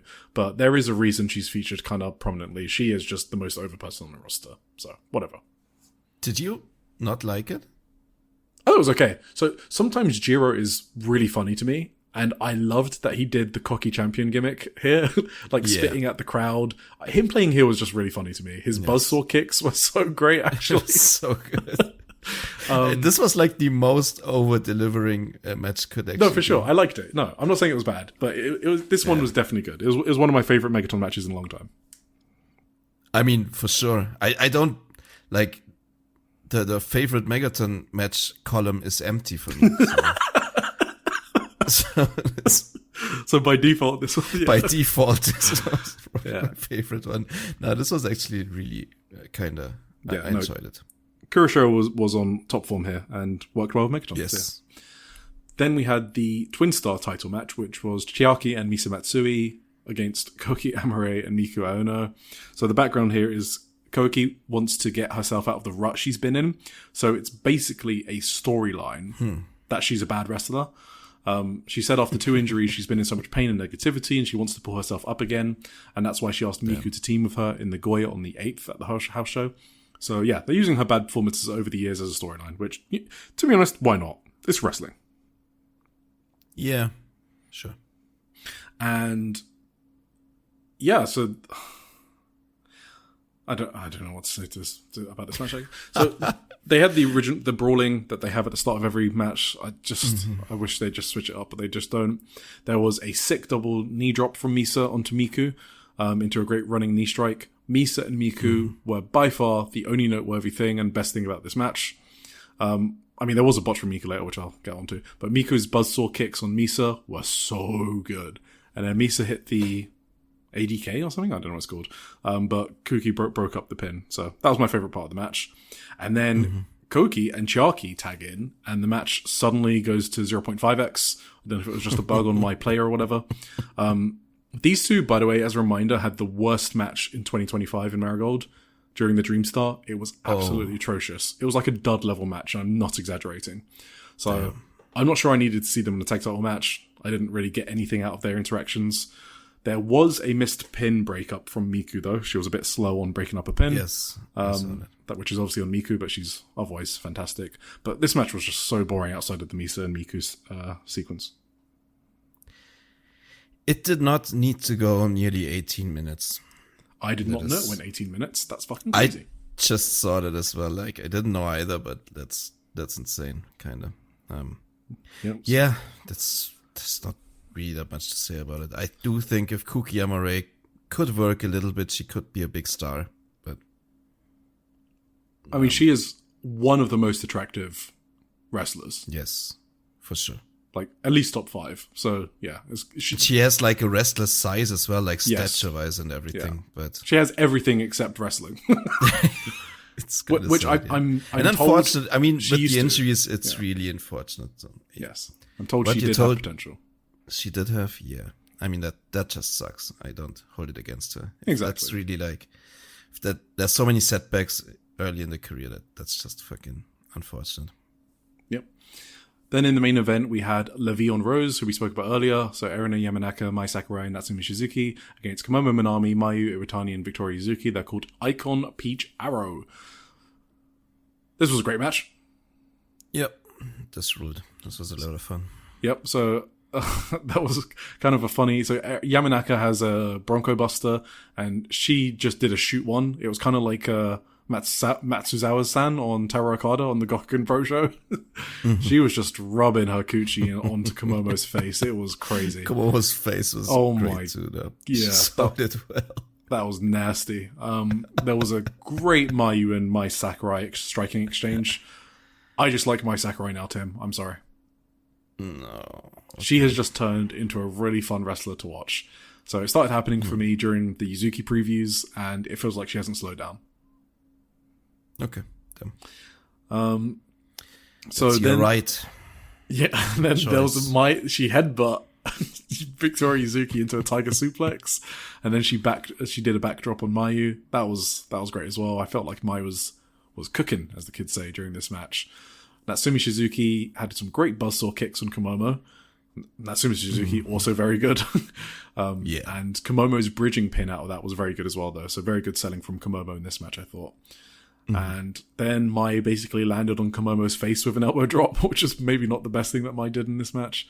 It was a shorter match than I expected, but still great. Which maybe that makes it better. Yeah, no. I thought the length wasn't an issue at all for this one.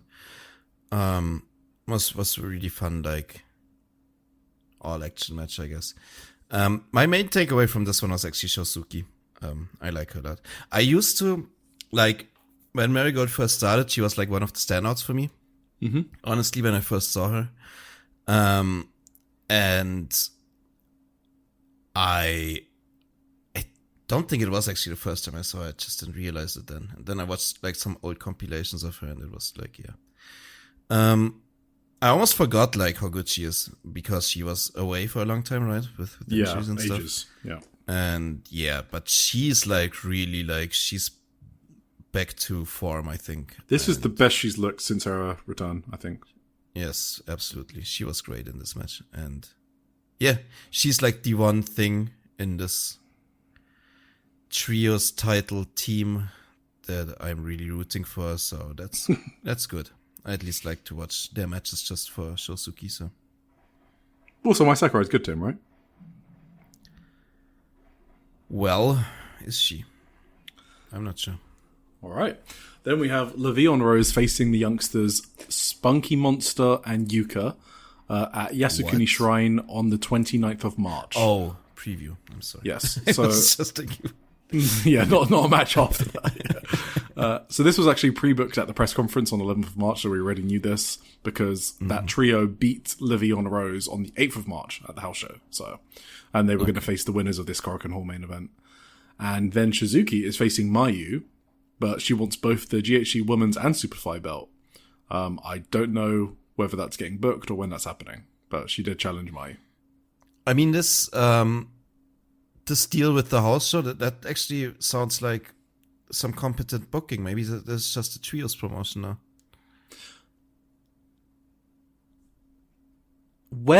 Yeah, sorry. We're just going to start again, aren't we? Why is Miku Ono in a tag match with Kuki? Like, what are we doing? What's happening? I don't know. Why can't we just get a Miku red belt match on this show? The problem is they don't bring in freelancers. I actually think that's a big issue. Like, you could just have Miku against fucking... I don't care. Just Kakeru Sekaguchi. I don't give a fuck. Just have a red belt match on this show. Anyway. Should do stuff like that, maybe. They did have... Wait. 758? That might be a shoe. I wouldn't question that. I thought it looked shockingly empty in there. But... Yeah, but they have got like literally all the bleachers full and stuff like that. Yeah, the bleachers were... It's not far off. Like, if it's exaggerating, it's maybe like less than 50. It's not that bad. But yeah, nothing's going to change unless the product gets better. It's that simple. Yep. Let's go TJ. to the next show. TJPW. I have notes for everything, and I'm not going to go for everything. So, Right. we were in Ryogoku KFC Hall on the 15th of March. First thing I wanted to say just about the opener quickly, Chika Nanase and Shion Kanzaki versus Shino Suzuki and Uta Takami. I just wanted to say, I'm not all in on Shion yet. She's just not my kind of rookie. I am a Ren Kanatsu guy, through and through. I took to Ren Kanatsu immediately, and Shion Kanzaki just isn't there with me. I'm not saying that she's bad or good. It's just personally my emotional connection to that character isn't there. So, but I think her work is fine for the number of matches she's wrestled. But Shino Suzuki, on the other hand, something has fucking happened to her. Ever since last September or whatever it was when she had that singles match with Miyu Yamashita at Korakuen Hall, ever since then she's been on my radar. She was great in this match. She landed a very not TJPW forearm to Shion Kanzaki. I was shocked at the sound it made. Let's go Shino Suzuki. I am a Shino Suzuki enjoyer as well. You bought the stocks early. Good on you. Yes. There was a 4-way Mihiro Keiyu, Mifu Ishida versus Raku versus Rika Tatsumi. The only thing that's funny here, I guess, is Rika Tatsumi no longer has the DDT Iron Man Heavy Metalweight Championship. That belongs to GM Hisaya Imabayashi of DDT, because he pinned Antonio Honda, who pinned Rika Tatsumi on the last DDT show. All right. So Imabayashi, the GM, is going to defend the title at Grand Princess in the Battle Royale. Imabayashi is the best non-wrestler in the world, and it's not close. He is incredible. He's very funny. He declared war on TJPW, and then backstage he was like, I'm only at this show because it gets me hourly pay, whereas DDT is fixed monthly, and I need the extra cash because my eldest son is starting university in April. He's going to be billing TJPW for his appearance fee at Grand Princess. I love Hisaya Imabayashi. So there you go. He'll be at Grand Princess. We had Mizuki versus Pom Harajuku. So Pom was dressed as a panda, and it took me a while to figure out why. And then I remembered that Mizuki is training for her match against Andreza, the giant panda, at Grand Princess. But for 8 minutes, I was like, why the fuck is Pom a panda? Mizuki also has history with pandas, right? That's where the famous thing comes from. Yes, I've seen a viral moment. Yes, I've seen my non-wrestler fans. The first thing they link about making fun of me because I like wrestling is that moment. Really? Yes, it's the first thing that comes up on all the GIF searches. Yeah, I'm a GIF guy. Oh, that's funny. Yeah. So, I mean, Mizuki won with a cutie special after. I mean, use your imagination, I guess. After the match, some Mr. USA character that's beyond me came out and had stolen Mizuki's hammer. They were masked and they were dressed like Uncle Sam. I guess that's another story. Oh, that's where the hammer went. Okay. For Grand Princess, yeah, and she's going to get her hammer back at Grand Princess. I don't fucking know. Or it's for the USA tour. I don't fucking know. Speaking of which, yeah, that's going to happen after this episode. Anyway, sorry, go on. You wanted to speak of which? No, go on. I'm just looking at this on Cage Match right now because I always have the whole card open on Cage Match. That's why it's the only reason I mention Cage Match sometimes, because this is how I structure this, that I pull the cards up on Cage Match. This has an 8.25 in 23 votes. A lot of people really liked. Are you Mizuki fucking versus shitting the me? Panda. I mean, it was a lot of fun, wasn't it? I mean, better than Hanan Rina?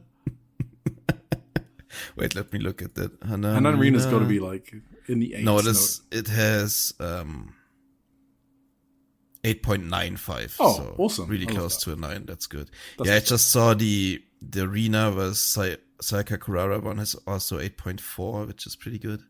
So this match was almost as good as that? Almost as good as that, yes. Okay, what did you think about this? I thought it was plausible if it was 3 votes of 23 is really insane. 23 votes is crazy. 8.25. I don't even remember any spots.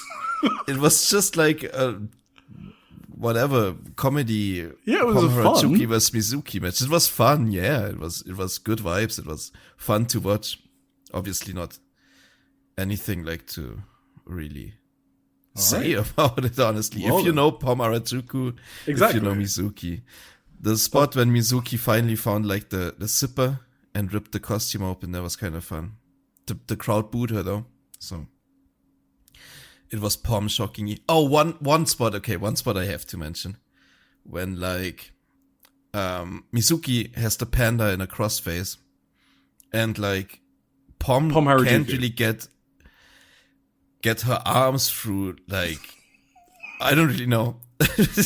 She couldn't get like the arms to the rope, so she went with her arm through the face hole of the panda costume and grabbed the rope that way. And like Mizuki was just fucking horrified at what she just saw. There was like a third arm coming out of the face of the panda. It was like such a funny reaction. That was actually, maybe it deserves an 8.25 just for that spot. That was really, really funny. I think Pom is your real SLG. I'm not gonna lie. The amount of joy with which you speak about Pom matches, like you're referring to her as an actual panda. Alright, okay. Then we have got Himawari versus Kaya Toribami. So this was Kaya Toribami's last match as Kaya Toribami. She's changing her gimmick. She will have already changed her gimmick by the time this podcast airs, because they are in Austin, and that show has already happened. And she will be wrestling as Sakura Hattori on that show. She's still got a mask, but it's like the lower bottom, like Dookie. So basically the story is, after Kaya Toribami discovered a mysterious mask at a shrine in Iga, she recalled her true self and declared that she had found what she is meant to do. She subsequently began training under ninja instructor Genichi Mitsuhashi of the Mi Ubusana Martial Arts Dojo. Leaving behind everything she was as Kaya Toribami, she now takes her first step forward as a professional wrestler under the name of Sakura Hattori. Anyway, match was quite solid. I like them both. Absolutely. I was going to say, spoiler alerts for the draft show if you haven't listened to that. I chose Kaya Toribami for my team at one point. And I felt immediately vindicated when I watched this match. I thought this was really solid, especially for Toribami. I mentioned on that draft show that I noticed some real improvements in Toribami's work lately. And yeah, this was just everything I said. She looks really good lately in a lot of ways. I enjoyed this a lot. And Himawari is like one of my favorites in there anyway. Himawari's in that next group of wrestlers that should be pushed. So, Kaya Toribami looked really good. She had some nasty head kicks in this match. Like Himawari was like holding onto one of Kaya's legs and she just fucking spin kicked her in the temple. That was great. And she had a sick springboard senton for the win. So yeah, it was good from Kaya. Yeah. She also did like she draped Himawari over the ropes to the outside at one point and did like a back handspring Pele kick onto, like, it looked really crazy. Crowd pop big for that one too. So yeah, really enjoyable match, I thought. Then we had Arisu Endo and Miyu Yamashita versus Ren Kanatsu and Toga. So this is preparation because they are against Spark Rush on Grand Princess. Oh yeah, that's so sick. Yeah, I love Ren Kanatsu. I am purchasing 5,000 stocks in Ren Kanatsu LLC. She's fucking great. Yeah, I think she's like a Uta Takami level TJPW rookie. I love her vibes. I thought she struggled a bit in this match. At some points. I don't remember. Maybe only 1 point. And some spot fell apart a bit. Okay, maybe. She was. But I don't even remember it right now. I just remember noting that Ren had like a blunder in this one, but whatever. Yeah. But I like her selling. Doesn't speak against her as a whole. Yeah, and she's got good vibes. I love Miyu Yamashita in these undercard matches. She's really good at like elevating people, and yeah, I feel like this is actually the best match that Ren has been a part of, even with that spot that you were mentioning. It wasn't crazy or anything; it was just a pretty good match, but one of the better ones of Ren's short career. Then we had the main event. I wanted to. Go on. Okay, first I wanted to say sorry. I know you know it. It's okay. I like that. First, I'm trying to keep under 5 hours. That's all. Kaya Toribami winning was cool. I thought in her last match. Were you going back to that? Sends on a good way on Yuki. I wanted to ask you: Arisu Endo and Miyu Yamashita versus Spark Rush. Do you? What's the over under that it's gonna be better than the tag title match on the Grand Princess show? Over under. I don't know if that makes sense what I just said. But no, you need to say over under something. Like over under 50%. Do you think they could have a better match on the Grand Princess show? I think I think there's a main event chance. tag title match. There is a chance that Arisa Endo and Miyu Mashita versus Sareee and Takumi Iroha is better than Cassie Lee and Jessie McKay versus Wakana Yuhara and Yuki Kamifuku. Yeah. Well, we will see if you will be right about them. Yeah, I guess. See. In the main event, we had Haruka Zashiro, Shoko Nakajima, Yuki Aino, and Yuki Arai versus Miyu Watanabe Suzumi, Wakana Yuhara, and Yuki Kamifuku. So this was the 5th preview tag. This one had slightly more people, and it was an 8-person tag this time, and Uber Eats were in it. So I think initially they kept Miyu and Yuki a bit more apart, but then they had a really good, intense finishing stretch in this match. Yeah.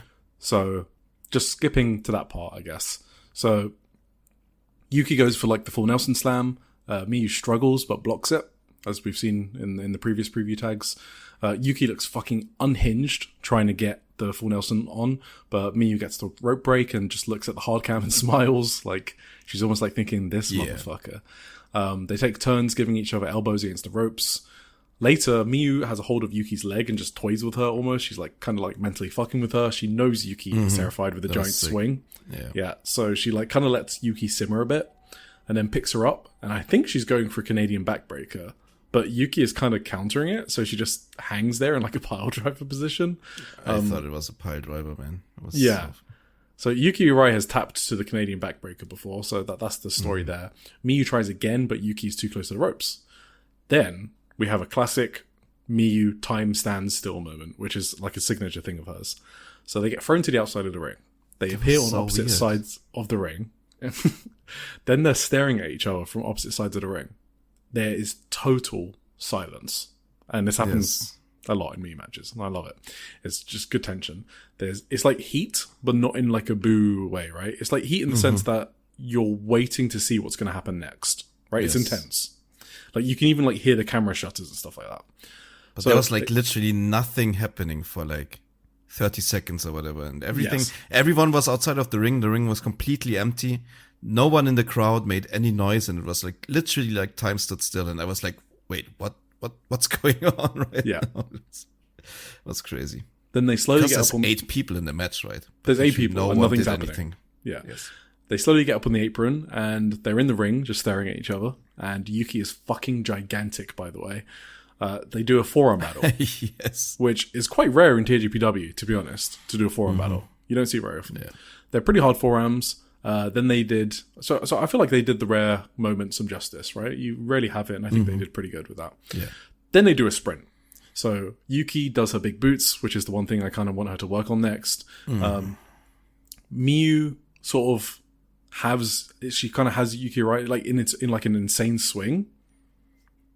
It was like Yuki right was facing down swing. Yes, it was a reverse swing basically. Yeah. So Miyu gets full Nelson slammed after that, but Yuki Arai cannot pin Miyu because she's been swung, and the time limit draw bell rings.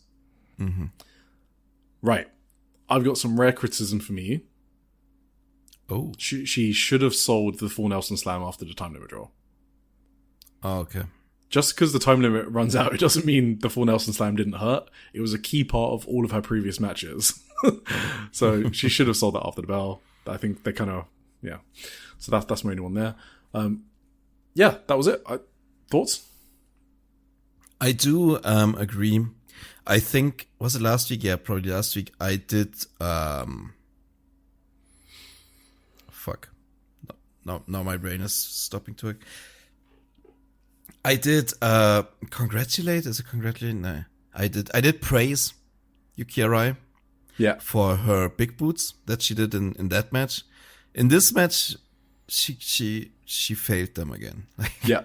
Basically, any move where Yuki Arai runs towards someone and has like an extended leg, she just looks too clunky for it. I don't know. Absolutely. It's like, if it's the X kick, if it's a big boot in the corner, if it's a big boot in the middle of the ring, it's kind of, she needs to work on those or just drop them, to be honest. I don't know. All these kind of big boot type moves just don't look very good, honestly. With the exception of the 2 from the match before that I talked about last week. But that was mainly also because Miyu sold like a fucking mad woman for them. After the match, I don't know, they had like a weird back and forth promo where they acted like they really like each other out of nowhere. Was that just me? They just Oh, no. were really like smiley and like shaked hands and like, what did they say? I don't know. Yeah, so the previews are over. So Miyu said that she's happy they've become the type of rivals that push each other. And she never would have imagined that they have this, previews are over in Japan. They're going to face each other again in America. She never would have imagined that they have that relationship. Yuki Arai said that she's happy she can be called a rival, but she wants to continue that after Grand Princess as well. Miyu basically said, let's do it. Let's make Sumo Hall the start of our rivalry. So that's kind of what they're going for. Like, they're going to have a long-term rivalry, basically. And that this back and forth, the past 5 preview tags, has been, like, feeling each other out, basically. All right. And, yeah, so she kind of built on that in Shupro 20403, again, the one that just came out. So she said that the carrier match in particular, which, in my opinion, was the best of the series, where she played Heelish, she said that had unlocked a part of her brain she hadn't seen before, a sleeper side of her. I love that she describes it like that, because that's exactly how it came off. She said exactly what we said, which is she was pushing a ride to her absolute limits and seeing how many times she could keep getting up again. She said she didn't know that side of her existed. She also spoke about her match with Suzume and the fact that their preview tags leading up to the 4th of January worked so well, and that kind of inspired her. She realized that she had some fun thinking 2 or 3 steps ahead, and that's why these preview tags with Yuki Arai came about. So it was kind of, as we know with Miyu Watanabe, it was a deliberate thing that they built the preview tags in this way. She does talk about idols being less familiar with wrestling the more that time moves on, which I find interesting. She says that most people don't know about Up Girls Pro Wrestling in the idol world, and she wants to change that. In my opinion, that's another spoiler that Yuki Arai is winning, who's obviously from an idol background. She spoke about Yuki Arai wanting to become the ace, because Yuki Arai said that. Miyu said that the reason she hasn't called herself an ace yet is because TJPW doesn't use terms like that, or like wanting to surpass my seniors, which other promotions say. That's why she decided not to call herself an ace instead and call herself a princess. And then finally, her goals are to take TJPW to the Tokyo Idol Festival, and then also to be on the cover of Shupro. Cool. Sounds good. Right. I'm not going to go through the previews, but we've got 4 shows coming up for TJPW. 17th of March in Austin. 18th of March in Austin. So that one would have already happened, the 17th of March one. 18th of March in Austin, 21st of March in Dallas, and 22nd of March in Houston. There are some cool singles matches. So we got Miyu Yamashita and Shoko Nakajima in Austin Day 2, 18th of March. What else we got? We got Miyu against Yuki in 2 of them. So that's something to look forward to. And then I think that's mainly the standouts for me. All right, yeah. We unfortunately got no live reports, but I hope they do well with the ticket sales or whatever. Yeah, the lovely Emmy, shoutouts to her. She is in Houston, but she unfortunately can't go. And she didn't. That one is apparently sold out, so that's good for them. But apparently it's a smaller venue, and maybe the bigger ones are having some issues. I hear people say that last year, which was they did their biggest number ever, including Japanese attendances, at Dallas. And I hear people say that's because of All In weekend. And I just don't think it was. Like, I'm sure it had some part to play in it, but if you watch the show, it was families and kids. Okay? It wasn't your typical All In crowd. There were literally people there popping for an arm drag. You cannot tell me that was an All In crowd. There might have been a few people, but they just had a really good marketing operation, and whatever else they did there worked with Tokyo Story USA. Clearly, maybe they got overconfident and not the same will work here. We'll see. But it didn't look good from the sales for Dallas, at least. Did you know that Emmy from Houston edited almost everything from the Suplex Women's 50? Yeah, she's a strong, powerful woman. She's a great editor, yeah. She's also a great friend. She's a great everything. Oh, yeah, absolutely. For sure. Shout out to Kaze as well. I agree. Really. All right, let's do it. Let's get into the Indie Zone. There is a 5th dimension beyond that which is known to Tim. It is a dimension as vast as space and as timeless as Tony Storm. It is the middle ground between light and shadow, between science and whatever AJ Styles believes in. And it lies behind the pit of man's fears and the summit of Eric's knowledge. This is the dimension of imagination. It is an area we call the Indie Zone. Thanks, Corey. So, this week in the Indie Zone, we got a much, much smaller... You better edit that stuff out, because that will just make me sound stupid if you edit it out now. Yes. So we got 2 promotions. It is the smallest Indie Zone we will ever have, especially because we're already over 4 hours, and we had so much important news and important Stardom show. So, yeah. Get over it. Just watch read the newsletter. And it doesn't matter anyway when I do big Indie Zones, because you guys just don't vote for my roster, which has like all of the best indie talent. So why the fuck would I give you guys Indie Zone talent? Clearly we should just do more Stardom because you guys like those rosters. Oh, Tam Nakano, Saya Kamatani. Yeah, so fuck you guys. On the 7th of March, I'm not a sore loser. On the 7th of March, we had Wave, and this promotion still annoys me because they had 2 shows on the same day in Osaka, 176 Box Arena. One in the morning, one in the afternoon, okay? For some reason, they only put one of them up for distribution. So that means I didn't get to see Honoka versus Moran for the pop title. That's just all kinds of fucked up. It's 2026. You're selling a show in the exact same venue on the exact same day. It's a title match. What are we doing? That sounds like the best match they could put up in Wave at this point. It was the one I was fucking looking forward to the most.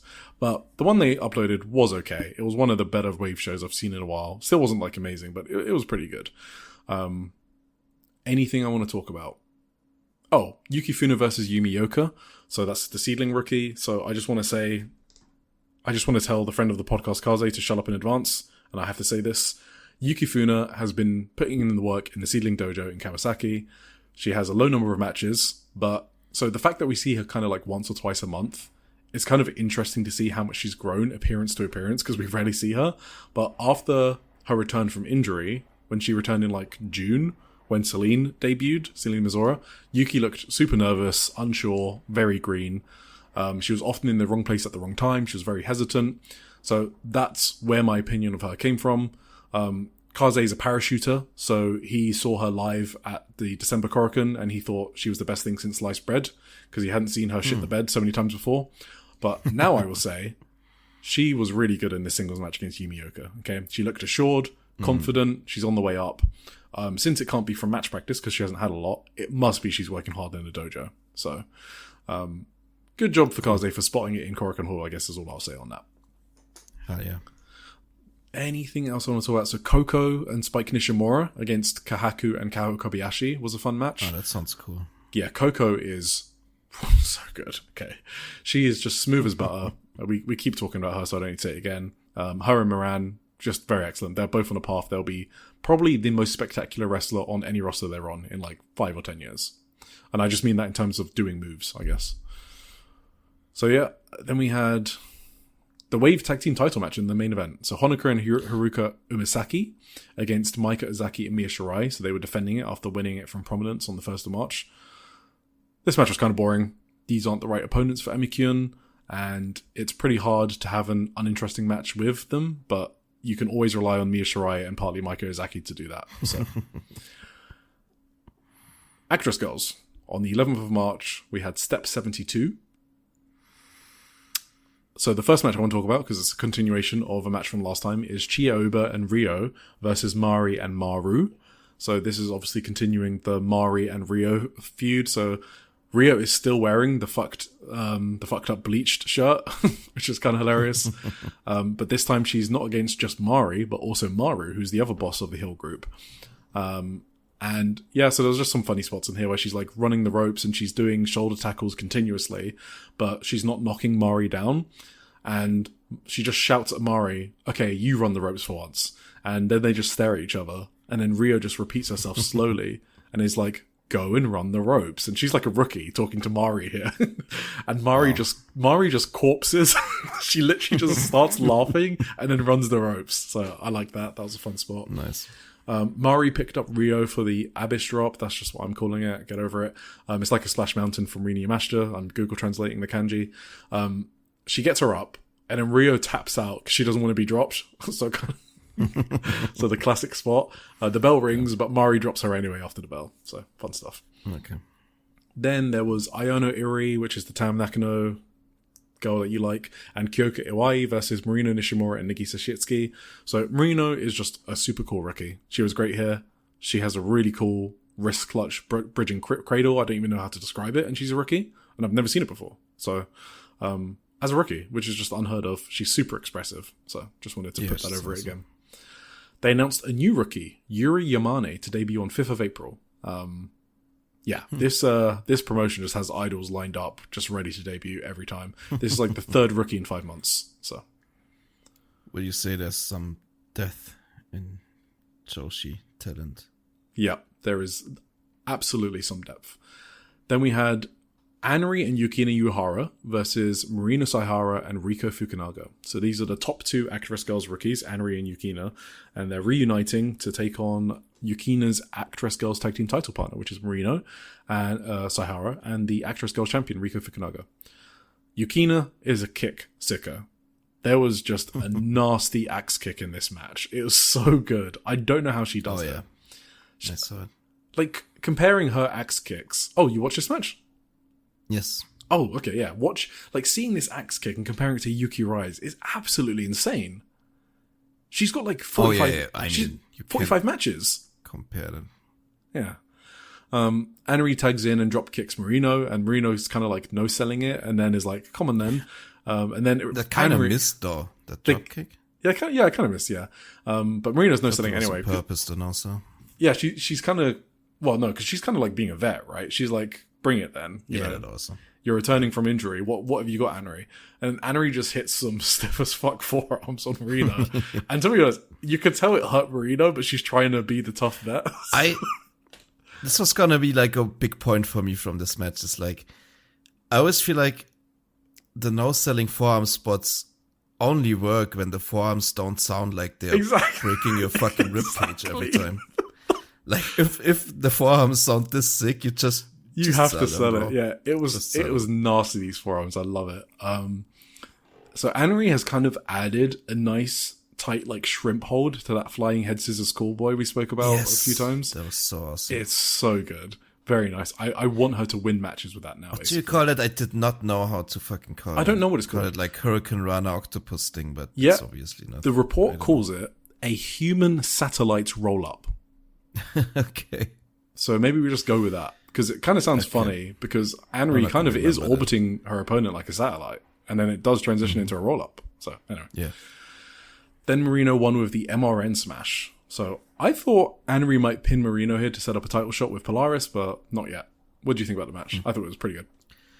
Yeah, pretty good. Like I said, those were like the highlights that you mentioned. I pretty much got the exact same things written down. I did think that I should have never given up Anri this easily to you. In the draw, yeah. I wanted to pick her and had like a good heart and gave it to you. You did. She's amazing. She's really great. I can't believe that she's like a rookie.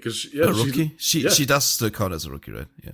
Yeah. Because she had a long injury as well, right? She had a long injury. She debuted 14 months ago.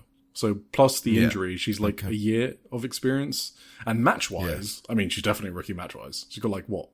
Can't be more than 40 matches. That's crazy. She's really good. Cool. Then we had the main event, which was a special singles match between Natsuki and Sakura Mizushima.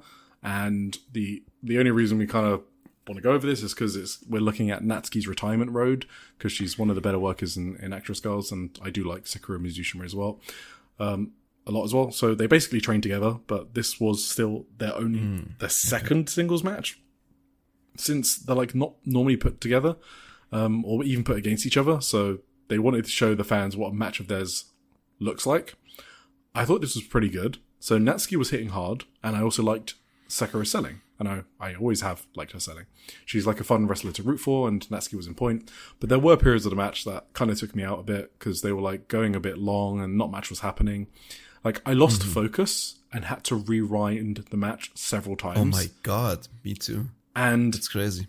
Yeah, and when I do that, that's just a match that doesn't grip me. Because I am watching. I just forgot what just happened when I was watching, which is not good.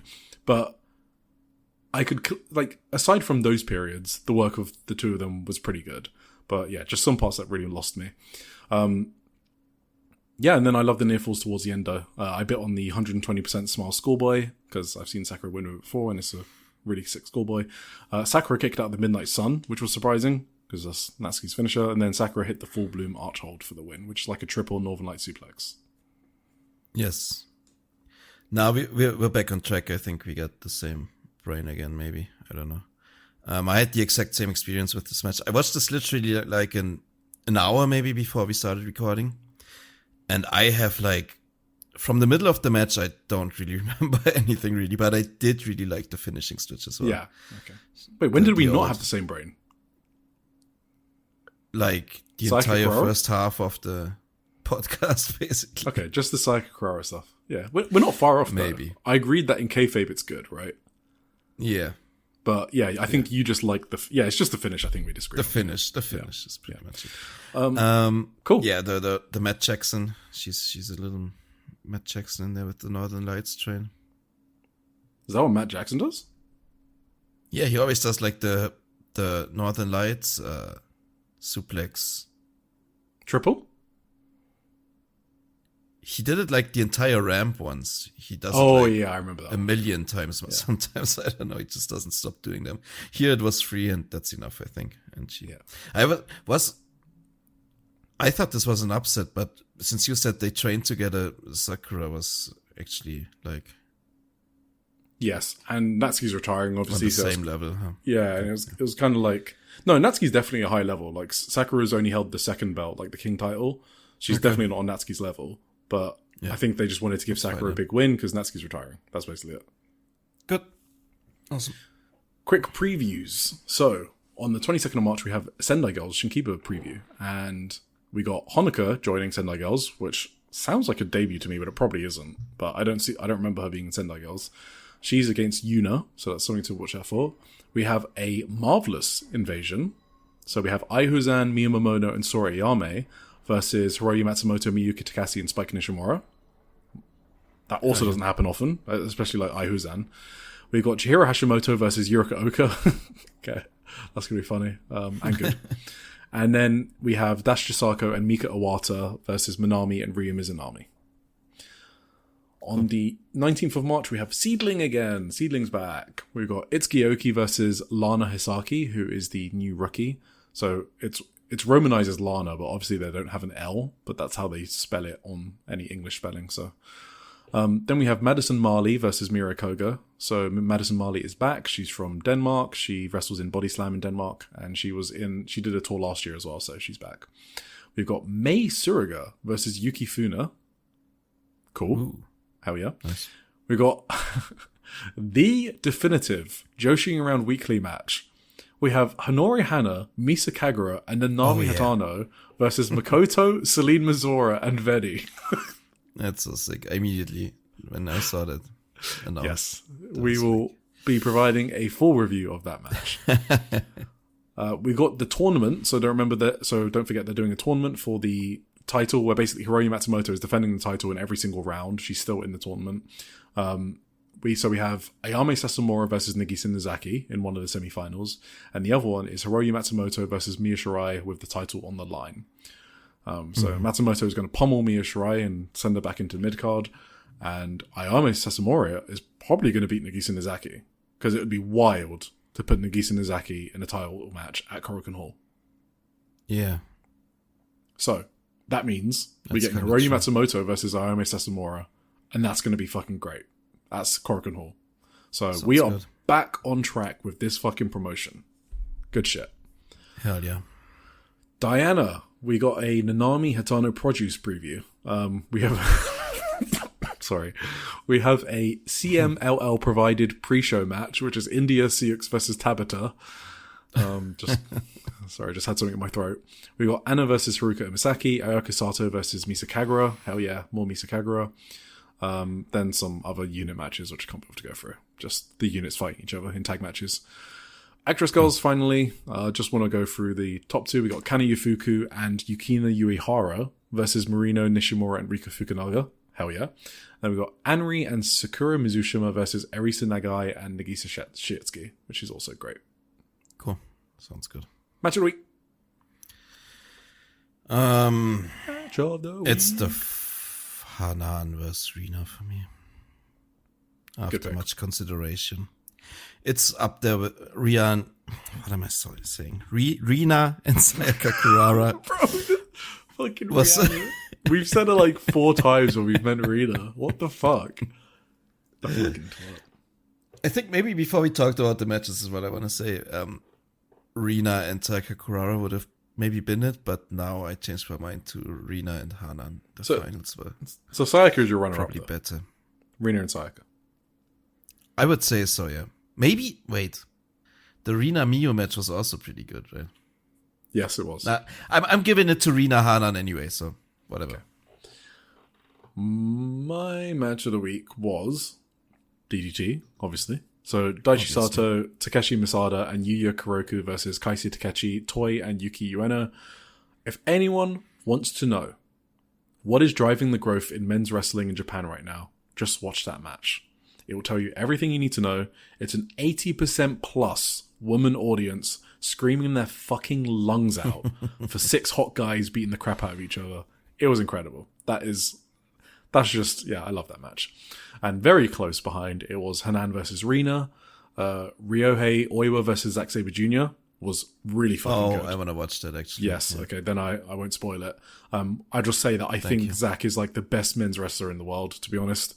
He's reached a level where he's just too good. He's just too good. Okay. He knows how to make matches super dramatic, drawing the emotions of the crowd. Really excellent. So definitely watch that. John Moxley versus Konosuke Takeshita was my match of the night. I know I'm in the bed with some people on this. It got me good. I liked it a lot. I think this is the best Takeshita has looked at working a babyface in a long time. Something he didn't do well in New Japan, so maybe I just liked it because of that, because I love Takeshita so much. But I thought this match was fucking excellent. And then, obviously, Rina Sayaka and... What was the other one I said was up there? The third one. Oh, Azusa and Hino? Is that my third one for the Cinderella? I know it was last week, but I'm just trying to remember my Cinderella favourites. Yeah. What's the top bucket? Is it that? Tomoka and... Oh, yeah, Tomoka. Yeah, okay, yeah. It's Tomoka, Tomoka, Sayaka, Rina, Sayaka, and Hanan Rina. Yes. All right. We did it. And then Hina Asusa was in there as well. And then Hina Asusa, yeah.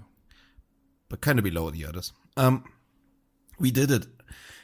If any of you heard my stomach grumbling for the last hour or so, I'm very sorry. I hope the mic didn't pick it up. I'm so fucking hungry. I'm done. Last week we had a long one, right? And I said my brain isn't that bad of a condition. Is your this brain... week is the opposite. This week my brain is fried as fuck. We started late and we went long. Yes, that's a bad combo. It's 1:20 a.m. for people who are wondering how long we go on these. Sometimes I should fucking stop now. I hope you enjoyed the show. I hope you are tuning in next time again. We are part of the Social Suplex Not podcast. Are you sure you don't want me to do this? Okay.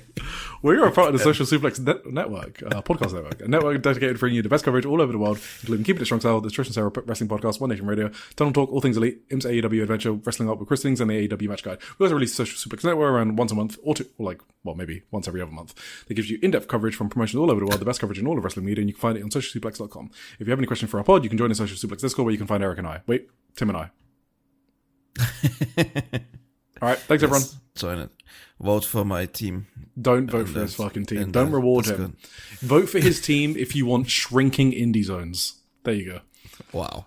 All right. Thanks everyone. Thanks for Bye. tuning in. Bye. Have a good night.